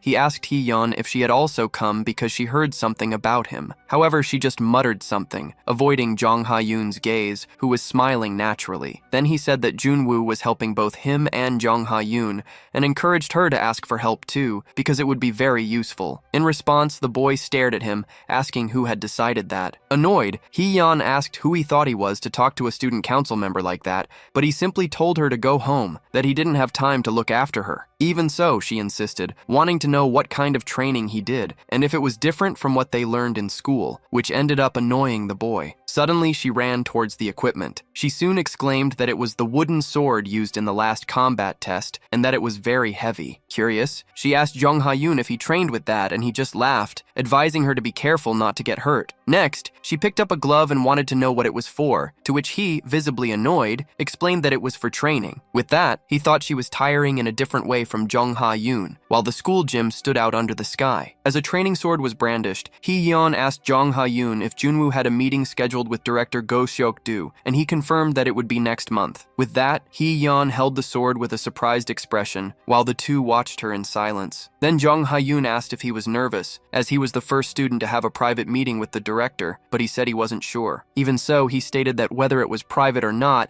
he would have to go and see, which left the other confused. He then revealed that the director had contacted him directly to ask about evidence, surprising Jung Ha-yoon. Meanwhile, Hee-yeon sniffed the sword out of curiosity, and the young man commented that the director had indeed noticed him. He soon added that the man was waiting for a response to decide on the next step. Thus, he explained that without proof there would be no negotiation, but that if he had it, he would try to silence him. With a worried expression, Jung Ha-yoon processed what had been said. Junwoo concluded that the director probably wouldn't agree to negotiate immediately, making the other exclaim that it was too dangerous. At that moment, the gym door opened, drawing the attention of both. To their surprise, Ah-hyun entered the place. Immediately, Jung Ha-yoon asked when she had been discharged, and she replied that it had been a short time ago. Then, he wanted to know if she had come directly there without going home, and she confirmed, although she seemed uneasy. In silence, Jung-hyun directed her gaze towards Hee-yeon. In turn, Hee-yeon wondered why the other was there. At that moment, Junwoo thought that this reaction was no surprise, remembering the initial fight and her suffering because of his father. While Jung Ha-yoon tried to justify the girl's presence, she cheerfully said that he had brought her to explain a few things. In disbelief, Ah-hyun asked if that was serious, but he responded with disdain. Annoyed, she demanded that Hee-yeon be honest about why she was there, and she, shyly, explained that she was seeking advice. She then showed a mischievous smile. In a provocative tone, she asked if the other was jealous,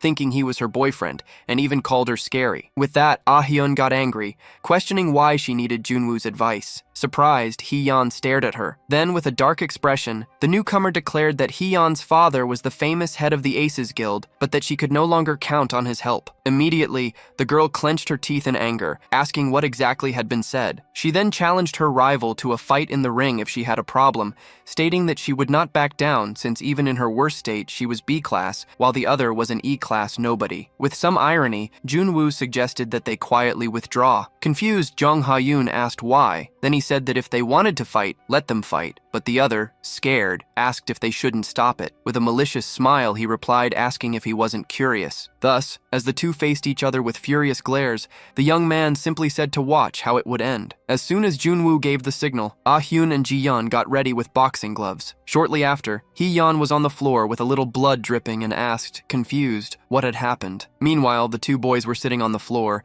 and he commented that she had lasted longer than expected. With a water bottle in her hand, she asked, scared, what had happened, and he replied that she had passed out. He then explained that it happened 30 seconds after the round started. Looking to the side, Ji-yeon saw Ah-hyun, who wanted to know how she felt. Leaning on the ropes, the girl ironically asked how it felt to lose to an E-class after so much contempt. At that, the two looked at her in surprise, and then she announced that the fight was a draw. She then told Hee-yeon to stop being clingy and admit defeat, but she replied that it didn't matter if the other had gotten stronger with Junwoo's help. Even so, she smiled and said she would learn from him and then they would have a rematch, as that would be fair. Furious, Ah-hyun reacted to the proposal. Still laughing, Hee-yeon provoked her, stating that if those were her limits as an E-class, she would become stronger as a B-class. Immediately, the other demanded to fight again, while Jung Ha-yoon tried to calm her down. At that moment, Hee-yeon asked Junwoo if she just needed to come there after school. Surprised, he looked at her as she continued talking about the holidays, asking for the time to go on the weekend, and saying she could participate in the field trip. Thus, he remained in a state of shock, clearly disturbed by what she was saying. 2 weeks later, upon arriving at the director's office, he was asked if he was enjoying the holidays. Junwoo complained that it was the worst, saying he felt like a babysitter, while the director remembered that he had mentioned another disciple. He soon grumbled that they were not disciples.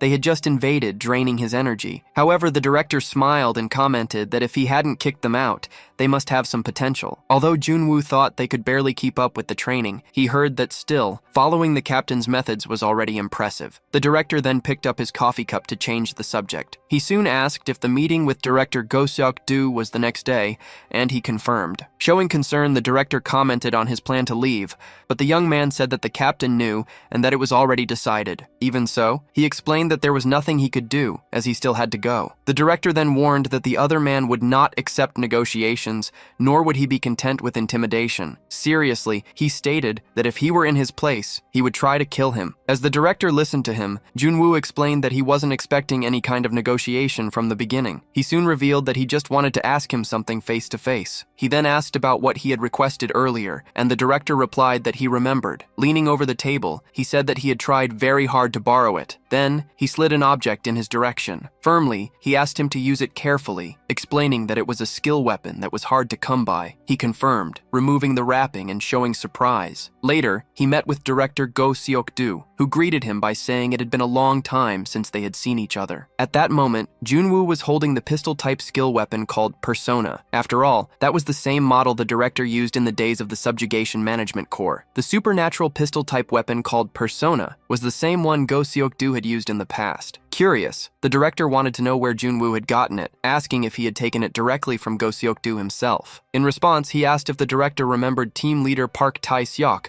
from the weapons management sector. The director recognized the name, remembering he was the man who always complained too much about maintenance. Junwoo confirmed that he had borrowed the weapon from him. However, the director found the weapon's condition strange, finding it unusual coming from Park Tae-seok. He soon explained that he had stopped taking care of the weaponry and now just kept a small antique shop where the weapon remained stored. Surprised, Junwoo exclaimed that it was hard to imagine an expert like him running an old stuff shop, even considering that supernatural weapons were no longer so widely used. Calmly, the director said that Park Tae-seok had his reasons. He recalled that days after the commander's death, Go Seok-do had renounced everything, which led to the weapon's neglect, although it should still work. Accepting the justification, Junwoo stated that it was enough that it was in good condition. Next, he asked about the bullets, and the director quickly presented him with a small small bag containing a few. He complained about the quantity, but was told that for a 40-year-old weapon, that was already a lot. Resigned, he nodded. Soon the director said goodbye, and he began to prepare to leave. Before going, he looked back. The director warned him that there were only 8 bullets and that he should not use more than that. With a discreet smile, he nodded. In silence, the director watched him. Shortly after, Junwoo walked down the hall with the gun in his hand. As he held it, he thought about how he would use it. At that moment, he also reflected on whether he would be able to become someone like the commander. Then, in a flashback, a man shouted Go Seok-doo's name in the middle of a desolate landscape. Furious, the commander demanded to know where he was. A subordinate tried to intervene but was interrupted with a shout as the commander insisted on knowing his whereabouts. Soon another team member replied that he was in the dormitory. Huddled, Go Seok-doo was holding his hair. Upon finding him, the commander insulted him and grabbed him forcefully by the clothes. He reprimanded him severely, asking if he had run away in the middle of a mission and lost his mind for being treated leniently for being the youngest. Crying,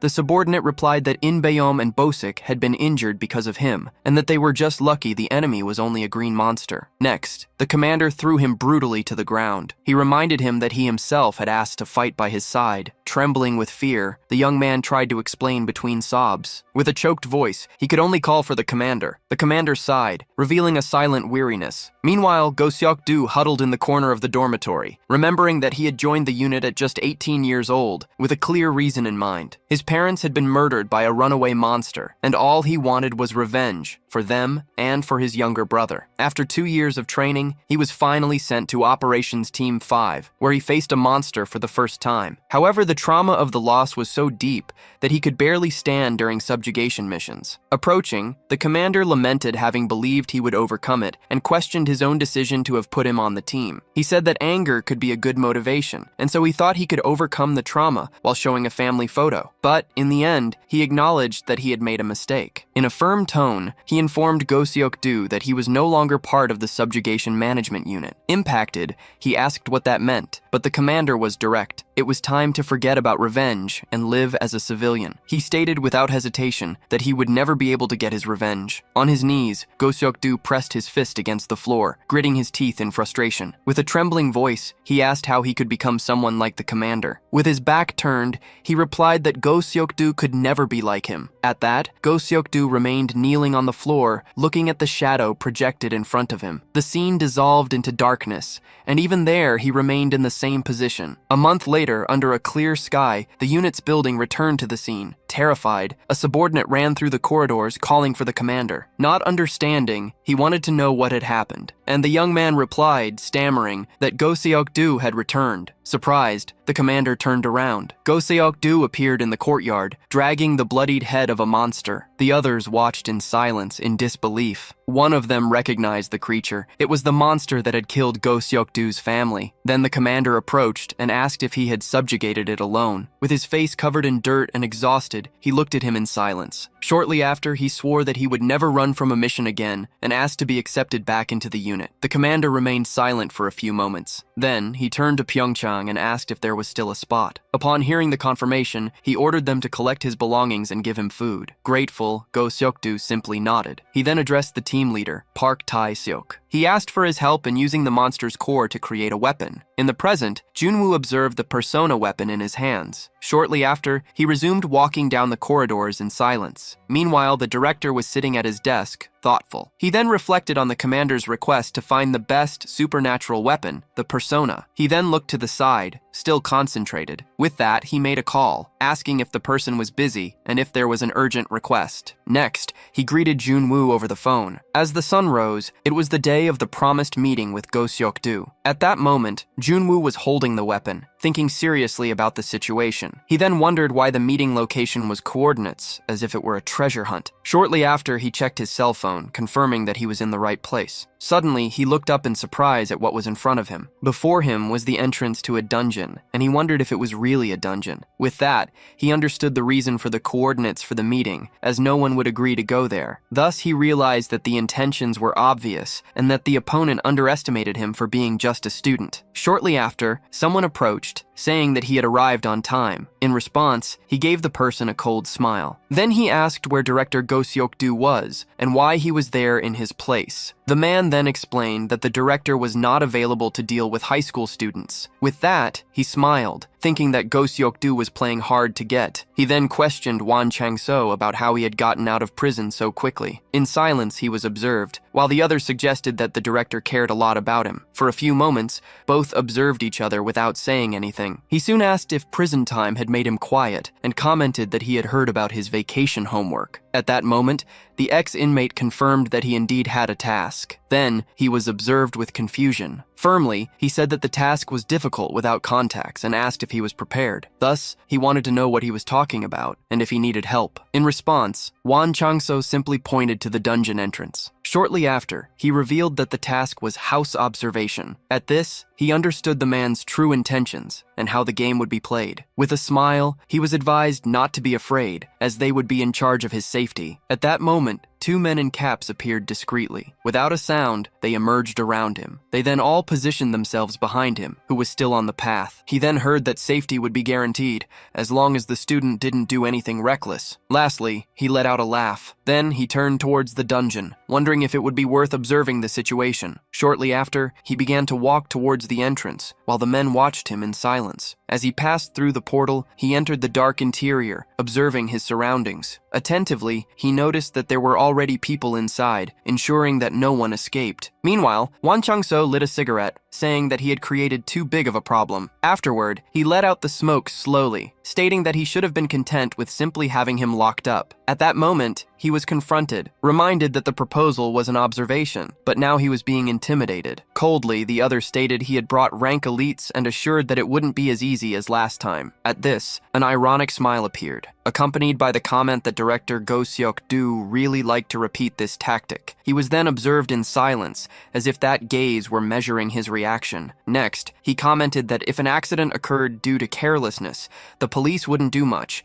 and if the body were thrown to the monsters, not a trace would be left. Then, he received a compliment for his knowledge, though he was asked if he believed that logic only applied to him. In response, he maintained a dark smile on his face. This caused surprise in his opponent. Immediately, his weapon was equipped, revealing the persona. He then aimed it and asked if they really believed he could be defeated by that number of people, showing the 8 remaining bullets. Next, he pointed the weapon directly at the opposing men. In response, Won Chang-so laughed at the situation. Soon, he let out a loud laugh, looking at the weapon with contempt. Ironically, he mocked, questioning if he thought he could face him along with the elite hunters of the Aces Guild, using just that worn-out weapon. Faced with the provocation, he got angry, wondering what was wrong with that man. Shortly after, the other laughed until he wiped away a tear. Then, he heard, surprised when he was told that he was not just an ordinary bastard. With that, the tone changed, and a new proposal was made, something unexpected. He was then confused to hear that they should reach a real agreement. Finally, his surprise grew upon hearing the direct question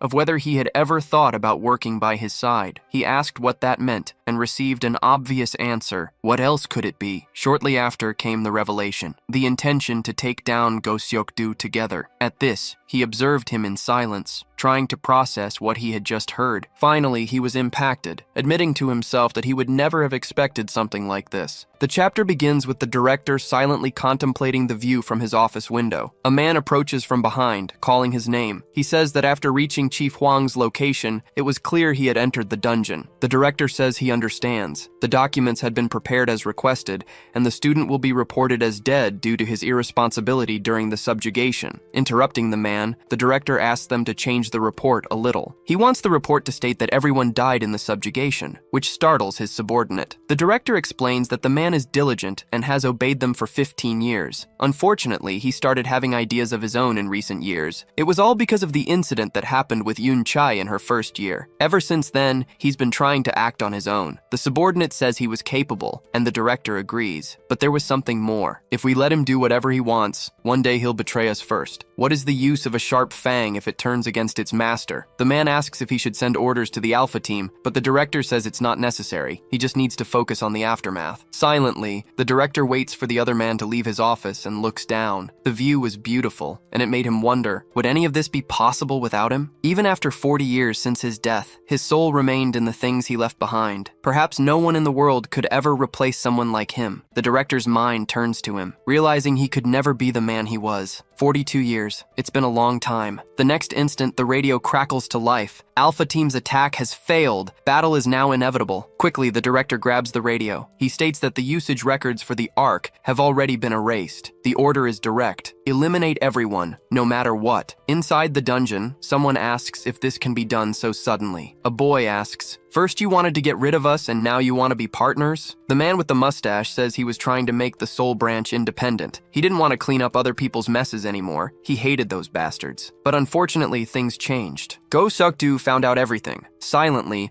the boy watches, waiting for the man with the mustache to say more. He says to his group that now they only have two choices: continue cleaning up the association's filth or die doing the same thing. Curious, the boy asks if he intends to take down Seokdu before that happens. Stepping closer, the man with the mustache says yes, and that he knows the boy shares his goal. Extending his hand, he says they should take what they both want, together. Smiling, the boy asks if asking him for help doesn't hurt his pride. Laughing, the man with the mustache says he's no ordinary person. He says if the boy can find anyone else like him, he should bring them along. This makes the MC think, maybe the man with the mustache is right. Maybe he isn't ordinary. A little embarrassed, the man with the mustache says he needs to be honest. No matter how hard he tries, he just can't see a way to eliminate the MC. With a straight face, the MC remarks that he sounds very confident. The man with the mustache replies that experience gives you a certain feeling for these things. With his hand still outstretched, he asks again for the MC's decision. Observing the man with the mustache, the MC remains silent. The next instant, he extends his hand, and the two of them seal the deal. Pleased, the man with the mustache says he's made a good decision. The MC then pulls the man's arm towards him, startling him. A fire projectile grazes over the top of the man's head. It hits a wall and an explosion erupts. Looking at the mustached man's group, the boy says, "It seems your subordinates don't know about the deal you just made." One of their hands is still smoking. He contacts the director, telling him that the attack had failed and they would have to fight. Hearing the orders, the man says he understands and will obey. Leaping to his feet, the mustached man starts cursing at his own group. 6 men stood there, ready to eliminate them both. This was far too dangerous. Every single one of them was handpicked by him, which would make taking them all down at once extremely difficult. Startling the mustached man, the MC says he likes the idea of taking down Go Seokdu. However, there was one condition: the mustached man had to work under his command. Nervously, the mustached man asks if he really wants to talk about this in a situation like this. Still, the mustached man is overcome with a sense of victory just by being on the MC's side. He then grits his teeth into a grotesque smile. Preparing for the battle, he says that kids these days have no respect for their elders. One of the men charges at the MC, but he barely seems to react. With his persona weapon equipped, he fires a single shot that strikes the man perfectly. The shot wasn't fatal, but the enemy drops to his knees, trembling. Only 7 bullets remained in the MC's gun, but he wasn't worried. He stands before the enemy he just shot, but doesn't even bother to look down at him. Instead, he simply repeats that kids these days have no manners. It was a dark night in the middle of a forest. Jong-hyun was hidden among the bushes, checking the coordinates that had been sent to him. Earlier, he had received an order from the director to follow Junwoo and look after him. The director explained that it wasn't about worrying for his safety. He just needed to stop the boy if he ever crossed a line he shouldn't. Nervously, Jong-hyun scans the area, thinking about the director's words. Junwoo had already crossed that line dozens of times. Finally, he seems to have found the location he was looking for. The meeting spot was a cave. The brunette appears behind him and asks if that isn't a dungeon. A blonde girl quickly appears, saying she can't believe this is the meeting spot. It's so weird. They notice some strangers at the entrance, at least 15 of them. Watching carefully, the blonde asks where Junwoo is. It looks like he's already inside. She wants to go in and help him, but the entrance is too well guarded. The two girls start arguing, while Jong-hyun watches in disbelief. Frustrated, he tells them to stop fighting or they'll be caught, but they just seem to argue even more. The boy starts to wonder if he should have just come alone. He had been monitoring the situation on his phone, and after asking them one simple question, he ended up like this. Jong-hyun again tells them to stop fighting, and the blonde asks if they're just supposed to wait there. Something catches the other girl's attention, and she gasps. She recognizes one of the men there. His name is Seokjae. The boy asks if she knows him, and she replies that he's a member of her father's guild. If that's true, then he must be from the Aker Guild, but this only gives him a bad feeling. Watching the man's movements, Jong-hyun finds the whole situation even stranger. Several men suddenly start running into the dungeon. This makes the boy nervous, and the blonde girl asks what they should do now. The other girl quickly stands up, saying they have no choice, but Jonghyun still thinks it's too dangerous. She doesn't seem worried at all, since she's known those men for years. One of them even gave her a laptop as a gift when she joined the academy. The girl approaches this Seokjae and greets him, startling the man. He asks Ji-yeon what she's doing there, and she claims she got lost but happened to find him. Curiously, she asks what he's doing there. Is he on a subjugation mission? He suddenly gets a message on his radio and tells her to wait a moment. Apparently, someone on the other end gives an order concerning her because he protests, leaving Ji-yeon confused. In the next instant, electric magic is cast, and a paralyzing rope catches the girl completely by surprise. The girl falls to the ground as another man appears. He asks what she's doing here, then reveals she's the daughter of director Hwang Chang-soo. He doesn't know how she found this place. It's not like her father told her about it. He tells the other man to hurry up, saying he'll take care of things here. And so, the man leaves. Furious, the girl starts screaming at Seokjae, while he just gets more agitated that she's here. Unfortunately, he starts casting another electric spell, and this time, it doesn't look like it's just meant to paralyze her. As he's casting the spell, something catches his attention. A projectile pierces the palm of his hand, leaving him confused for a moment. Looking back, he sees someone casting a fire spell. Quickly, the other girl, the blonde one, lands a direct hit on Seokjae's face. He's thrown backward into a wall, startling some of the men standing there. Jonghyun appears and manages to free Ji-yeon. They were there to save her. His colleagues ask if he's okay, but he just tells them not to let the kids escape. One of them conjures a giant hammer with his magic, and alongside the other, they get ready to finish off the kids. Jonghyun nervously warns them that this is real combat, so they need to be careful. The man with the hammer charges forward, while Ah-hyun and Jonghyun take their positions. With a single leap, he's in front of the kids, ready to bring his hammer down with full force. The blow shatters the ground, but he fails to hit them. Jonghyun gets nervous. If they get hit by that, it's game over. Leaping into the air, he hurls some of his fire spikes, but unfortunately, it wasn't enough. With a single swing of the hammer, all the projectiles are neutralized. Ah-hyun attacks from behind, using her fire magic. The other enemy, who has the fire attribute, uses it to attack Ah-hyun from behind. At the last second, the girl manages to dodge the wind attack, but it was a close call. She loses her balance and falls to the ground. The hammer wielder immediately takes the opportunity to attack, seeing his opening. With all his strength, he launches his attack against the girl. Jonghyun arrives just in time,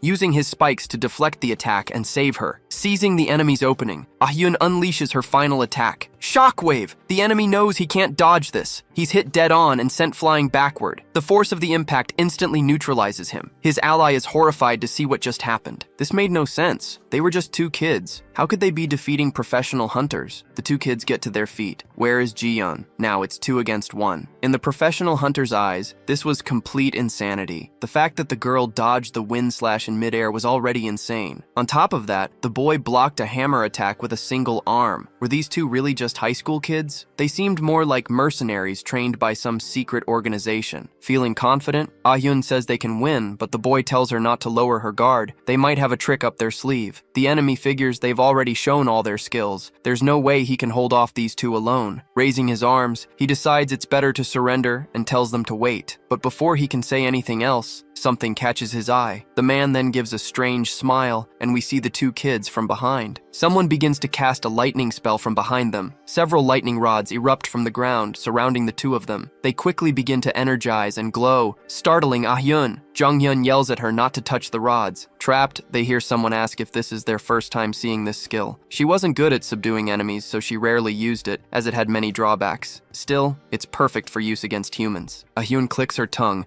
saying she should have made sure he wouldn't be getting up anytime soon. The Wind Hunter approaches, thanking his commander. He admits he let his guard down because they were just students, but he won't make that mistake again. Remembering Ji-yeon, he reports that she managed to escape, but he no longer cares, and says he'll just request a search for her at the mountain's base. The two kids overhear this, and Ah-hyun calls Ji-yeon a coward for running away. The next moment, someone casts a summoning spell and attacks the two adults by surprise. One of them is pushed back, right toward the electrified rods. The moment his body touches the rods, he's electrocuted. Ji-yeon appears, irritated, asking who said she ran away. The boy is terrified to see her, but Ah-hyun asks where she's been. She complains that she was shaking off the paralysis, just as her acquaintance tries to attack her again with his electric magic. A shower of lightning bolts heads toward the girl in her summon. She quickly dodges all the projectiles with her monster leaping around. She finally neutralizes the enemy, who is impressed by her growth. Furious, she tells him to shut up and release her friends. Now! He just laughs, as he had no such intention. On the contrary, he begins to cast a judgment spell to eliminate them both. The rods start to glow even brighter and emit more lightning. They were running out of space and huddled together to avoid the damage. Furious, Ji-yeon asks what he's done, and he tells her that if she doesn't surrender in the next 3 minutes, her friends will be fried. The man makes it clear he won't give in, not even under torture, because he was also desperate. In a desperate attempt, Jong-hyun asks the girl to destroy the Ark. The enemy says it's no use. It has enough mana to last for 10 minutes. If she destroys the ability, she'll only destroy the one way to deactivate it, but she's free to try if she doesn't believe him. He quickly apologizes for what he did before, saying he didn't want to eliminate her. If she surrenders, he says he can guarantee her safety and that of her friends. What will she do? This puts the girl under extreme pressure. Her summon stops biting the enemy, and he tells her she's made the right decision. He asks her to cancel the summon, but before he can finish speaking, the girl stomps on his arm. He lets out a loud scream of pain. She had shattered his bones. She leaves him screaming and realizes he really wasn't bluffing. The trap couldn't be deactivated easily, and this makes the other two even more desperate. Ji-yeon then says she's going for the Ark, which confuses them. The girl explains that she'll use her summon to remove the rods. Calling her an idiot, the commander says it's no use. Her summon will die if it touches that thing. The girl says he's underestimating her. Her summon wasn't weak. Activating her Monolink ability, she says she won't command her summon to do it. She'll do it herself. Surprised, the captain shouts that this ability takes years to master. How did she do it? The summon approaches and bites down on one of the rods. Immediately, the heat from the lightning starts to course through the creature's entire body. Her two trapped friends start screaming in fear, but she tells them to be quiet. She needs to concentrate. The pain seems to be affecting her, but the girl does her best to endure it. Finally, she manages to rip out one of the rods. The next moment, the entire ability dissolves before them. Nervous, the captain starts to laugh, realizing she just destroyed his only chance of getting out alive with brute force. Before, she was nothing but her father's shadow. What in the world happened to make her so strong so quickly? Before he can even think, a spike is pointed at his neck. Jong-hyun is standing before him, and Ah-hyun is cracking his knuckles, ready to beat him up. Finally, the captain surrenders. There was nothing he could do. The three of them are tied up, but the captain is the only one conscious. He was still impressed by the outcome of the fight. In this world, if you don't stab someone in the back, you won't survive. Ji-yeon doesn't care about people's dirty games. She has her own way of living. Ah-hyun calls out to her, and the girl runs off, leaving the three behind. It seemed Junwoo was still inside the dungeon, and several other hunters had already gone in. Worried, Ji-yeon asks if the MC is alright,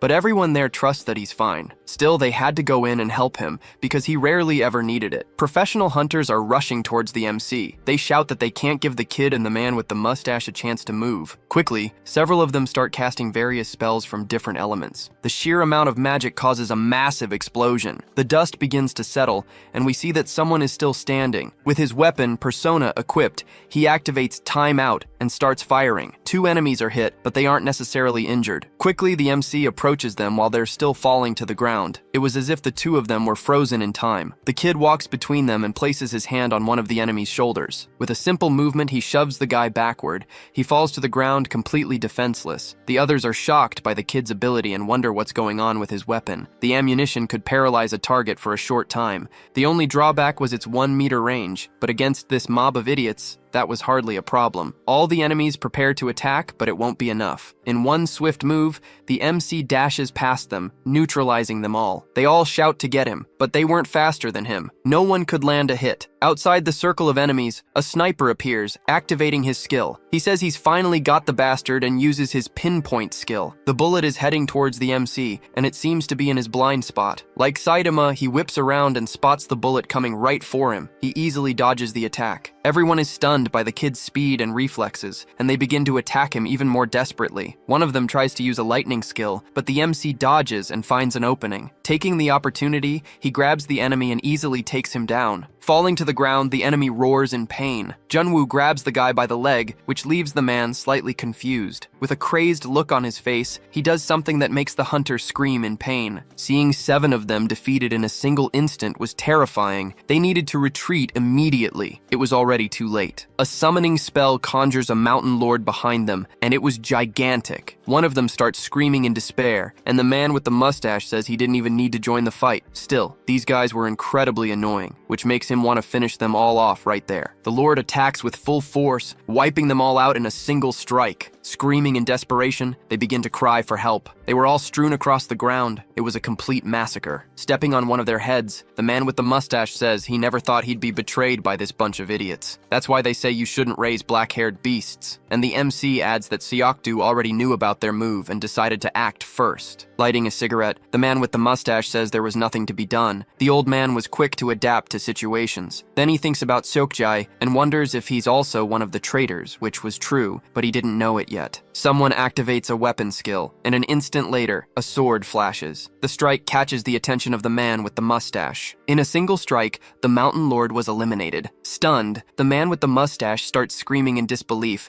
confused by what just happened. A pair of slender legs appears near the MC. A masked woman holding a longsword was walking towards them. Junwoo asks if she's from Acres, but the man with the mustache says he doesn't know who she is. Maybe she's a mercenary. To take out a summon in one hit like that, they needed to be careful with her. The MC tells the man with the mustache to be careful, and he says the same back. Junwoo notices he only has 3 bullets left in his gun. He'll have to be careful. The only choice he had was to finish things as quickly as possible. He says he will block her movements as much as he can, and Mustache will provide support. With a leap, the boy lunges at the woman without any hesitation. She quickly takes an attack stance. Activating her skill, she attacks with a series of frontal slashes, using her sword like a spear. He was too close to her, making it hard to move, and her weapon was already at his stomach. The next instant, something strange happens. The MC seems to lose his balance. He looks down, startled. The woman had used her sword to block the paralyzing bullet. She quickly seizes the opening to launch a powerful counterattack against the MC. Thrown backward, he starts to get nervous. She quickly lunges at the MC, her sword ready to make sushi out of the boy. Something from the side catches her attention, and she glances over. A giant golem appears between them, preventing her from finishing the MC. Leaping backward, she analyzes the situation,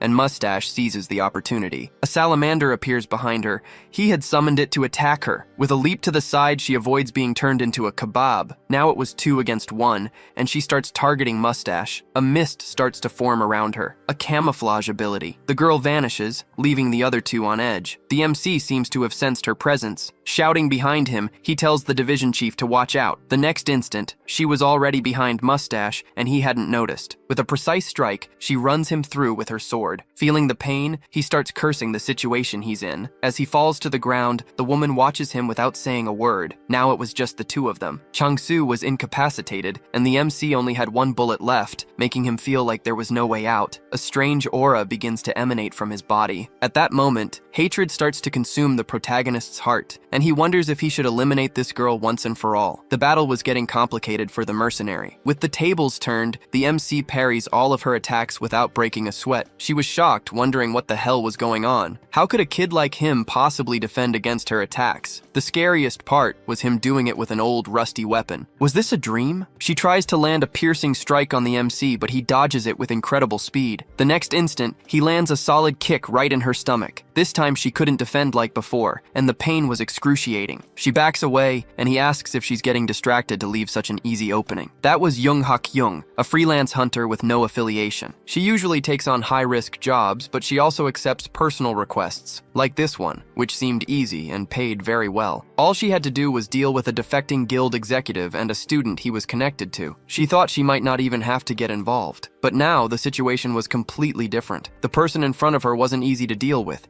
He was an extremely dangerous fighter. Thrusting her sword into the ground, she begins to cast a new ability. Once again, a mist begins to envelop her body, allowing her to camouflage herself. The MC looks around, instantly realizing the mercenary's intention. In this thick mist, no one could see their surroundings, but she had the ability to see see everything inside it, so she felt she had the advantage. The sound of the grip on his own weapon, the sound of his left foot moving quickly forward, and even his softest breath was detectable to her. Rushing forward at full speed, she thinks this is the end for the MC and uses her shadow offensive skill. Now was the time to end it all, before he could even realize what was happening. Junwoo lets out a sigh and with a small laugh says, "It's been a while." Hakyung delivers her final blow, aiming straight for the MC's neck. Her expression is one of shock at what she sees in front of her. There was nothing there. This leaves her extremely confused and terrified. She didn't feel her blade cut anything at all. The MC then begins to walk. Quickly turning around, Hakyung gets into a defensive stance. She strikes again, and this time, it seems like she hit something. Confused, her eyes widen as she tries to understand what's going on. All of her attacks are being deflected by the MC,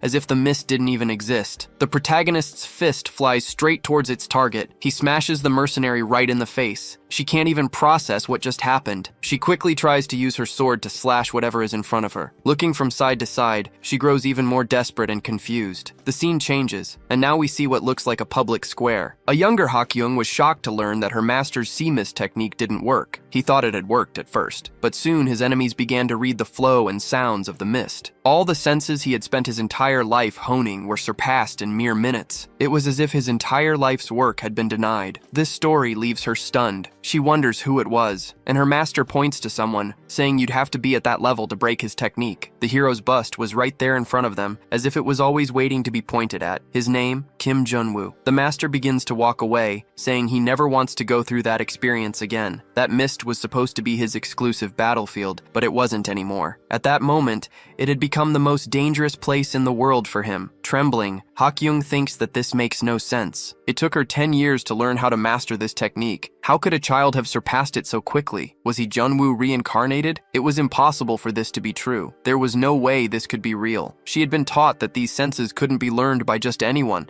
especially not a child. The girl continues to slash the air desperately, trying to hit anything. In the next instant, Junwoo was already behind her, and she seems to realize it. With a single kick, the MC sends her flying. Thrown to the ground, she begins to groan in pain. She quickly recomposes herself and kneels, pointing her sword forward. The MC approaches, saying she did her best to hide her presence, but with the air moving like that, it was pointless. She finally realizes he wasn't just listening to the sounds, but also feeling the vibrations in the air. This was the level of mastery her master had told her about. The girl lets out a soft laugh and then dispels the mist. The MC asks if she's planning something else, but she says no. She's simply admitting she was at a disadvantage in the mist. Confidently, the MC then asks if she thinks she has the advantage now. Charging forward, she says they're about to find out. Drawing his weapon again, he manages to parry the mercenary's strike. His identity didn't matter. She knew she had to do something about him. All that was left was to bet everything on a single strike that would finish him for good. Drawing her sword from her back, she prepares herself. With all her speed, she tries to pierce the boy, but he dodges again. Taking advantage of the opening, he kicks the girl in the back. Something catches Junwoo's attention. She had managed to grab his weapon. She says she knew something was wrong. If he has a gun, he should be shooting it, not using it as a club. It was as if he was saving one last shot. Pushing the gun upwards, she pulls the trigger. He ducks his head, and the bullet flies right over him. The last paralyzing bullet. This makes the MC realize that he's now in deep trouble. Staring at him menacingly, she says she no longer has to worry about his gun, so he'd better prepare for the worst. Without a hint of concern, the MC says that's the problem with kids these days. Firing another shot right into her stomach,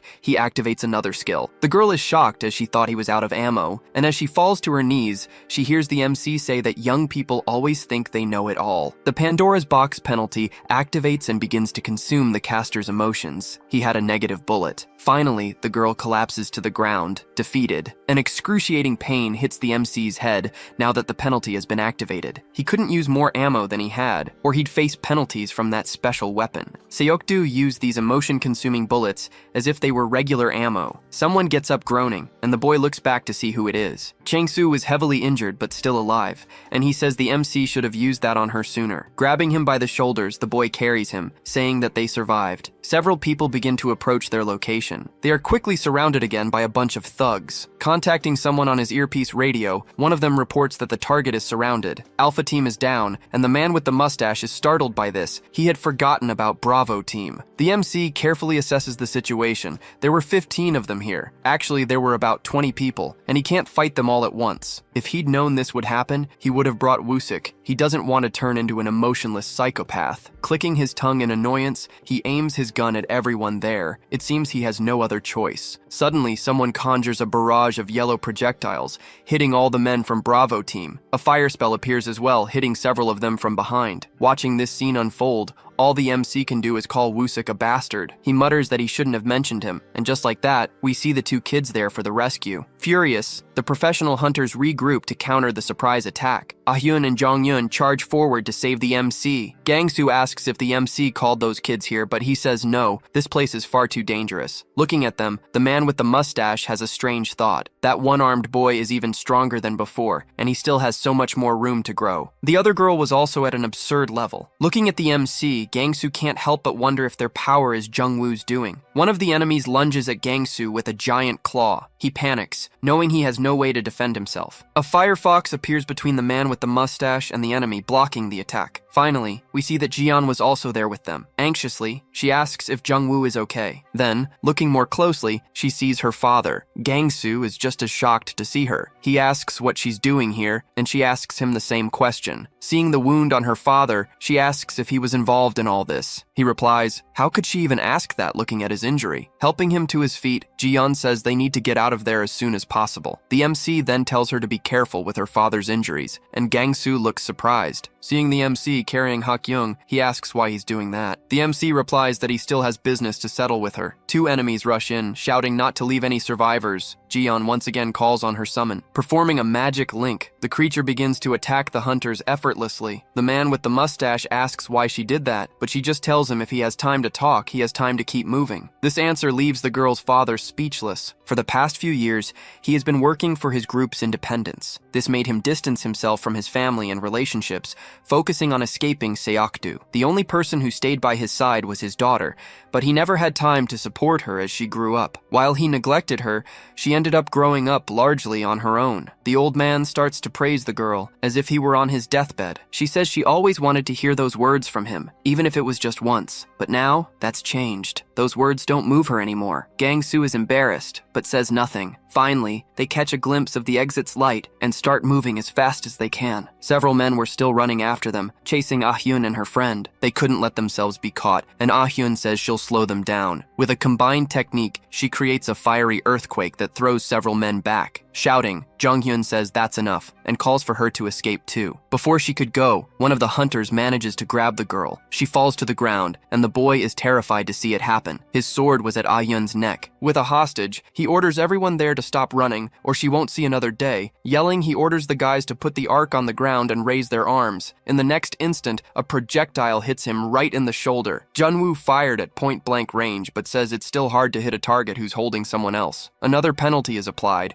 and he says he was aiming for his head instead of the shoulder. Thrown to the ground, the man starts to writhe in agony while the MC shows no emotion. He was really trying to finish the guy off for good. Everyone there is terrified to see how the MC is acting. Gang-soo looks haunted by this. He seemed like a different person now. As the captor throws Ah-hyun to the ground, the MC keeps his weapon raised, his presence exuding an enormous pressure. As Ah-hyun ran towards her group, the enemy team couldn't move a muscle. Their instincts told them only one thing. If any of them moved, they'd be sleeping in a wooden box tonight. The protagonist's finger was still on the trigger, and it didn't waver. Jung-hyun approaches him and grabs the barrel of his gun. Everyone there seems shocked by the sight of the protagonist. The boy tells the MC that it's enough. Even a frightened Jiyeon agrees with her friend. Ah-hyun calls the MC's name one more time and tells them they need to get out of there. Finally, the MC seems to have come back to his senses. Without a word, he just turns and starts walking towards the dungeon exit. The three of them sigh in relief that the situation was resolved without any major incidents. Still, the enemies were all paralyzed with fear after seeing that. Looking back, the man with the mustache warns them that they must have sensed it, but he'll say it anyway as a courtesy. It would be better not to follow follow them, otherwise they would really die. Someone asks if they're really going to let them leave just like that. Junwoo looks at his friends and tells them to take it to a safe place as quickly as possible. Ah-hyun asks about the MC, and he says he's going to finish some business with the mercenary, who was still unconscious. The others start to run, leaving the MC behind and telling him to be careful. The boy just watches them go without saying a word. As soon as things calm down, he wakes the girl up with a slap. Startled, she asks what's going on,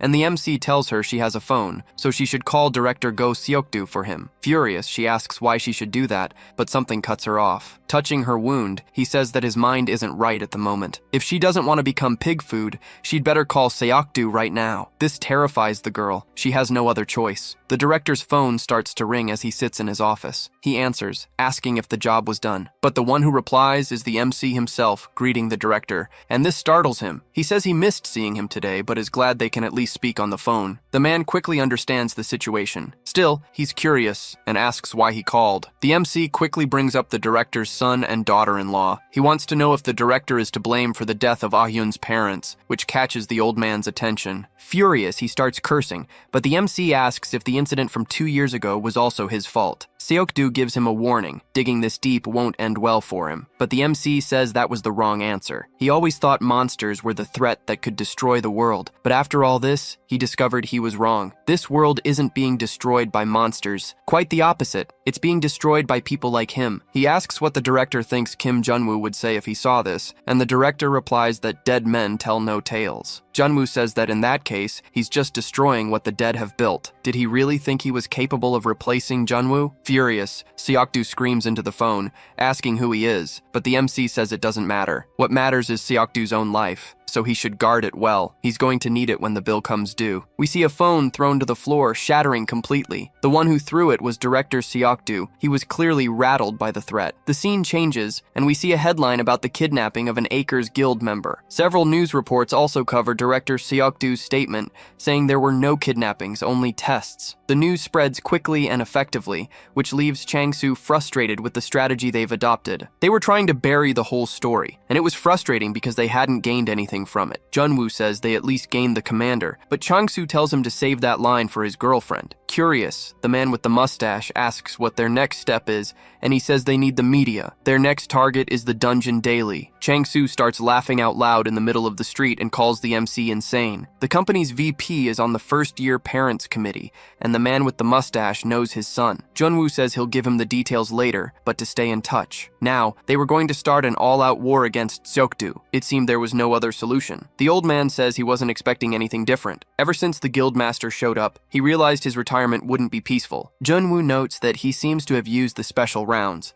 and the old man comments that's what Jung-hyun told him to do. Smiling, the old man says he doesn't need to worry. It would only be a problem if he used them casually, like what happened with Seokdu. After his master died, he got worse, and started surgically removing his emotions. Junwoo tries to say his situation is different, that he didn't choose this, but the old man says he just needs to be careful. For a moment, the two stand in silence. Then, the old man suddenly asks if he's finished his vacation homework, which makes the MC nervous. The two start to argue, since the boy hasn't done any of it yet. If he keeps this up, the old man will start charging the guildmaster for the use of weapons and ammo. Furious, the MC calls the old man a bastard. He doesn't want to get in trouble because of him and asks what the price is. 100,000 for the weapon and 420,000 per round, which totals 3.6 billion won. Jiyeon appears, yelling that the raid camp is reporting in. Sitting in a chair, she says she completely forgot about it. They can't fail this test, or they'll have to take extra classes during the vacation. Jong-yoon asks if she wants to go with him to check out a new guild that's accepting trainees, and she gets excited about the idea. Ah-yoon asks if they can go right now, but he asks about Junwoo. Jiyeon says he probably already did it, and Ah-hyun agrees, adding that they're always doing things without them. The next moment, the door bursts open, and the MC was standing right there. He looked absolutely furious, which made everyone there a little nervous. Breaking out in a cold sweat, the MC begs for their help with his vacation homework, and that's how the chapter ends. Want to know what happens next? Then ask for a new part in the comments,